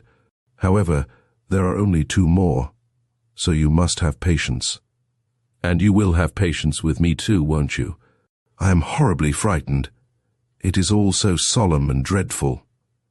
"You must try to keep up your courage until Dr. Thorndyke has given his evidence," I said. "Remember that until he has spoken, everything is against Reuben, so be prepared."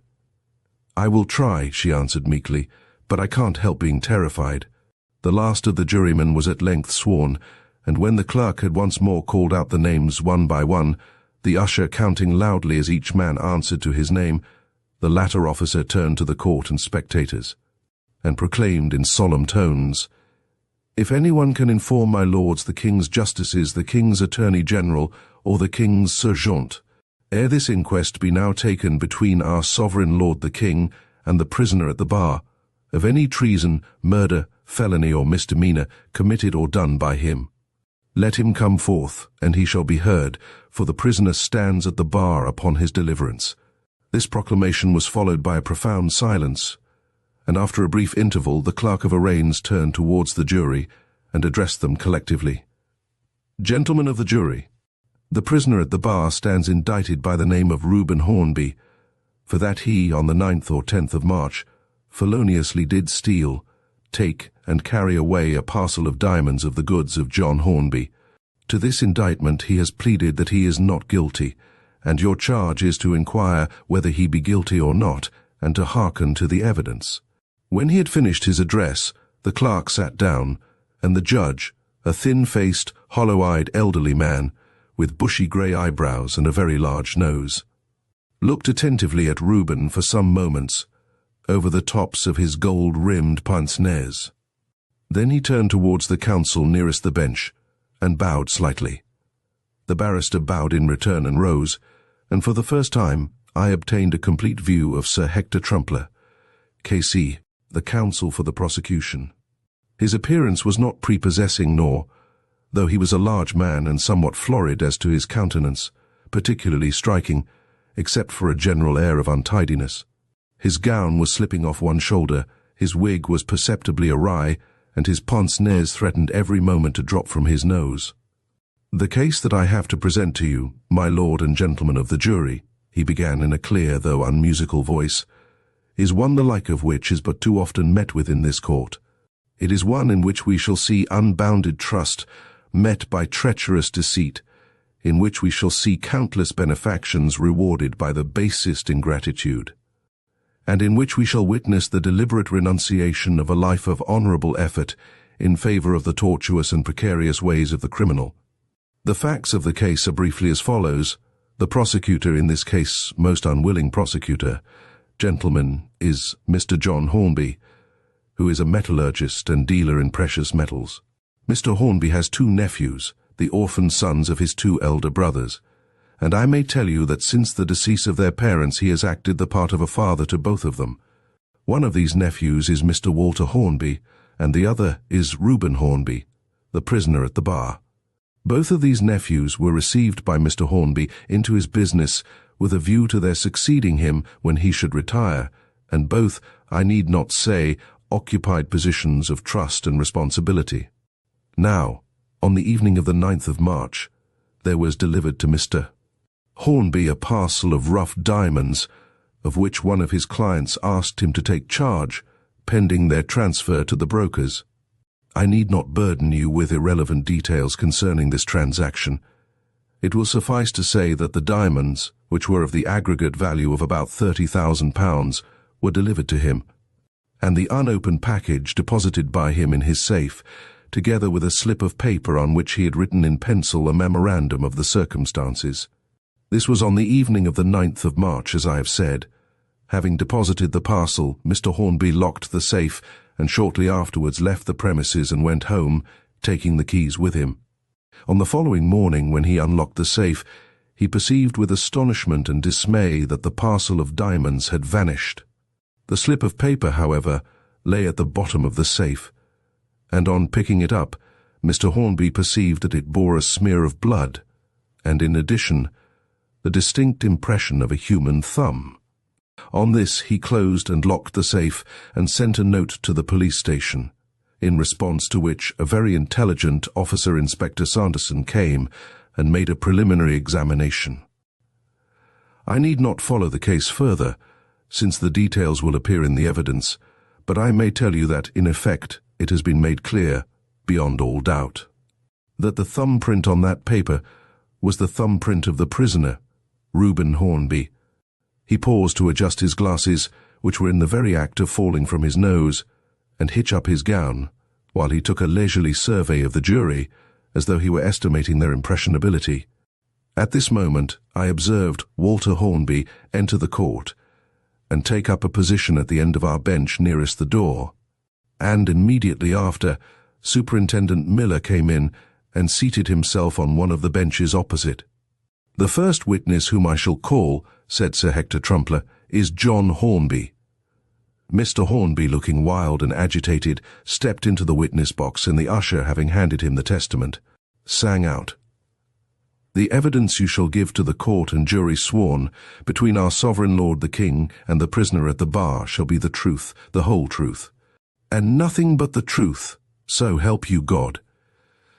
Mr. Hornby kissed the book, and casting a glance of unutterable misery at his nephew, turned towards the counsel. "Your name is John Hornby, is it not?" asked Sir Hector. "It is. And you occupy premises in St. Mary Axe?" "Yes. I am a dealer in precious metals, but my business consists principally in the assaying of samples of ore and quartz and bars of silver and gold.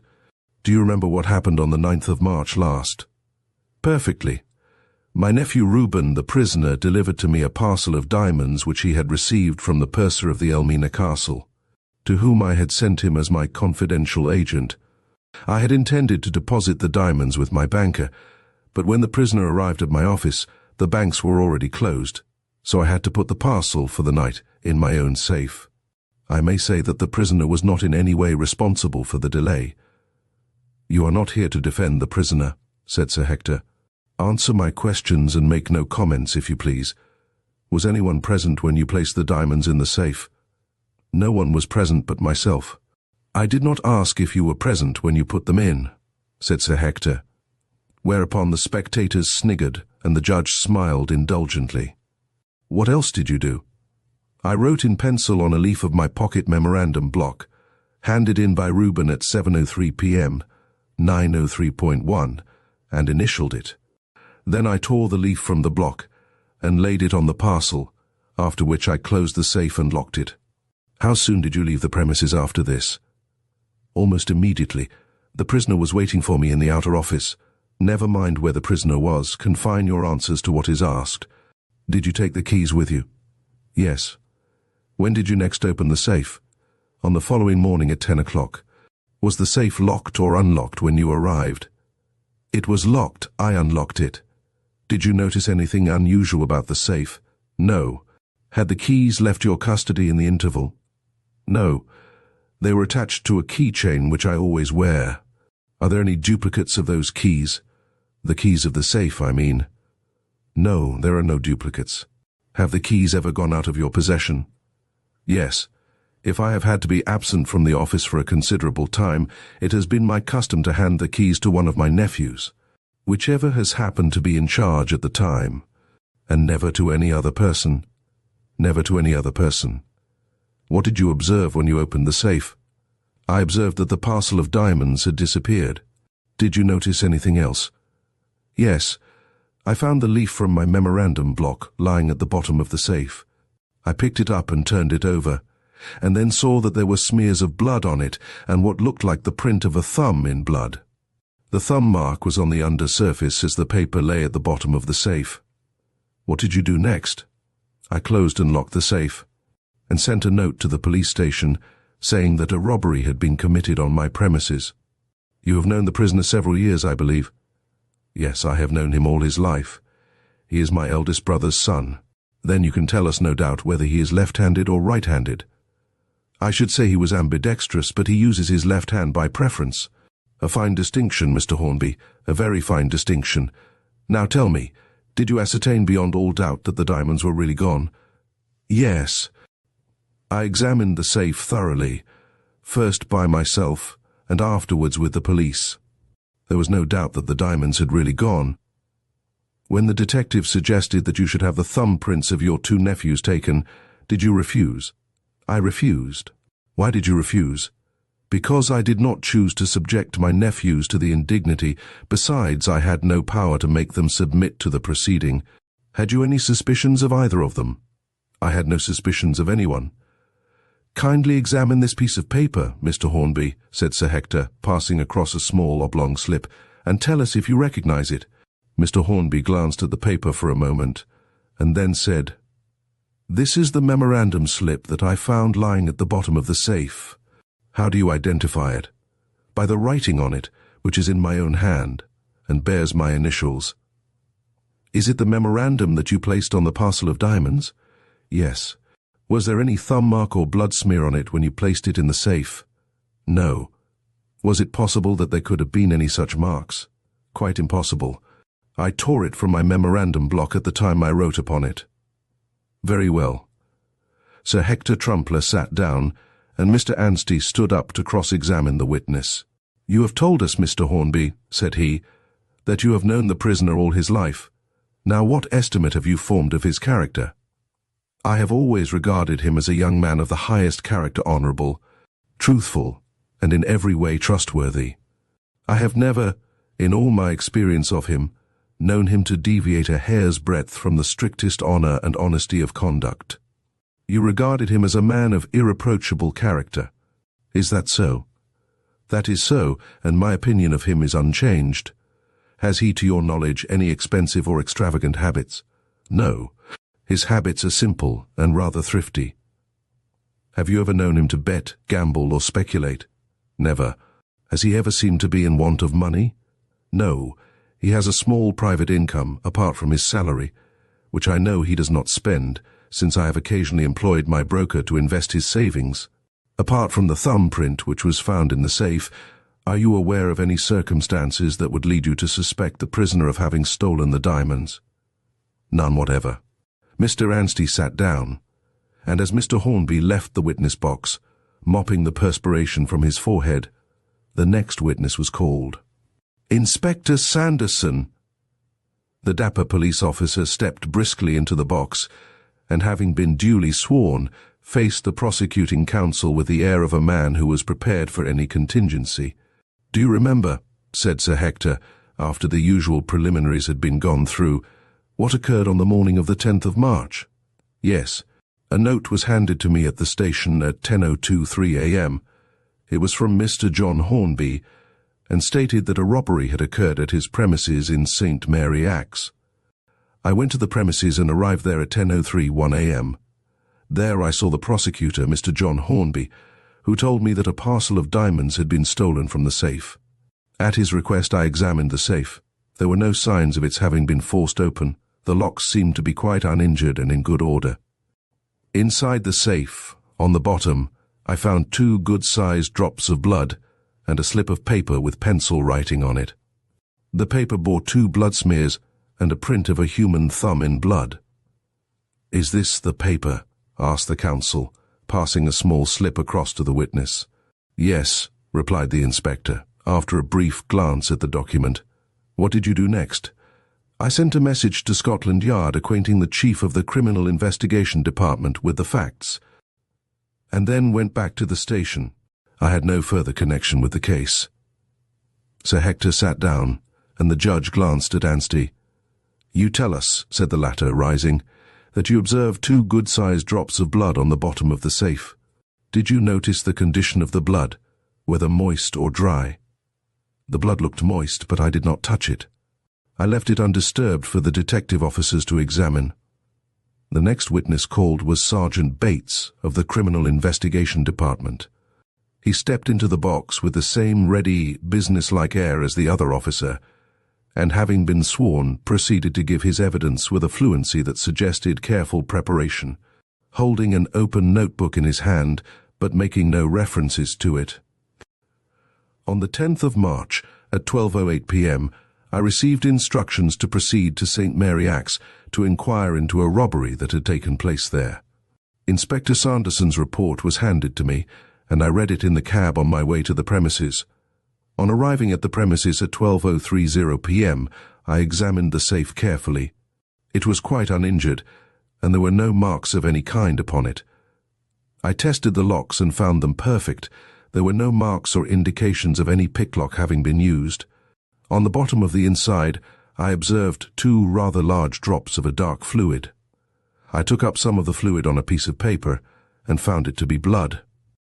I also found in the bottom of the safe the burnt head of a wax match, and on searching the floor of the office, I found, close by the safe, a used wax match from which the head had fallen. I also found a slip of paper which appeared to have been torn from a perforated block. On it was written in pencil, "Handed in by Reuben at 7:03 p.m., 903.1, J.H." There were 2 smears of blood on the paper and the impression of a human thumb in blood.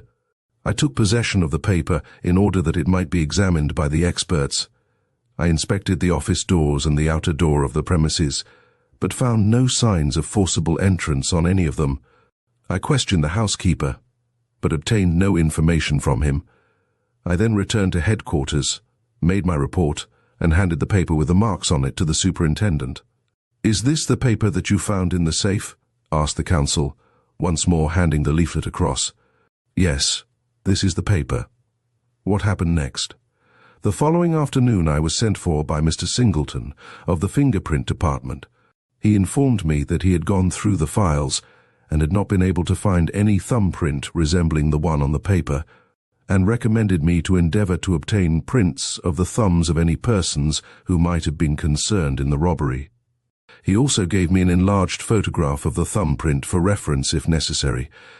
I accordingly went to St. Mary Axe and had an interview with Mr. Hornby, when I requested him to allow me to take prints of the thumbs of all the persons employed on the premises, including his 2 nephews.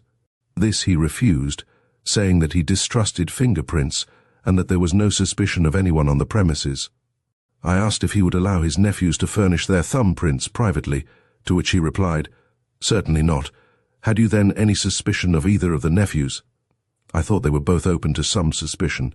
The safe had certainly been opened with false keys, and as they had both had the real keys in their possession, it was possible that one of them might have taken impressions in wax and made counterfeit keys. "Yes." I called on Mr. Hornby several times and urged him, for the sake of his nephew's reputations, to sanction the taking of the thumbprints, but he refused very positively and forbade them to submit, although I understood that they were both willing. It then occurred to me to try, if I could get any help from Mrs. Hornby, and on the 15th of March, I called at Mr. Hornby's private house and saw her. I explained to her what was wanted to clear her nephews from the suspicion that rested on them, and she then said that she could dispose of those suspicions at once, for she could show me the thumbprints of the whole family. She had them all in a thumbograph. A thumbograph, repeated the judge. What is a thumbograph? Anstey rose with the little red-covered volume in his hand. A thumbograph, my lord, said he, is a book like this, in which foolish people collect the thumbprints of their more foolish acquaintances. He passed the volume up to the judge, who turned over the leaves curiously, and then nodded to the witness. Yes, she said she had them all in a thumbograph. Then she fetched from a drawer a small red-covered book which she showed to me. It contained the thumbprints of all the family and some of her friends. Is this the book? Asked the judge, passing the volume down to the witness. The sergeant turned over the leaves until he came to one which he apparently recognized and said, Yes, my lord, this is the book. Mrs. Hornby showed me the thumbprints of various members of the family, and then found those of the two nephews. I compared them with the photograph that I had with me, and discovered that the print of the left thumb of Reuben Hornby was in every respect identical with the thumbprint shown in the photograph. What did you do then? I asked Mrs. Hornby to lend me the thumbograph, so that I might show it to the chief of the fingerprint department, to which she consented. I had not intended to tell her of my discovery, but, as I was leaving, Mr. Hornby arrived home, and when he heard of what had taken place, he asked me why I wanted the book, and then I told him. He was greatly astonished and horrified, and wished me to return the book at once. He proposed to let the whole matter drop and take the loss of the diamonds on himself.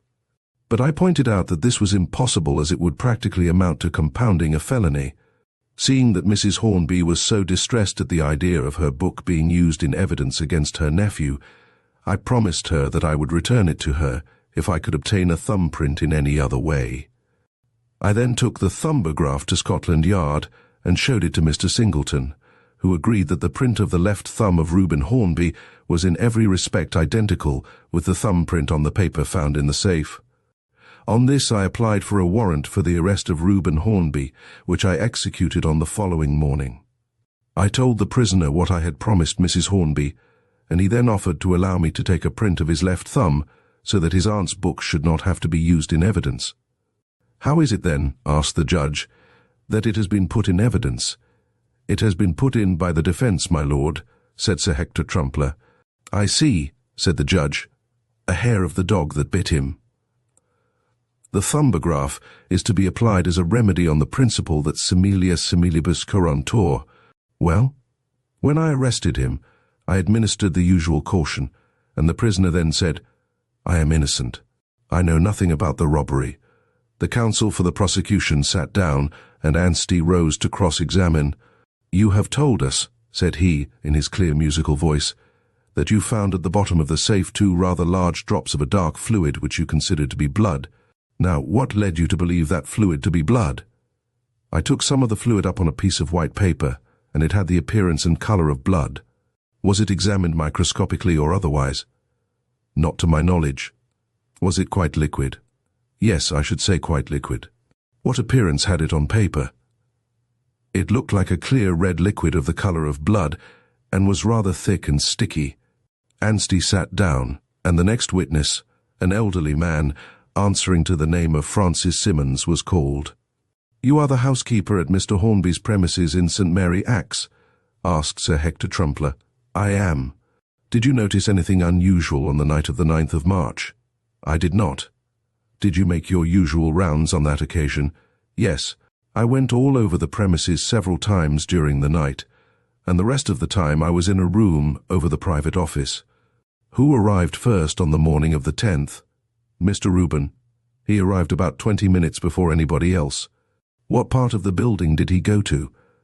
He went into the private office, which I opened for him.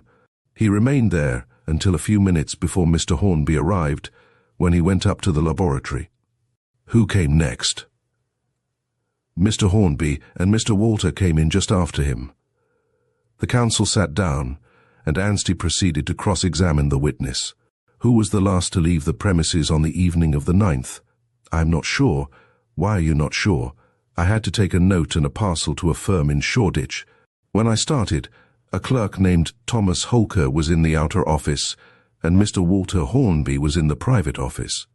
When I returned, they had both gone. Was the outer door locked? Yes.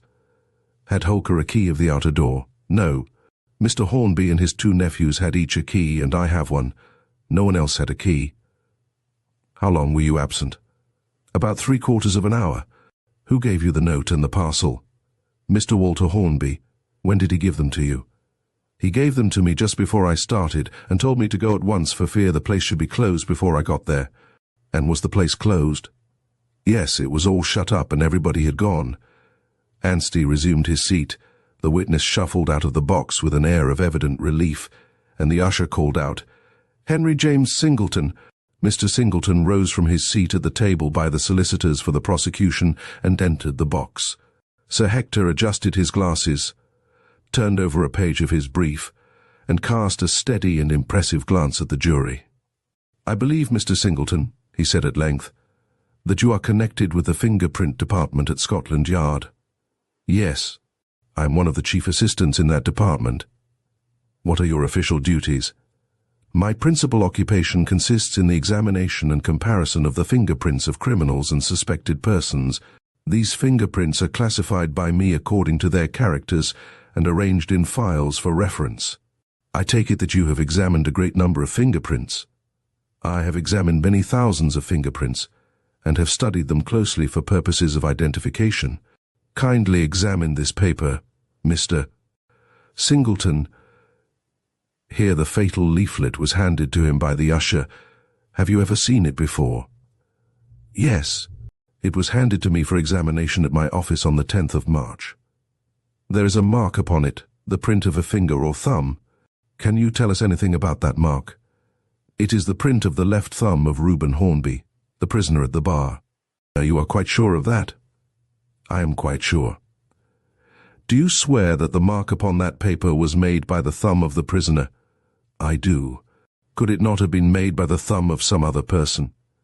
"No, it is impossible that it could have been made by any other person."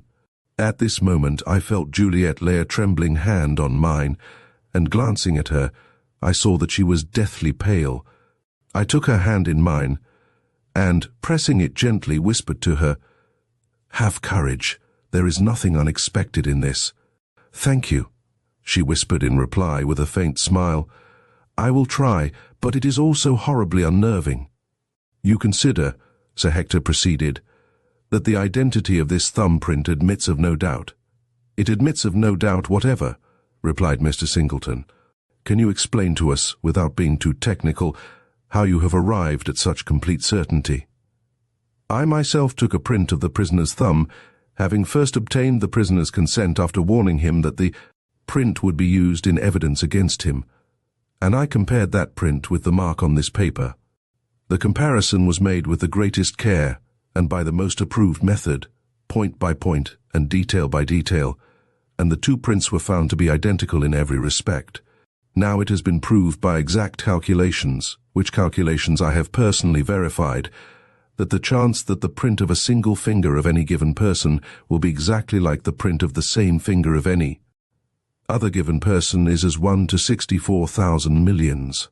That is to say that, since the number of the entire human race is about 1,600 millions, the chance is about 1 to 4 that the print of a single finger of any one person will be identical with that of the same finger of any other member of the human race.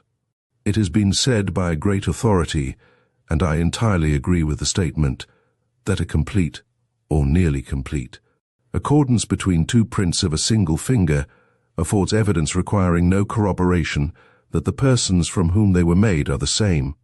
Now, these calculations apply to the prints of ordinary and normal fingers or thumbs.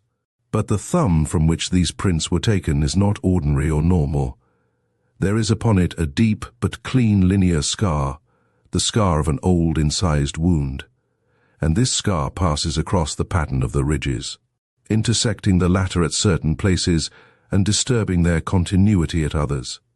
Now this very characteristic scar is an additional feature, having a set of chances of its own, so that we have to consider not only the chance that the print of the prisoner's left thumb should be identical with the print of some other person's left thumb, which is as 1 to 64,000 millions, but the further chance that these two identical thumbprints should be traversed by the impression of a scar, identical in size and appearance, and intersecting the ridges at exactly the same places, and producing failures of continuity in the ridges of exactly the same character. But these two chances, multiplied into one another, yield an ultimate chance of about 1 to 4,000 trillions that the prisoner's left thumb will exactly resemble the print of some other person's thumb, both as to the pattern and the scar which crosses the pattern. In other words, such a coincidence is an utter impossibility. Sir Hector Trumpler took off his glasses and looked long and steadily at the jury, as though he should say, "Come, my friends, what do you think of that?" Then he sat down with a jerk and turned towards Anstey and Thorndyke with a look of triumph. "Do you propose to cross-examine the witness?" inquired the judge, seeing that the counsel for the defence made no sign. "No, my lord," replied Anstey. Thereupon Sir Hector Trumpler turned once more towards the defending counsel, and his broad red face was illumined by a smile of deep satisfaction. That smile was reflected on the face of Mr. Singleton as he stepped from the box, and, as I glanced at Thorndyke, I seemed to detect, for a single instant, on his calm and immovable countenance, the faintest shadow of a smile. Herbert John Nash, a plump, middle-aged man, of keen though studious aspect, stepped into the box, and Sir Hector rose once more. "You are one of the chief assistants in the fingerprint department, I believe, Mr. Nash?" "I am. Have you heard the evidence of the last witness?" "I have. Do you agree with the statements made by that witness?" "Entirely. I am prepared to swear that the print on the paper found in the safe is that of the left thumb of the prisoner, Reuben Hornby, and you are certain that no mistake is possible?" "I am certain that no mistake is possible."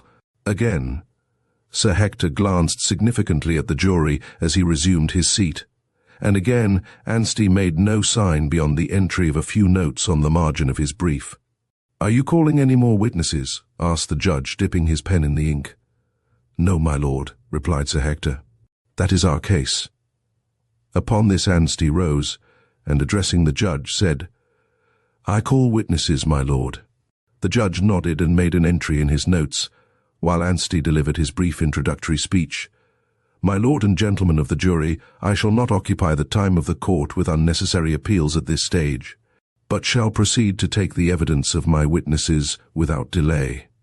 There was a pause of a minute or more, during which the silence was broken only by the rustle of papers and the squeaking of the judge's quill pen. Juliet turned a white, scared face to me and said in a hushed whisper, "This is terrible. That last man's evidence is perfectly crushing. What can possibly be said in reply? I am in despair, oh poor Reuben. He is lost, Dr. Jervis. He hasn't a chance now." "Do you believe that he is guilty?" I asked. "Certainly not," she replied indignantly. "I am as certain of his innocence as ever." "Then," said I, "if he is innocent, there must be some means of proving his innocence." "Yes, I suppose so," she rejoined in a dejected whisper. "At any rate, we shall soon know now." At this moment, the usher's voice was heard calling out the name of the first witness for the defence. "Edmund Hawford Rowe."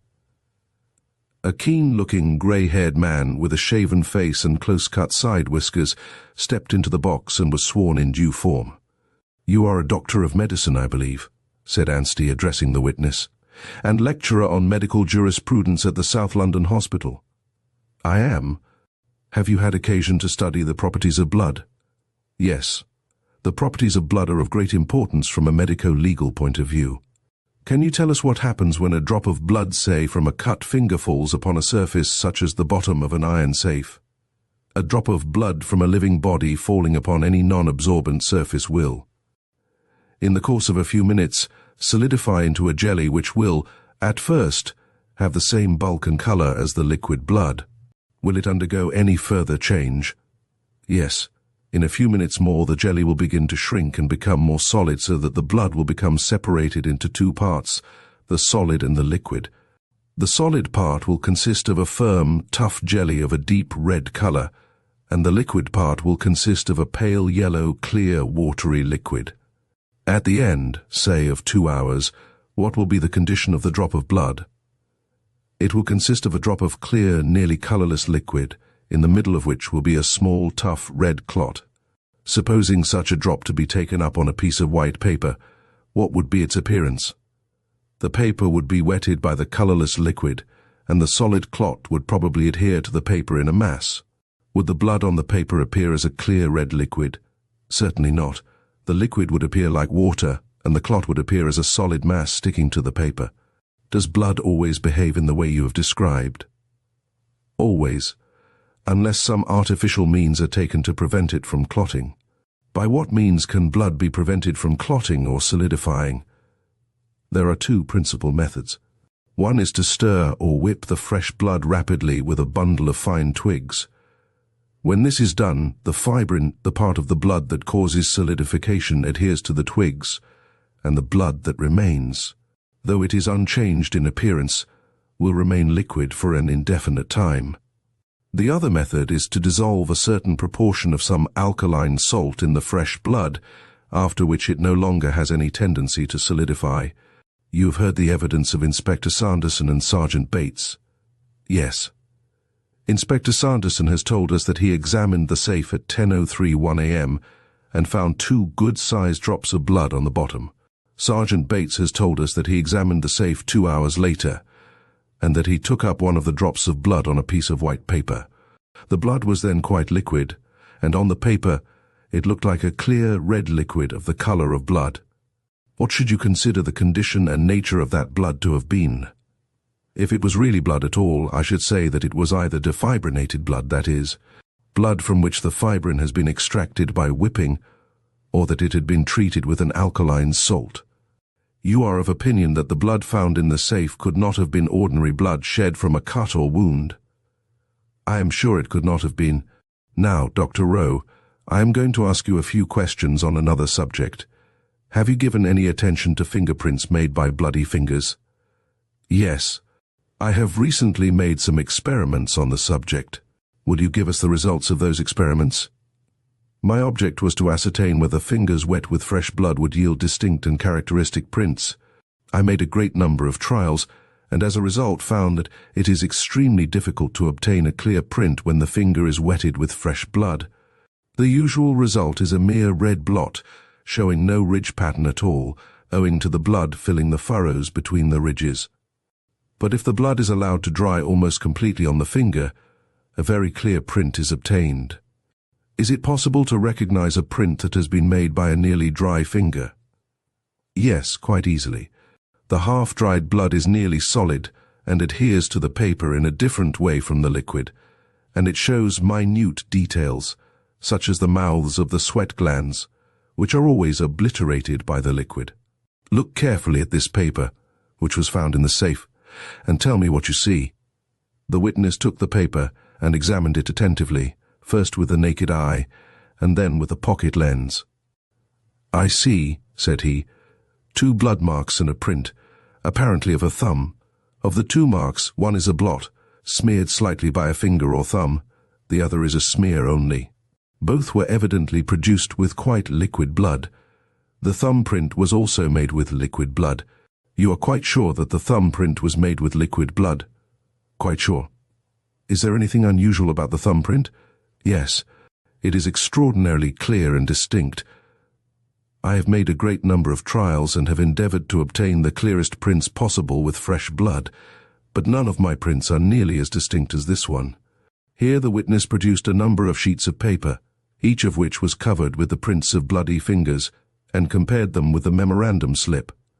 The papers were handed to the judge for his inspection, and Anstey sat down, when Sir Hector Trumpler rose with a somewhat puzzled expression on his face to cross-examine. You say that the blood found in the safe was defibrinated or artificially treated. What inference do you draw from that fact? I infer that it was not dropped from a bleeding wound. Can you form any idea how such blood should have got into the safe? None whatever. You say that the thumbprint is a remarkably distinct one. What conclusion do you draw from that? I do not draw any conclusion. I cannot account for its distinctness at all. The learned counsel sat down with rather a baffled air, and I observed a faint smile spread over the countenance of my colleague. Arabella Hornby. A muffled whimpering from my neighbour on the left hand was accompanied by a wild rustling of silk. Glancing at Mrs. Hornby, I saw her stagger from the bench, shaking like a jelly, mopping her eyes with her handkerchief and grasping her open purse. She entered the witness box, and having gazed wildly round the court, began to search the multitudinous compartments of her purse. "The evidence you shall give," sang out the usher, whereat Mrs. Hornby paused in her search and stared at him apprehensively to the court and jury sworn.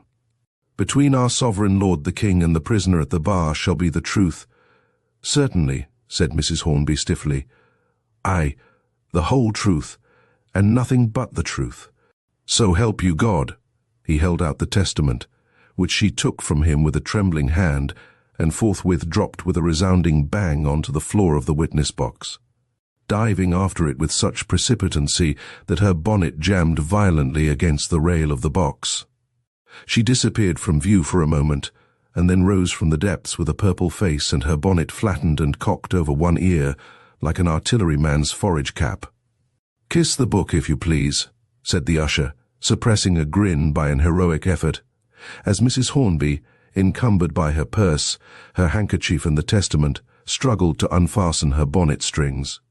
She clawed frantically at her bonnet, and having dusted the testament with her handkerchief, kissed it tenderly and laid it on the rail of the box, whence it fell instantly onto the floor of the court. "I am really very sorry," exclaimed Mrs. Hornby, leaning over the rail to address the usher as he stooped to pick up the book and discharging onto his back a stream of coins, buttons and folded bills from her open purse. "You will think me very awkward, I'm afraid." She mopped her face and replaced her bonnet rakishly on one side, as Anstey rose and passed a small red book across to her. "Kindly look at that book, Mrs. Hornby." "I'd rather not," said she with a gesture of repugnance. "It is associated with matters of so extremely disagreeable a character. Do you recognize it? Do I recognize it? How can you ask me such a question when you must know?" "Answer the question," interposed the judge. "Do you or do you not recognize the book in your hand?" "Of course I recognize it. How could I fail to—" "Then say so," said the judge. "I have said so," retorted Mrs. Hornby indignantly. The judge nodded to Anstey, who then continued, "It is called a thumbograph, I believe." "Yes, the name Thumbograph is printed on the cover, so I suppose that is what it is called." "Will you tell us, Mrs. Hornby, how the Thumbograph came into your possession?" For one moment Mrs. Hornby stared wildly at her interrogator. Then she snatched a paper from her purse, unfolded it, gazed at it with an expression of dismay, and crumpled it up in the palm of her hand. "You are asked a question," said the judge. "Oh, yes," said Mrs. Hornby. "The committee of the society, no, that is the wrong one. I mean Walter, you know, at least." "I beg your pardon," said Anstey with polite gravity. "You were speaking of the committee of some society," interposed the judge. "What society were you referring to?" Mrs. Hornby spread out the paper, and after a glance at it replied, "The Society of Paralyzed Idiots, your worship," whereat a rumble of suppressed laughter arose from the gallery. "But what has that society to do with the Thumbograph?" inquired the judge. "Nothing, your worship, nothing at all." "Then why did you refer to it?"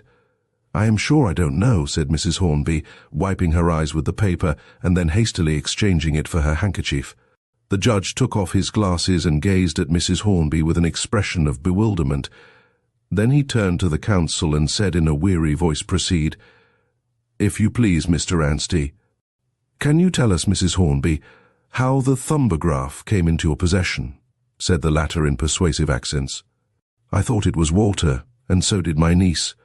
But Walter says it was not, and he ought to know, being young and having a most excellent memory, as I had myself when I was his age. And really, you know, it can't possibly matter where I got the thing." "But it does matter," interrupted Anstey. "We wish particularly to know." "If you mean that you wish to get one like it—" "We do not," said Anstey. "We wish to know how that particular thumbograph came into your possession. Did you, for instance, buy it yourself, or was it given to you by someone?" "Walter says I bought it myself, but I thought he gave it to me." "But he says he did not. And you see—" "Never mind what Walter says. What is your own impression?" "Why, I still think that he gave it to me, though, of course, seeing that my memory is not what it was." "You think that Walter gave it to you?" "Yes, in fact, I feel sure he did. And so does my niece." "Walter is your nephew, Walter Hornby?" "Yes, of course, I thought you knew. Can you recall the occasion on which the thumbograph was given to you?" "Oh, yes, quite distinctly. We had some people to dinner, some people named Colley, not the Dorsetshire Colleys, you know, although they are exceedingly nice people, as I have no doubt the other Colleys are too when you know them, but we don't. Well, after dinner we were a little dull and rather at a loss, because Juliet, my niece, you know, had cut her finger and couldn't play the piano excepting with the left hand, and that is so monotonous as well as fatiguing, and the Colleys are not musical, excepting Adolphus, who plays the trombone, but he hadn't got it with him, and then, fortunately, Walter came in and brought the thumbograph, and took all our thumbprints and his own as well, and we were very much amused, and Matilda Colley, that is the eldest daughter, but one said that Reuben jogged her elbow. But that was only an excuse." "Exactly," interrupted Anstey. "And you recollect quite clearly that your nephew Walter gave you the thumbograph on that occasion?" "Oh, distinctly, though, you know. He is really my husband's nephew, yes." "And you are sure that he took the thumbprints?" "Quite sure." "And you are sure that you never saw the thumbograph before that?" "Never." "How could I? He hadn't brought it." "Have you ever lent the thumbograph to anyone?" "No, never.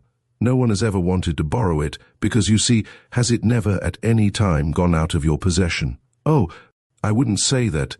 In fact, I have often thought, though I hate suspecting people, and I really don't suspect anybody in particular, you know, but it certainly was very peculiar, and I can't explain it in any other way. You see, I kept the thumbograph in a drawer in my writing table, and in the same drawer I used to keep my handkerchief bag. In fact, I do still, and it is there at this very moment, for in my hurry and agitation, I forgot about it until we were in the cab, and then it was too late, because Mr. Lawley—" "Yes, you kept it in a drawer with your handkerchief bag." "That was what I said. Well, when Mr. Hornby was staying at Brighton, he wrote to ask me to go down for a week and bring Juliet Miss Gibson, you know, with me. So we went, and just as we were starting, I sent Juliet to fetch my handkerchief bag from the drawer, and I said to her, 'Perhaps we might take the thumb book with us. It might come in useful on a wet day.' So she went, and presently she came back and said that the thumbograph was not in the drawer. Well, I was so surprised that I went back with her and looked myself, and sure enough the drawer was empty. Well, I didn't think much of it at the time, but when we came home again, as soon as we got out of the cab, I gave Juliet my handkerchief bag to put away, and presently she came running to me in a great state of excitement. 'Why, Auntie,' she said, 'the thumbograph is in the drawer. Somebody must have been meddling with your writing table.' I went with her to the drawer, and there, sure enough, was the thumbograph. Somebody must have taken it out and put it back while we were away." "Who could have had access to your writing table?" "Oh, anybody, because you see, the drawers were never locked. We thought it must have been one of the servants." "Had anyone been to the house during your absence?" "No, nobody, except, of course, my two nephews, and neither of them had touched it, because we asked them, and they both said they had not." "Thank you." Anstey sat down, and Mrs. Hornby, having given another correcting twist to her bonnet, was about to step down from the box when Sir Hector rose and bestowed upon her an intimidating stare. "You made some reference," said he, "to a society, the Society of Paralyzed Idiots, I think, whatever that may be. Now, what caused you to make that reference?" "It was a mistake. I was thinking of something else." "I know it was a mistake. You referred to a paper that was in your hand." "I did not refer to it. I merely looked at it. It is a letter from the Society of Paralyzed Idiots. It is nothing to do with me, really. You know, I don't belong to the society or anything of that sort." Did you mistake that paper for some other paper? Yes, I took it for a paper with some notes on it to assist my memory. What kind of notes? Oh, just the questions I was likely to be asked. Were the answers that you were to give to those questions also written on the paper? Of course they were. The questions would not have been any use without the answers. Have you been asked the questions that were written on the paper? Yes, at least some of them. Have you given the answers that were written down? I don't think I have. In fact, I am sure I haven't, because you see... No, you don't think you have. Sir Hector Trumpler smiled significantly at the jury and continued, Now, who wrote down those questions and answers? My nephew, Walter Hornby. He thought, Never mind what he thought. Who advised or instructed him to write them down? Nobody. It was entirely his own idea, and very thoughtful of him too, though Dr. Jervis took the paper away from me and said I must rely on my memory. Sir Hector was evidently rather taken aback by this answer, and sat down suddenly, with a distinctly chapfallen air. Where is this paper on which the questions and answers are written? Asked the judge. In anticipation of this inquiry, I had already handed it to Thorndyke, and had noted by the significant glance that he bestowed on me that he had not failed to observe the peculiarity in the type. Indeed, the matter was presently put beyond all doubt, for he hastily passed to me a scrap of paper, on which I found, when I opened it out, that he had written X equal to WH. As Anstey handed the rather questionable document up to the judge, I glanced at Walter Hornby and observed him to flush angrily, though he strove to appear calm and unconcerned. And the look that he directed at his aunt was very much the reverse of benevolent. Is this the paper? Asked the judge, passing it down to the witness. Yes, your worship, answered Mrs. Hornby in a tremulous voice, whereupon the document was returned to the judge, who proceeded to compare it with his notes. I shall order this document to be impounded, said he sternly, after making a brief comparison. There has been a distinct attempt to tamper with witnesses. Proceed with your case, Mr. Anstey. There was a brief pause, during which Mrs. Hornby tottered across the court and resumed her seat, gasping with excitement and relief. Then the usher called out, John Evelyn Thorndyke. Thank God, exclaimed Juliet, clasping her hands. Oh, will he be able to save Reuben? Do you think he will, Dr. Jervis? There is someone who thinks he will, I replied, glancing towards Polton, who, clasping in his arms the mysterious box and holding on to the microscope case, gazed at his master with a smile of ecstasy. Polton has more faith than you have, Miss Gibson. Yes, the dear, faithful little man, she rejoined. Well, we shall know the worst very soon now, at any rate. The worst or the best, I said. We are now going to hear what the defence really is. God grant that it may be a good defence, she exclaimed in a low voice, and I, though not ordinarily a religious man, murmured, Amen. Chapter 16. Thorndyke plays his card. As Thorndyke took his place in the box, I looked at him with a sense of unreasonable surprise, feeling that I had never before fully realized what manner of man my friend was as to his externals. I had often noted the quiet strength of his face, its infinite intelligence, its attractiveness and magnetism, but I had never before appreciated what now impressed me most, that Thorndyke was actually the handsomest man I had ever seen. He was dressed simply, his appearance unaided by the flowing gown or awe-inspiring wig, and yet his presence dominated the court. Even the judge, despite his scarlet robe and trappings of office, looked commonplace by comparison, while the jurymen who turned to look at him seemed like beings of an inferior order. It was not alone the distinction of the tall figure, erect and dignified, nor the power and massive composure of his face, but the actual symmetry and comeliness of the face itself that now arrested my attention, a comeliness that made it akin rather to some classic mask, wrought in the ivory-toned marble of Pentelicus, than to the eager faces that move around us in the hurry and bustle of a life at once strenuous and trivial. You are attached to the medical school at St. Margaret's Hospital, I believe, Dr. Thorndyke, said Anstey. Yes, I am the lecturer on medical jurisprudence and toxicology. Have you had much experience of medico-legal inquiries? A great deal. I am engaged exclusively in medico-legal work. You heard the evidence relating to the 2 drops of blood found in the safe? I did. What is your opinion as to the condition of that blood? I should say there is no doubt that it had been artificially treated, probably by defibrillation. Can you suggest any explanation of the condition of that blood? I can. Is your explanation connected with any peculiarities in the thumbprint on the paper that was found in the safe? It is. Have you given any attention to the subject of fingerprints? Yes, a great deal of attention. Be good enough to examine that paper. Here the usher handed to Thorndyke the memorandum slip. Have you seen it before? Yes, I saw it at Scotland Yard. Did you examine it thoroughly? Very thoroughly. The police officials gave me every facility, and with their permission, I took several photographs of it. There is a mark on that paper resembling the print of a human thumb. There is. You have heard 2 expert witnesses swear that that mark was made by the left thumb of the prisoner, Reuben Hornby. I have. Do you agree to that statement?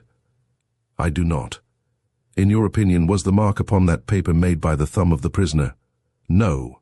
I am convinced that it was not made by the thumb of Reuben Hornby. Do you think that it was made by the thumb of some other person? No. I am of opinion that it was not made by a human thumb at all.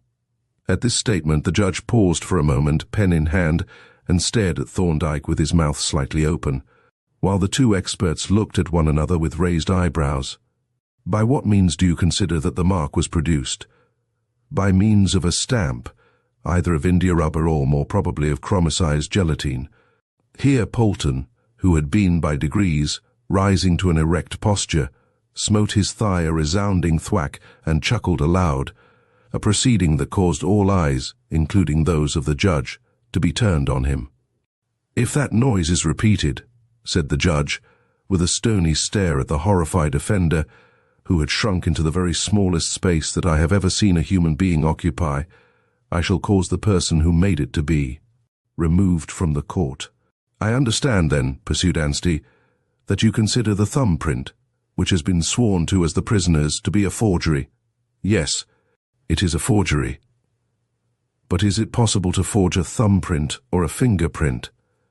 It is not only possible, but quite easy to do. As easy as to forge a signature, for instance. Much more so, and infinitely more secure. A signature being written with a pen requires that the forgery should also be written with a pen, a process demanding very special skill, and, after all, never resulting in an absolute facsimile. But a fingerprint is a stamped impression, the fingertip being the stamp, and it is only necessary to obtain a stamp identical in character with the fingertip. In order to produce an impression which is an absolute facsimile in every respect of the original and totally indistinguishable from it, would there be no means at all of detecting the difference between a forged fingerprint and the genuine original? None whatever, for the reason that there would be no difference to detect. But you have stated quite positively that the thumbprint on this paper is a forgery. Now, if the forged print is indistinguishable from the original, how are you able to be certain that this particular print is a forgery? I was speaking of what is possible with due care, but obviously a forger might, through inadvertence, fail to produce an absolute facsimile, and then detection would be possible. That is what has happened in the present case. The forged print is not an absolute facsimile of the true print. There is a slight discrepancy. But in addition to this, the paper bears intrinsic evidence that the thumbprint on it is a forgery. We will consider that evidence presently, Dr. Thorndyke. To return to the possibility of forging a fingerprint, can you explain to us, without being too technical, by what methods it would be possible to produce such a stamp as you have referred to? There are 2 principal methods that suggest themselves to me. The first, which is rather crude though easy to carry out, consists in taking an actual cast of the end of the finger. A mold would be made by pressing the finger into some plastic material, such as fine modeling clay or hot sealing wax, and then, by pouring a warm solution of gelatine into the mold and allowing it to cool and solidify. A cast would be produced which would yield very perfect fingerprints. But this method would, as a rule, be useless for the purpose of the forger, as it could not, ordinarily, be carried out without the knowledge of the victim, though in the case of dead bodies and persons asleep or unconscious or under an anesthetic, it could be practiced with success, and would offer the advantage of requiring practically no technical skill or knowledge and no special appliances. The second method, which is much more efficient, and is the one, I have no doubt, that has been used in the present instance, requires more knowledge and skill. In the first place, it is necessary to obtain possession of, or access to, a genuine fingerprint. Of this fingerprint a photograph is taken, or rather, a photographic negative, which for this purpose requires to be taken on a reversed plate, and the negative is put into a special printing frame, with a plate of gelatine which has been treated with potassium bichromate, and the frame is exposed to light. Now, gelatine treated in this way, chromicized gelatine, as it is called, has a very peculiar property. Ordinary gelatine, as is well known, is easily dissolved in hot water, and chromicized gelatine is also soluble in hot water as long as it is not exposed to light. But on being exposed to light, it undergoes a change and is no longer capable of being dissolved in hot water. Now the plate of chromicized gelatine under the negative is protected from the light by the opaque parts of the negative, whereas the light passes freely through the transparent parts, but the transparent parts of the negative correspond to the black marks on the fingerprint, and these correspond to the ridges on the finger. Hence it follows that the gelatine plate is acted upon by light only on the parts corresponding to the ridges, and in these parts the gelatine is rendered insoluble, while all the rest of the gelatine is soluble. The gelatine plate, which is cemented to a thin plate of metal for support, is now carefully washed with hot water, by which the soluble part of the gelatine is dissolved away, leaving the insoluble part corresponding to the ridges standing up from the surface. Thus there is produced a facsimile in relief of the fingerprint, having actual ridges and furrows identical in character with the ridges and furrows of the fingertip. If an inked roller is passed over this relief, or if the relief is pressed lightly on an inked slab, and then pressed on a sheet of paper, a fingerprint will be produced which will be absolutely identical with the original, even to the little white spots which mark the orifices of the sweat glands. It will be impossible to discover any difference between the real fingerprint and the counterfeit because, in fact, no difference exists. But surely the process you have described is a very difficult and intricate one. Not at all. It is very little more difficult than ordinary carbon printing, which is practiced successfully by numbers of amateurs. Moreover, such a relief as I have described, which is practically nothing more than an ordinary process block, could be produced by any photo engraver. The process that I have described is, in all essentials, that which is used in the reproduction of pen and ink drawings, and any of the hundreds of workmen who are employed in that industry could make a relief block of a fingerprint with which an undetectable forgery could be executed. You have asserted that the counterfeit fingerprint could not be distinguished from the original. Are you prepared to furnish proof that this is the case? Yes. I am prepared to execute a counterfeit of the prisoner's thumbprint in the presence of the court. And do you say that such a counterfeit would be indistinguishable from the original even by the experts? I do. Anstey turned towards the judge. Would your lordship give your permission for a demonstration such as the witness proposes? Certainly, replied the judge. The evidence is highly material. How do you propose that the comparison should be made? He added, addressing Thorndyke. I have brought for the purpose, my lord, answered Thorndyke, some sheets of paper, each of which is ruled into 20 numbered squares. I propose to make on 10 of the squares counterfeits of the prisoner's thumb mark, and to fill the remaining 10 with real thumb marks.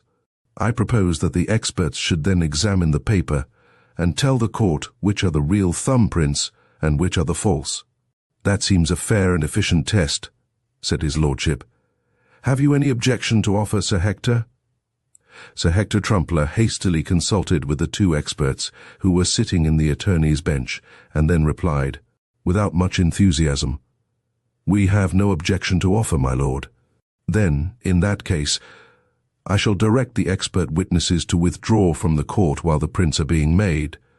In obedience to the judge's order, Mr. Singleton and his colleague rose and left the court with evident reluctance, while Thorndyke took from a small portfolio 3 sheets of paper, which he handed up to the judge. "If your lordship," said he, "will make marks in 10 of the squares on 2 of these sheets, one can be given to the jury and one retained by your lordship to check the 3rd sheet when the prints are made on it." "That is an excellent plan," said the judge, "and as the information is for myself and the jury, it would be better if you came up and performed the actual stamping on my table in the presence of the foreman of the jury and the counsel for the prosecution and defense." In accordance with the judge's direction, Thorndyke stepped up on the dais, and Anstey, as he rose to follow, leaned over towards me. "You and Polton had better go up too," said he. "Thorndyke will want your assistance, and you may as well see the fun. I will explain to his lordship." He ascended the stairs leading to the dais and addressed a few words to the judge, who glanced in our direction and nodded, whereupon we both gleefully followed our counsel, Polton carrying the box and beaming with delight. The judge's table was provided with a shallow drawer which pulled out at the side and which accommodated the box comfortably, leaving the small table top-free for the papers. When the lid of the box was raised, there were displayed a copper inking slab, a small roller, and the 24 pawns which had so puzzled Polton, and on which he now gazed with a twinkle of amusement and triumph. "Are those all stamps?" inquired the judge, glancing curiously at the array of turned wood handles. "They are all stamps, my lord," replied Thorndyke, "and each is taken from a different impression of the prisoner's thumb." "But why so many?" asked the judge. "I have multiplied them," answered Thorndyke, as he squeezed out a drop of fingerprint ink onto the slab and proceeded to roll it out into a thin film, to avoid the telltale uniformity of a single stamp. "And I may say," he added, "that it is highly important that the experts should not be informed that more than one stamp has been used." "Yes, I see that," said the judge. "You understand that, Sir Hector," he added, addressing the counsel, who bowed stiffly, clearly regarding the entire proceeding with extreme disfavour. Thorndyke now inked one of the stamps and handed it to the judge, who examined it curiously and then pressed it on a piece of waste paper, on which there immediately appeared a very distinct impression of a human thumb. "Marvellous," he exclaimed. "Most ingenious, too ingenious." He chuckled softly and added, as he handed the stamp and the paper to the foreman of the jury, "It is well, Dr. Thorndyke, that you are on the side of law and order, for I am afraid that, if you were on the other side, you would be one too many for the police. Now, if you are ready, we will proceed.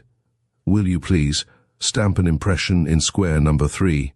Thorndyke drew a stamp from its compartment, inked it on the slab, and pressed it neatly on the square indicated, leaving there a sharp, clear thumbprint.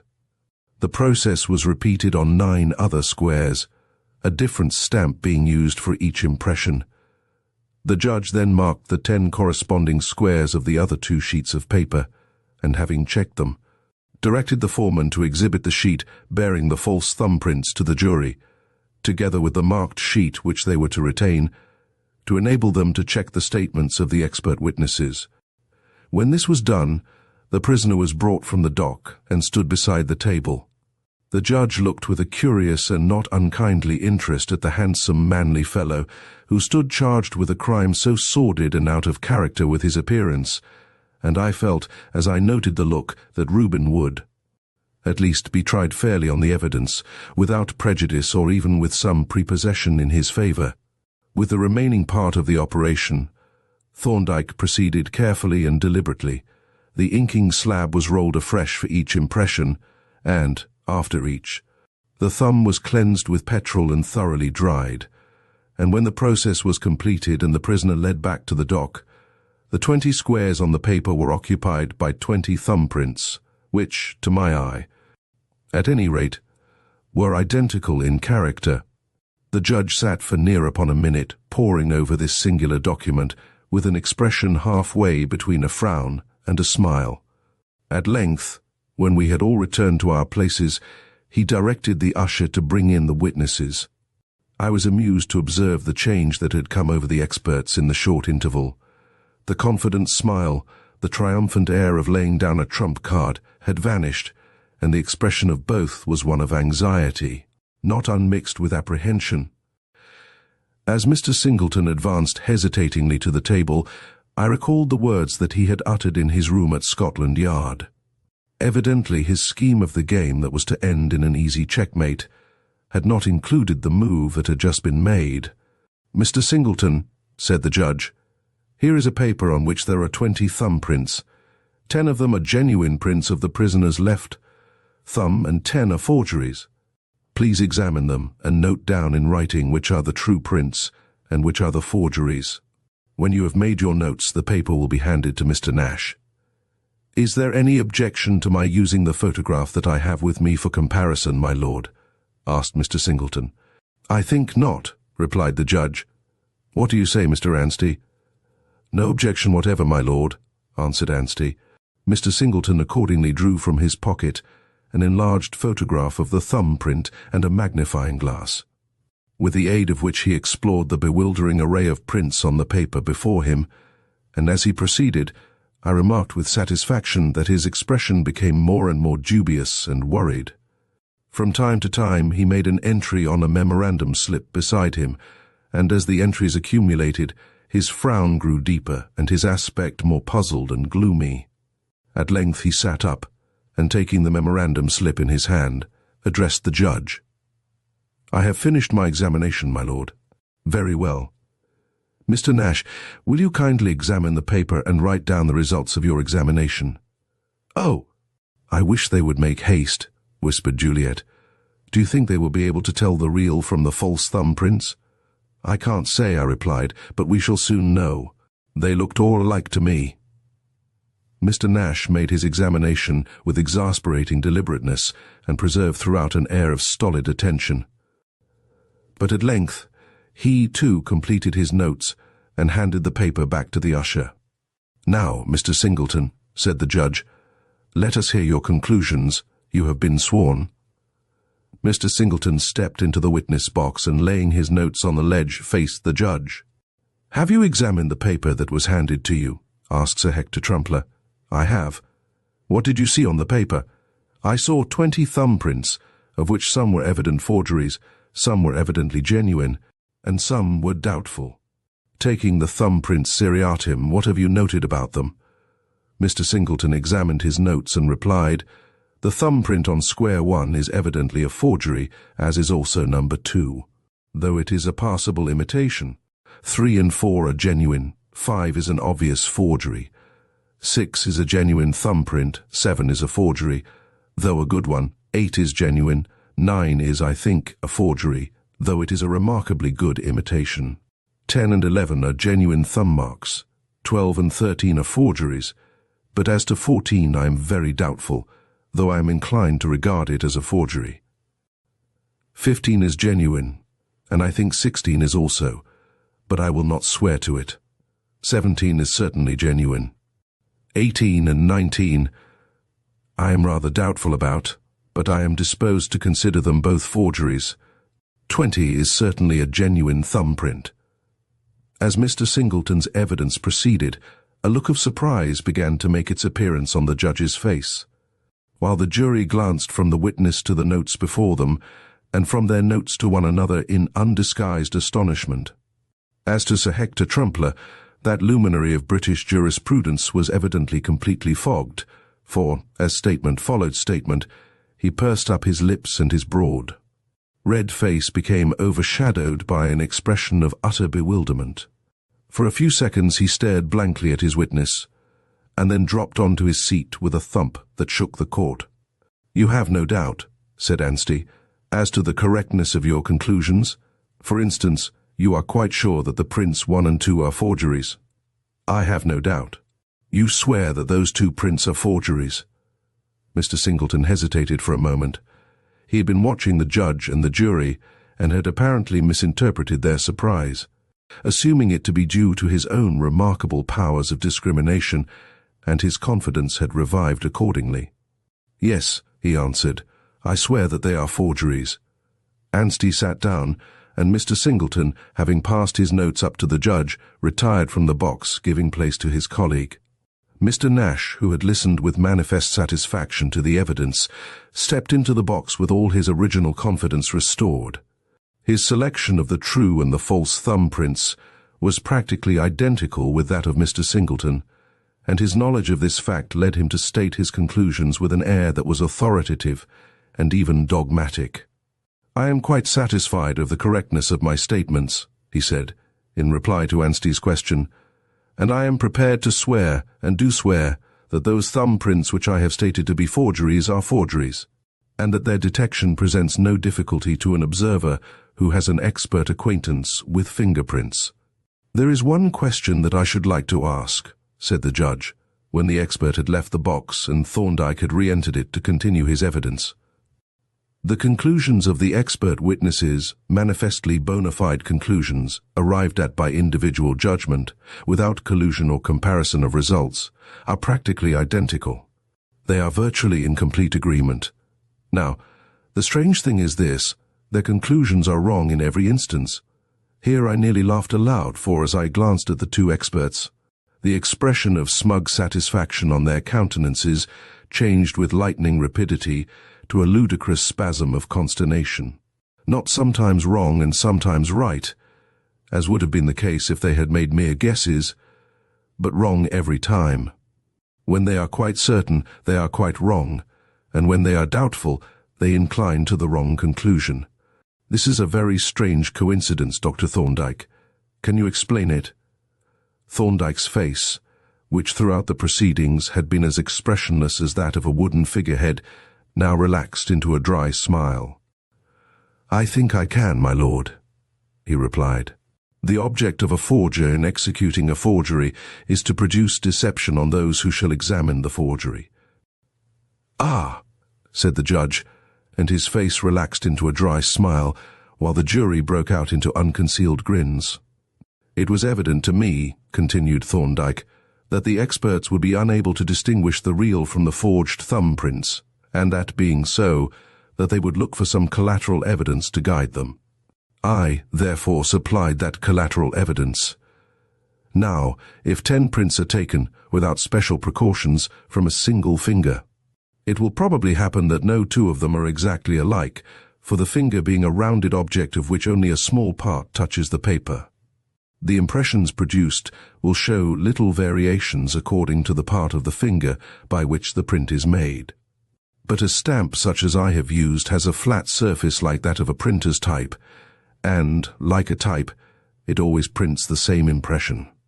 It does not reproduce the fingertip, but a particular print of the finger, and so, if 10 prints are made with a single stamp, each print will be a mechanical repetition of the other 9. Thus, on a sheet bearing 20 fingerprints, of which 10 were forgeries made with a single stamp, it would be easy to pick out the 10 forged prints by the fact that they would all be mechanical repetitions of one another, while the genuine prints could be distinguished by the fact of their presenting trifling variations in the position of the finger. Anticipating this line of reasoning, I was careful to make each print with a different stamp, and each stamp was made from a different thumbprint. And I further selected thumbprints which varied as widely as possible when I made the stamps. Moreover, when I made the real thumbprints, I was careful to put the thumb down in the same position each time as far as I was able. And so it happened that on the sheet submitted to the experts, the real thumbprints were nearly all alike, while the forgeries presented considerable variations. The instances in which the witnesses were quite certain were those in which I succeeded in making the genuine prints repeat one another, and the doubtful cases were those in which I partially failed. "Thank you. That is quite clear," said the judge, with a smile of deep content, such as is apt to appear on the judicial countenance when an expert witness is knocked off his pedestal. "We may now proceed, Mr. Anstey." "You have told us," resumed Anstey, "and have submitted proofs, that it is possible to forge a thumbprint so that detection is impossible. You have also stated that the thumbprint on the paper found in Mr. Hornby's safe is a forgery. Do you mean that it may be a forgery, or that it actually is one?" "I mean that it actually is a forgery. When did you first come to the conclusion that it was a forgery?" when I saw it at Scotland Yard. There are 3 facts which suggested this conclusion. In the first place, the print was obviously produced with liquid blood, and yet it was a beautifully clear and distinct impression. But such an impression could not be produced with liquid blood without the use of a slab and roller, even if great care were used, and still less could it have been produced by an accidental smear. In the second place, on measuring the print with a micrometer, I found that it did not agree in dimensions with a genuine thumbprint of Reuben Hornby. It was appreciably larger. I photographed the print with the micrometer in contact, and on comparing this with a genuine thumbprint, also photographed with the same micrometer in contact, I found that the suspected print was larger by the 40th of an inch, from one given point on the ridge pattern to another given point. I have here enlargements of the 2 photographs in which the disagreement in size is clearly shown by the lines of the micrometer. I have also the micrometer itself and a portable microscope, if the court wishes to verify the photographs. "Thank you," said the judge with a bland smile. "We will accept your sworn testimony, unless the learned counsel for the prosecution demands verification." He received the photographs which Thorndyke handed up, and, having examined them with close attention, passed them on to the jury. "The third fact," resumed Thorndyke, "is of much more importance, since it not only proves the print to be a forgery, but also furnishes a very distinct clue to the origin of the forgery, and so to the identity of the forger." Here the court became hushed, until the silence was so profound that the ticking of the clock seemed a sensible interruption. I glanced at Walter, who sat motionless and rigid at the end of the bench, and perceived that a horrible pallor had spread over his face, while his forehead was covered with beads of perspiration. On looking at the print closely, I noticed at one part a minute white mark or space. It was of the shape of a capital S, and had evidently been produced by a defect in the paper, a loose fibre which had stuck to the thumb and been detached by it from the paper, leaving a blank space where it had been. But on examining the paper under a low power of the microscope, I found the surface to be perfect and intact. No loose fibre had been detached from it, for if it had, the broken end, or at least the groove in which it had lain, would have been visible. The inference seemed to be that the loose fibre had existed, not in the paper which was found in the safe, but in the paper on which the original thumb mark had been made. Now, as far as I knew, there was only one undoubted thumbprint of Reuben Hornby's in existence, the one in the Thumbograph.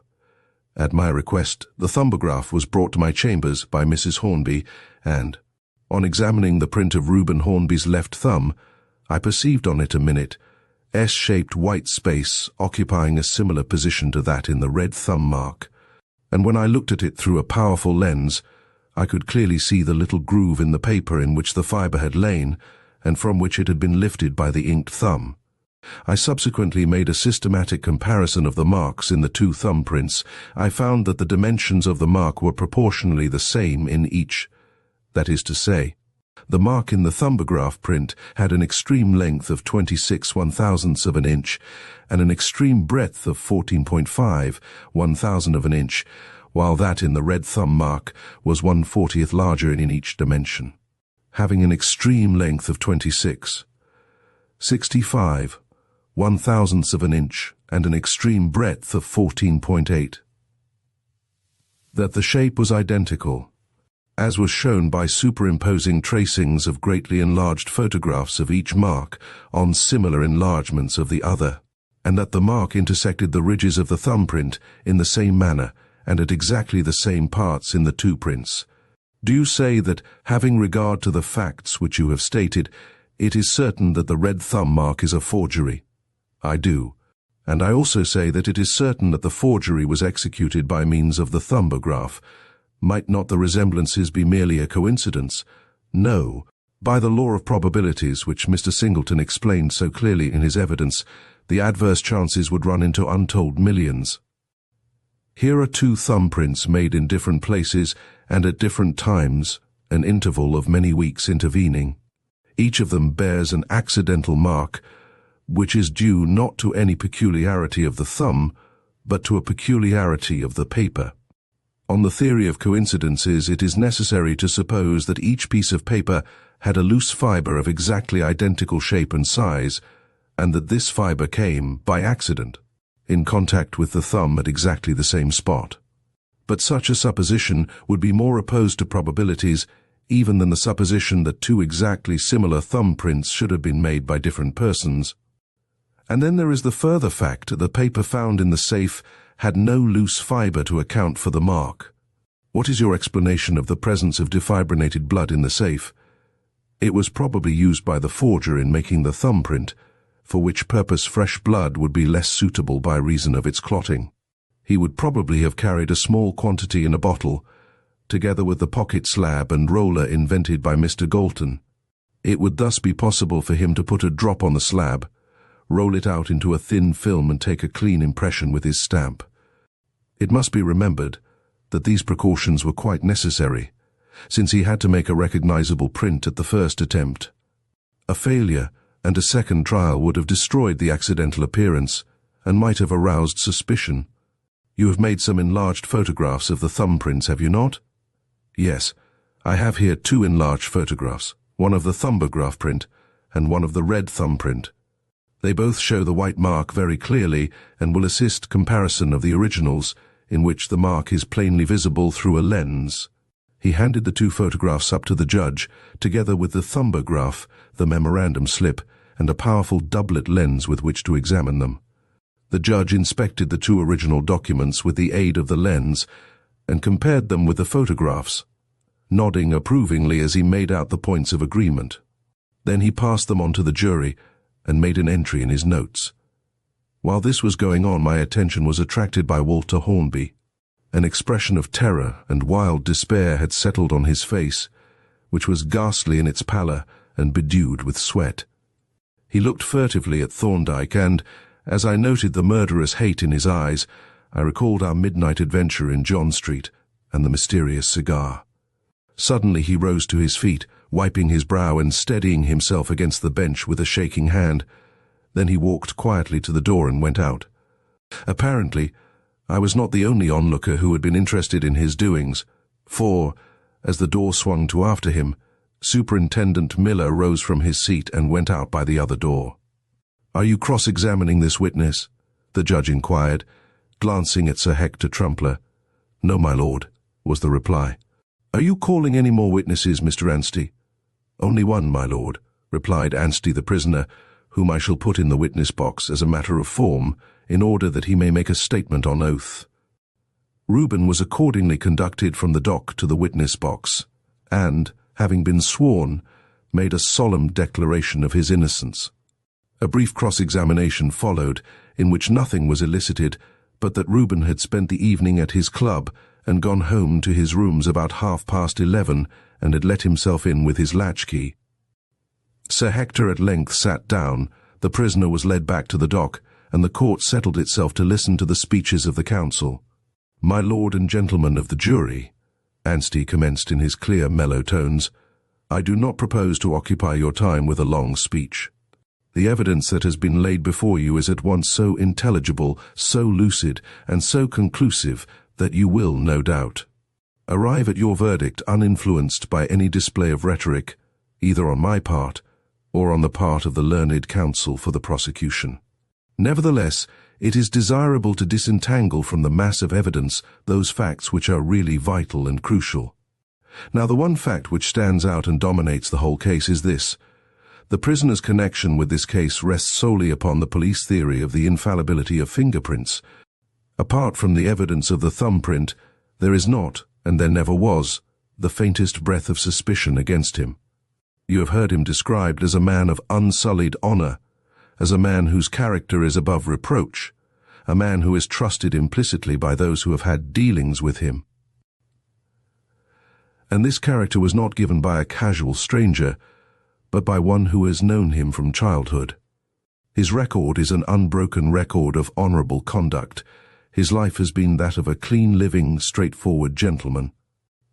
And now he stands before you charged with a miserable paltry theft, charged with having robbed that generous friend, the brother of his own father, the guardian of his childhood, and the benefactor who has planned and striven for his well-being, charged, in short, gentleman, with a crime which every circumstance connected with him and every trait of his known character renders utterly inconceivable. Now, upon what grounds has this gentleman of irreproachable character been charged with this mean and sordid crime? Baldly stated, the grounds of the accusation are these. A certain learned and eminent man of science has made a statement which the police have not merely accepted but have, in practice, extended beyond its original meaning. That statement is as follows: a complete, or nearly complete, accordance between two prints of a single finger affords evidence requiring no corroboration. That the persons from whom they were made are the same. That statement, gentlemen, is in the highest degree misleading, and ought not to have been made without due warning and qualification. So far is it from being true, in practice, that its exact contrary is the fact. The evidence of a fingerprint, in the absence of corroboration, is absolutely worthless. Of all forms of forgery, the forgery of a fingerprint is the easiest and most secure, as you have seen in this court today. Consider the character of the high-class forger, his skill, his ingenuity, his resource. Think of the forged banknotes, of which not only the engraving, the design and the signature, but even the very paper with its private watermarks, is imitated with a perfection that is at once the admiration and the despair of those who have to distinguish the true from the false. Think of the forged check, in which actual perforations are filled up, of which portions are cut out bodily and replaced by indistinguishable patches. Think of these, and then of a fingerprint, of which any photo engraver's apprentice can make you a forgery that the greatest experts cannot distinguish from the original, which any capable amateur can imitate beyond detection after a month's practice.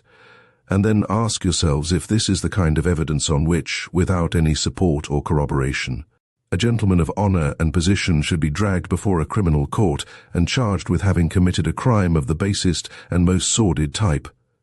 But I must not detain you with unnecessary appeals. I will remind you briefly of the salient facts. The case for the prosecution rests upon the assertion that the thumbprint found in the safe was made by the thumb of the prisoner. If that thumbprint was not made by the prisoner, there is not only no case against him but no suspicion of any kind. Now, was that thumbprint made by the prisoner's thumb? You have had conclusive evidence that it was not. That thumbprint differed in the size or scale of the pattern from a genuine thumbprint of the prisoner's. The difference was small, but it was fatal to the police theory. The two prints were not identical. But, if not the prisoner's thumbprint, what was it? The resemblance of the pattern was too exact for it to be the thumbprint of another person, for it reproduced not only the pattern of the ridges on the prisoner's thumb, but also the scar of an old wound. The answer that I propose to this question is that it was an intentional imitation of the prisoner's thumbprint, made with the purpose of fixing suspicion on the prisoner, and so ensuring the safety of the actual criminal. Are there any facts which support this theory? Yes, there are several facts which support it very strongly. First, there are the facts that I have just mentioned. The red thumbprint disagreed with the genuine print in its scale or dimensions. It was not the prisoner's thumbprint, but neither was it that of any other person.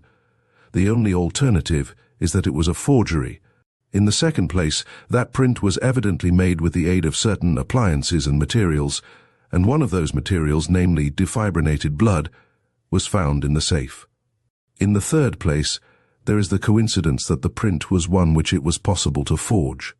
The prisoner has 10 digits, 8 fingers and 2 thumbs, but there were in existence actual prints of the 2 thumbs, whereas no prints of the fingers were in existence.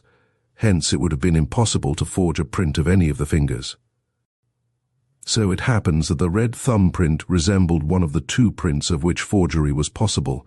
In the fourth place, the red thumbprint reproduces an accidental peculiarity of the Thumbograph print.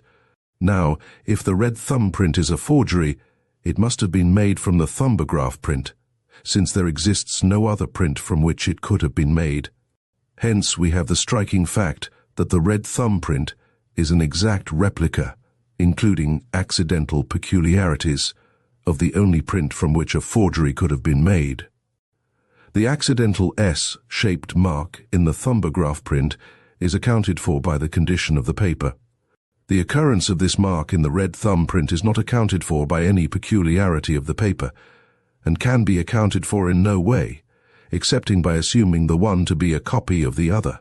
The conclusion is thus inevitable that the red thumb print is a photomechanical reproduction of the Thumbograph print. But there is yet another point. If the red thumb print is a forgery reproduced from the Thumbograph print, the forger must at some time have had access to the Thumbograph. Now, you have heard Mrs. Hornby's remarkable story of the mysterious disappearance of the Thumbograph and its still more mysterious reappearance. That story can have left no doubt in your minds that some person had surreptitiously removed the Thumbograph, and after an unknown interval secretly replaced it.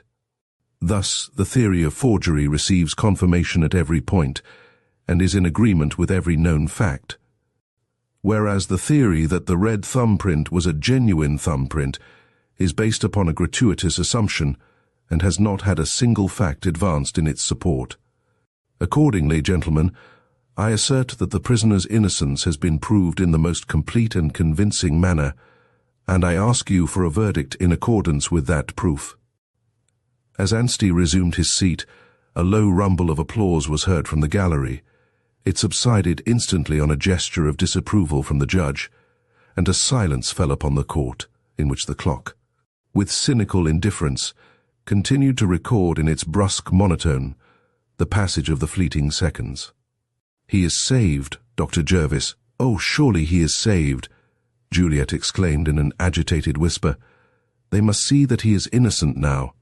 "Have patience a little longer," I answered. "It will soon be over now." Sir Hector Trumpler was already on his feet, and after bestowing on the jury a stern hypnotic stare, he plunged into his reply with a really admirable air of conviction and sincerity. "My lord and gentlemen of the jury, the case which is now before this court is one, as I've already remarked, in which human nature is presented in a highly unfavorable light.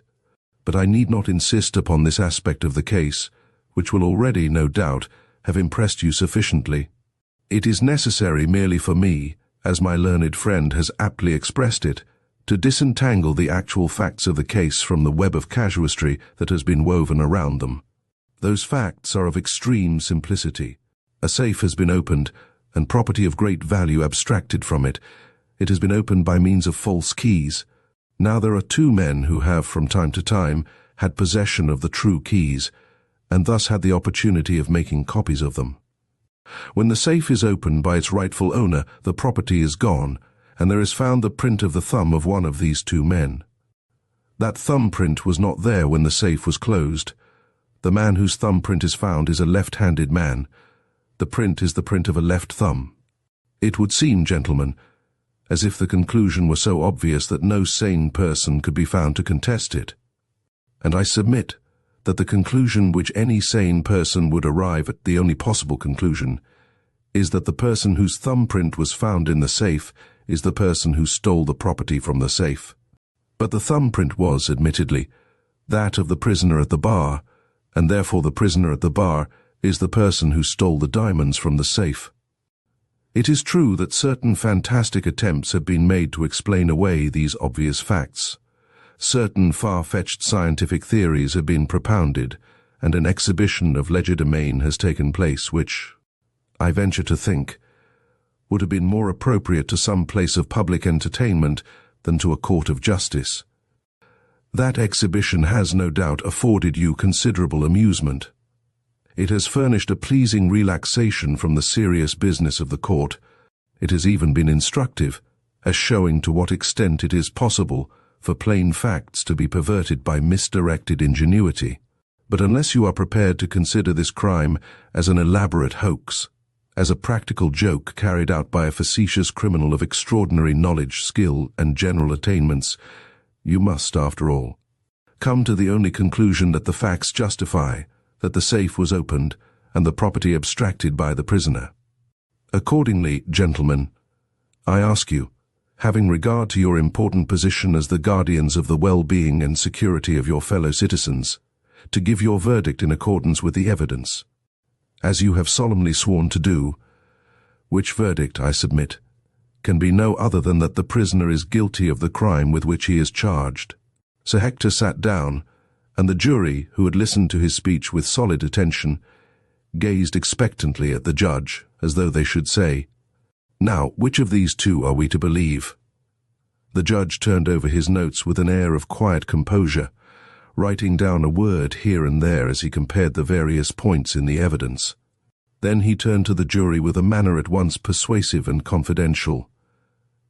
"It is not necessary, gentlemen," he commenced, "for me to occupy your time with an exhaustive analysis of the evidence. That evidence you yourselves have heard, and it has been given, for the most part, with admirable clearness. Moreover, the learned counsel for the defense has collated and compared that evidence so lucidly, and I may say so impartially, that a detailed repetition on my part would be superfluous. I shall therefore confine myself to a few comments which may help you in the consideration of your verdict. I need hardly point out to you that the reference made by the learned counsel for the prosecution to far-fetched scientific theories is somewhat misleading. The only evidence of a theoretical character was that of the fingerprint experts. The evidence of Dr. Rowe and of Dr. Thorndyke dealt exclusively with matters of fact. Such inferences as were drawn by them were accompanied by statements of the facts which yielded such inferences. Now, an examination of the evidence which you have heard shows, as the learned counsel for the defense has justly observed, that the entire case resolves itself into a single question, which is this: was the thumbprint that was found in Mr. Hornby's safe made by the thumb of the prisoner, or was it not?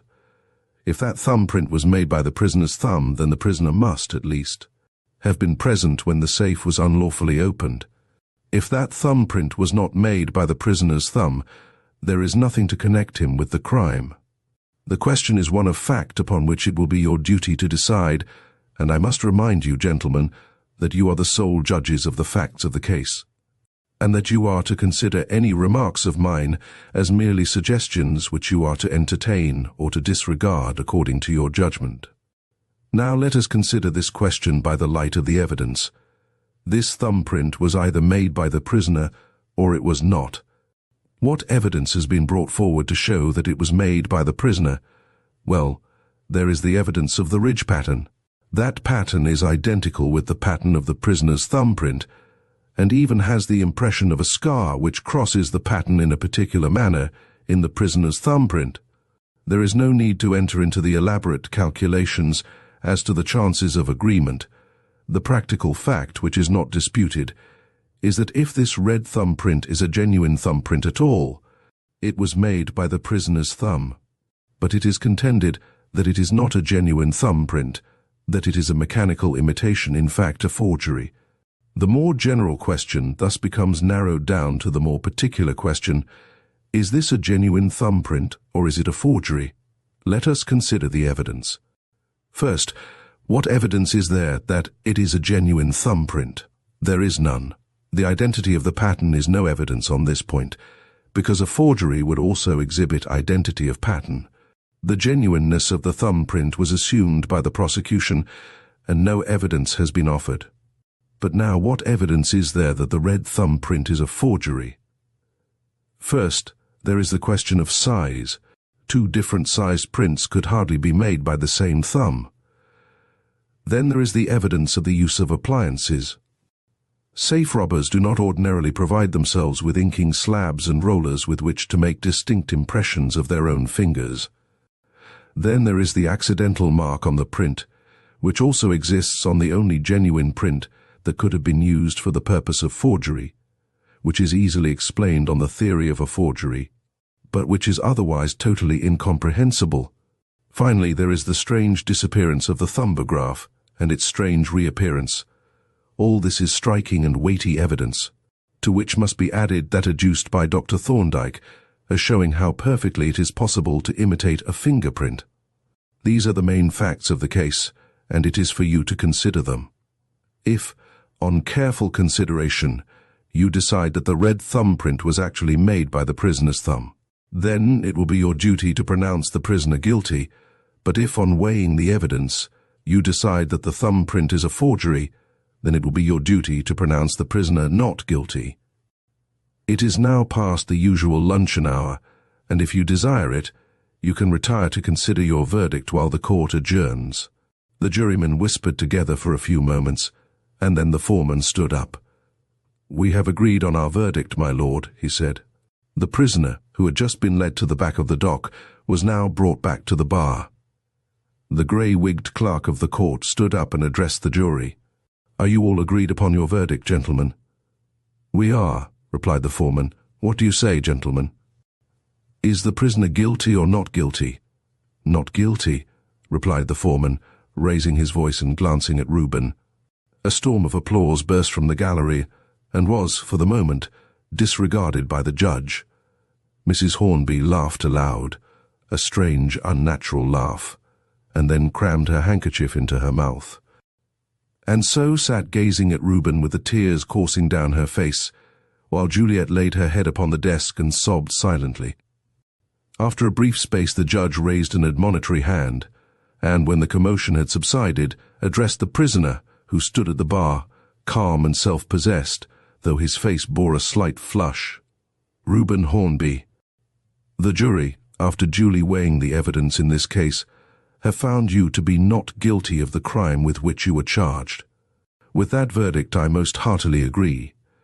In view of the evidence which has been given, I consider that no other verdict was possible, and I venture to say that you leave this court with your innocence fully established, and without a stain upon your character. In the distress which you have recently suffered, as well as in your rejoicing at the verdict of the jury, you have the sympathy of the court and of everyone present.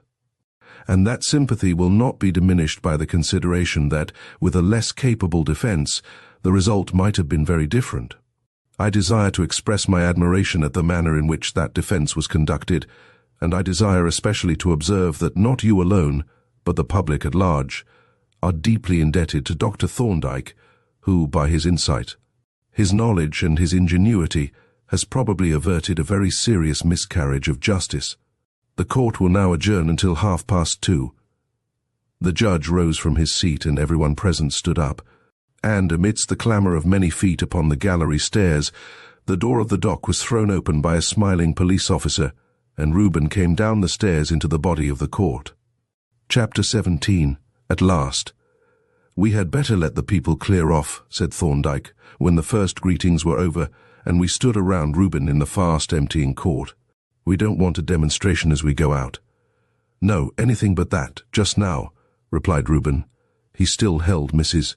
Hornby's hand, and one arm was passed through that of his uncle, who wiped his eyes at intervals, though his face glowed with delight. "I should like you to come and have a little quiet luncheon with me at my chambers, all of us friends together," continued Thorndyke. "I should be delighted," said Reuben, "if the programme would include a satisfactory wash."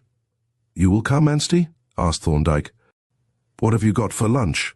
demanded Anstey, who was now disrobed, and in his right mind, that is to say, in his usual whimsical, pseudo-frivolous character. "That question savours of gluttony," answered Thorndyke. "Come and see." "I will come and eat, which is better," answered Anstey, "and I must run off now, as I have to look in at my chambers." "How shall we go?" asked Thorndyke, as his colleague vanished through the doorway. "Polton has gone for a four-wheeler, but it won't hold us all." "It will hold 4 of us," said Reuben, "and Dr. Jervis will bring Juliet, won't you, Jervis?" The request rather took me aback, considering the circumstances, but I was conscious, nevertheless, of an unreasonable thrill of pleasure, and answered with alacrity, "If Miss Gibson will allow me, I shall be very delighted." My delight was apparently not shared by Juliet, to judge by the uncomfortable blush that spread over her face. She made no objection, however, but merely replied rather coldly, "Well, as we can't sit on the roof of the cab, we had better go by ourselves." The crowd having by this time presumably cleared off, we all took our way downstairs. The cab was waiting at the curb, surrounded by a group of spectators, who cheered Reuben as he appeared at the doorway, and we saw our friends enter and drive away. Then we turned and walked quickly down the Old Bailey towards Ludgate Hill. "Shall we take a hansom?" I asked. "No, let us walk," replied Juliet. "A little fresh air will do us good after that musty, horrible court. It all seems like a dream, and yet what a relief, oh! What a relief it is. It is rather like the awakening from a nightmare to find the morning sun shining," I rejoined. "Yes, that is just what it is like," she agreed, "but I still feel dazed and shaken." We turned presently down New Bridge Street towards the Embankment, walking side by side without speaking, and I could not help comparing, with some bitterness, our present stiff and distant relations with the intimacy and comradeship that had existed before the miserable incident of our last meeting. "You don't look so jubilant over your success as I should have expected," she said at length, with a critical glance at me, "but I expect you are really very proud and delighted, aren't you?" "Delighted, yes, not proud." "Why should I be proud? I have only played jackal, and even that I have done very badly." "That is hardly a fair statement of the facts," she rejoined with another quick, inquisitive look at me. "But you are in low spirits today, which is not at all like you. Is it not so?" "I am afraid I am a selfish, egotistical brute," was my gloomy reply. "I ought to be as gay and joyful as everyone else today, whereas the fact is that I am chafing over my own petty troubles. You see, now that this case is finished, my engagement with Dr. Thorndyke terminates automatically, and I relapse into my old life, a dreary repetition of journeying among strangers, and the prospect is not inspiriting. This has been a time of bitter trial to you, but to me it has been a green oasis in the desert of a colourless, monotonous life. I have enjoyed the companionship of a most lovable man, whom I admire and respect above all other men, and with him have moved in scenes full of colour and interest. And I have made one other friend whom I am loth to see fade out of my life, as she seems likely to do."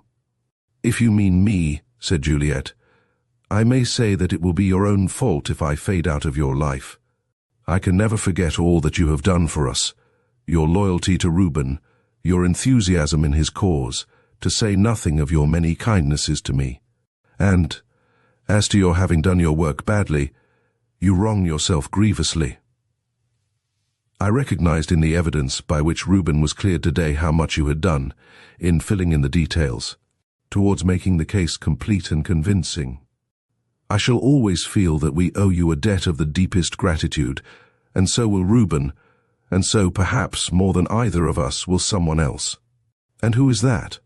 I asked, though with no great interest. The gratitude of the family was a matter of little consequence to me.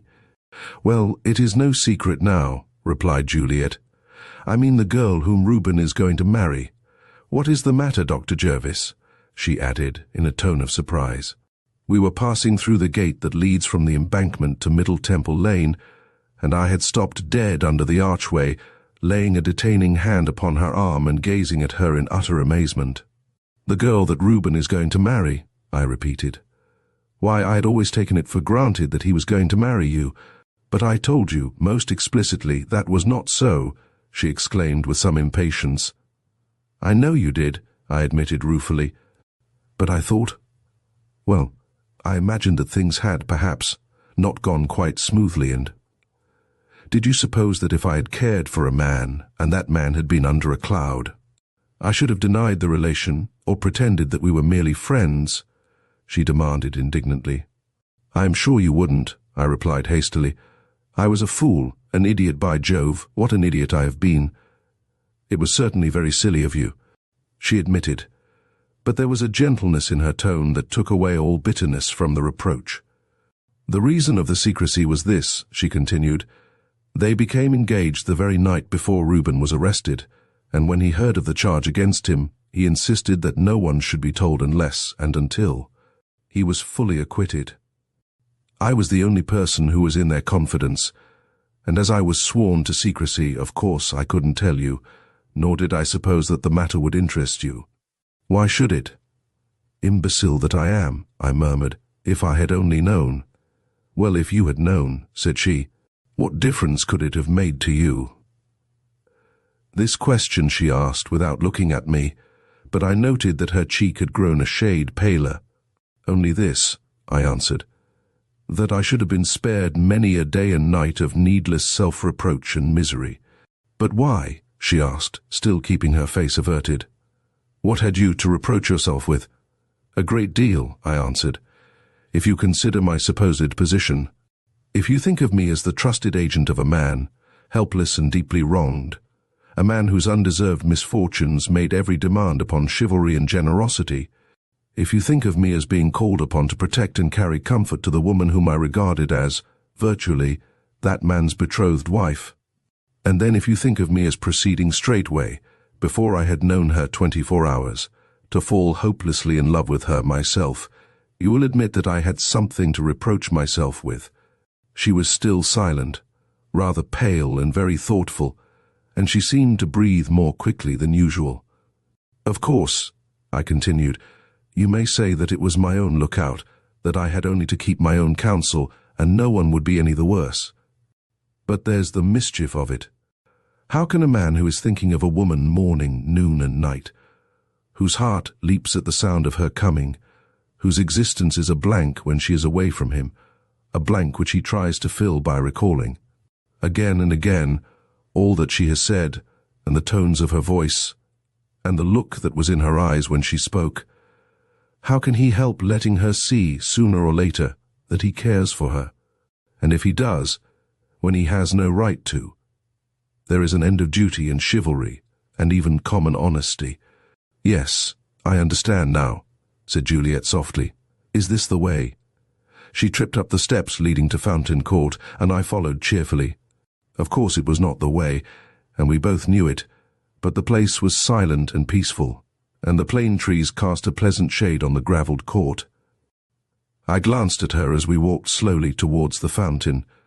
The roses were mantling in her cheeks now, and her eyes were cast down, but when she lifted them to me for an instant, I saw that they were shining and moist. "Did you never guess?" I asked. "Yes," she replied in a low voice. "I guessed, but then," she added shyly, "I thought I had guessed wrong."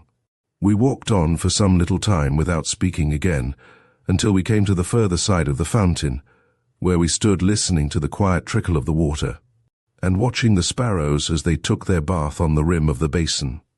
A little way off, another group of sparrows had gathered with greedy joy around some fragments of bread that had been scattered abroad by the benevolent Templars and hard by a more sentimentally minded pigeon.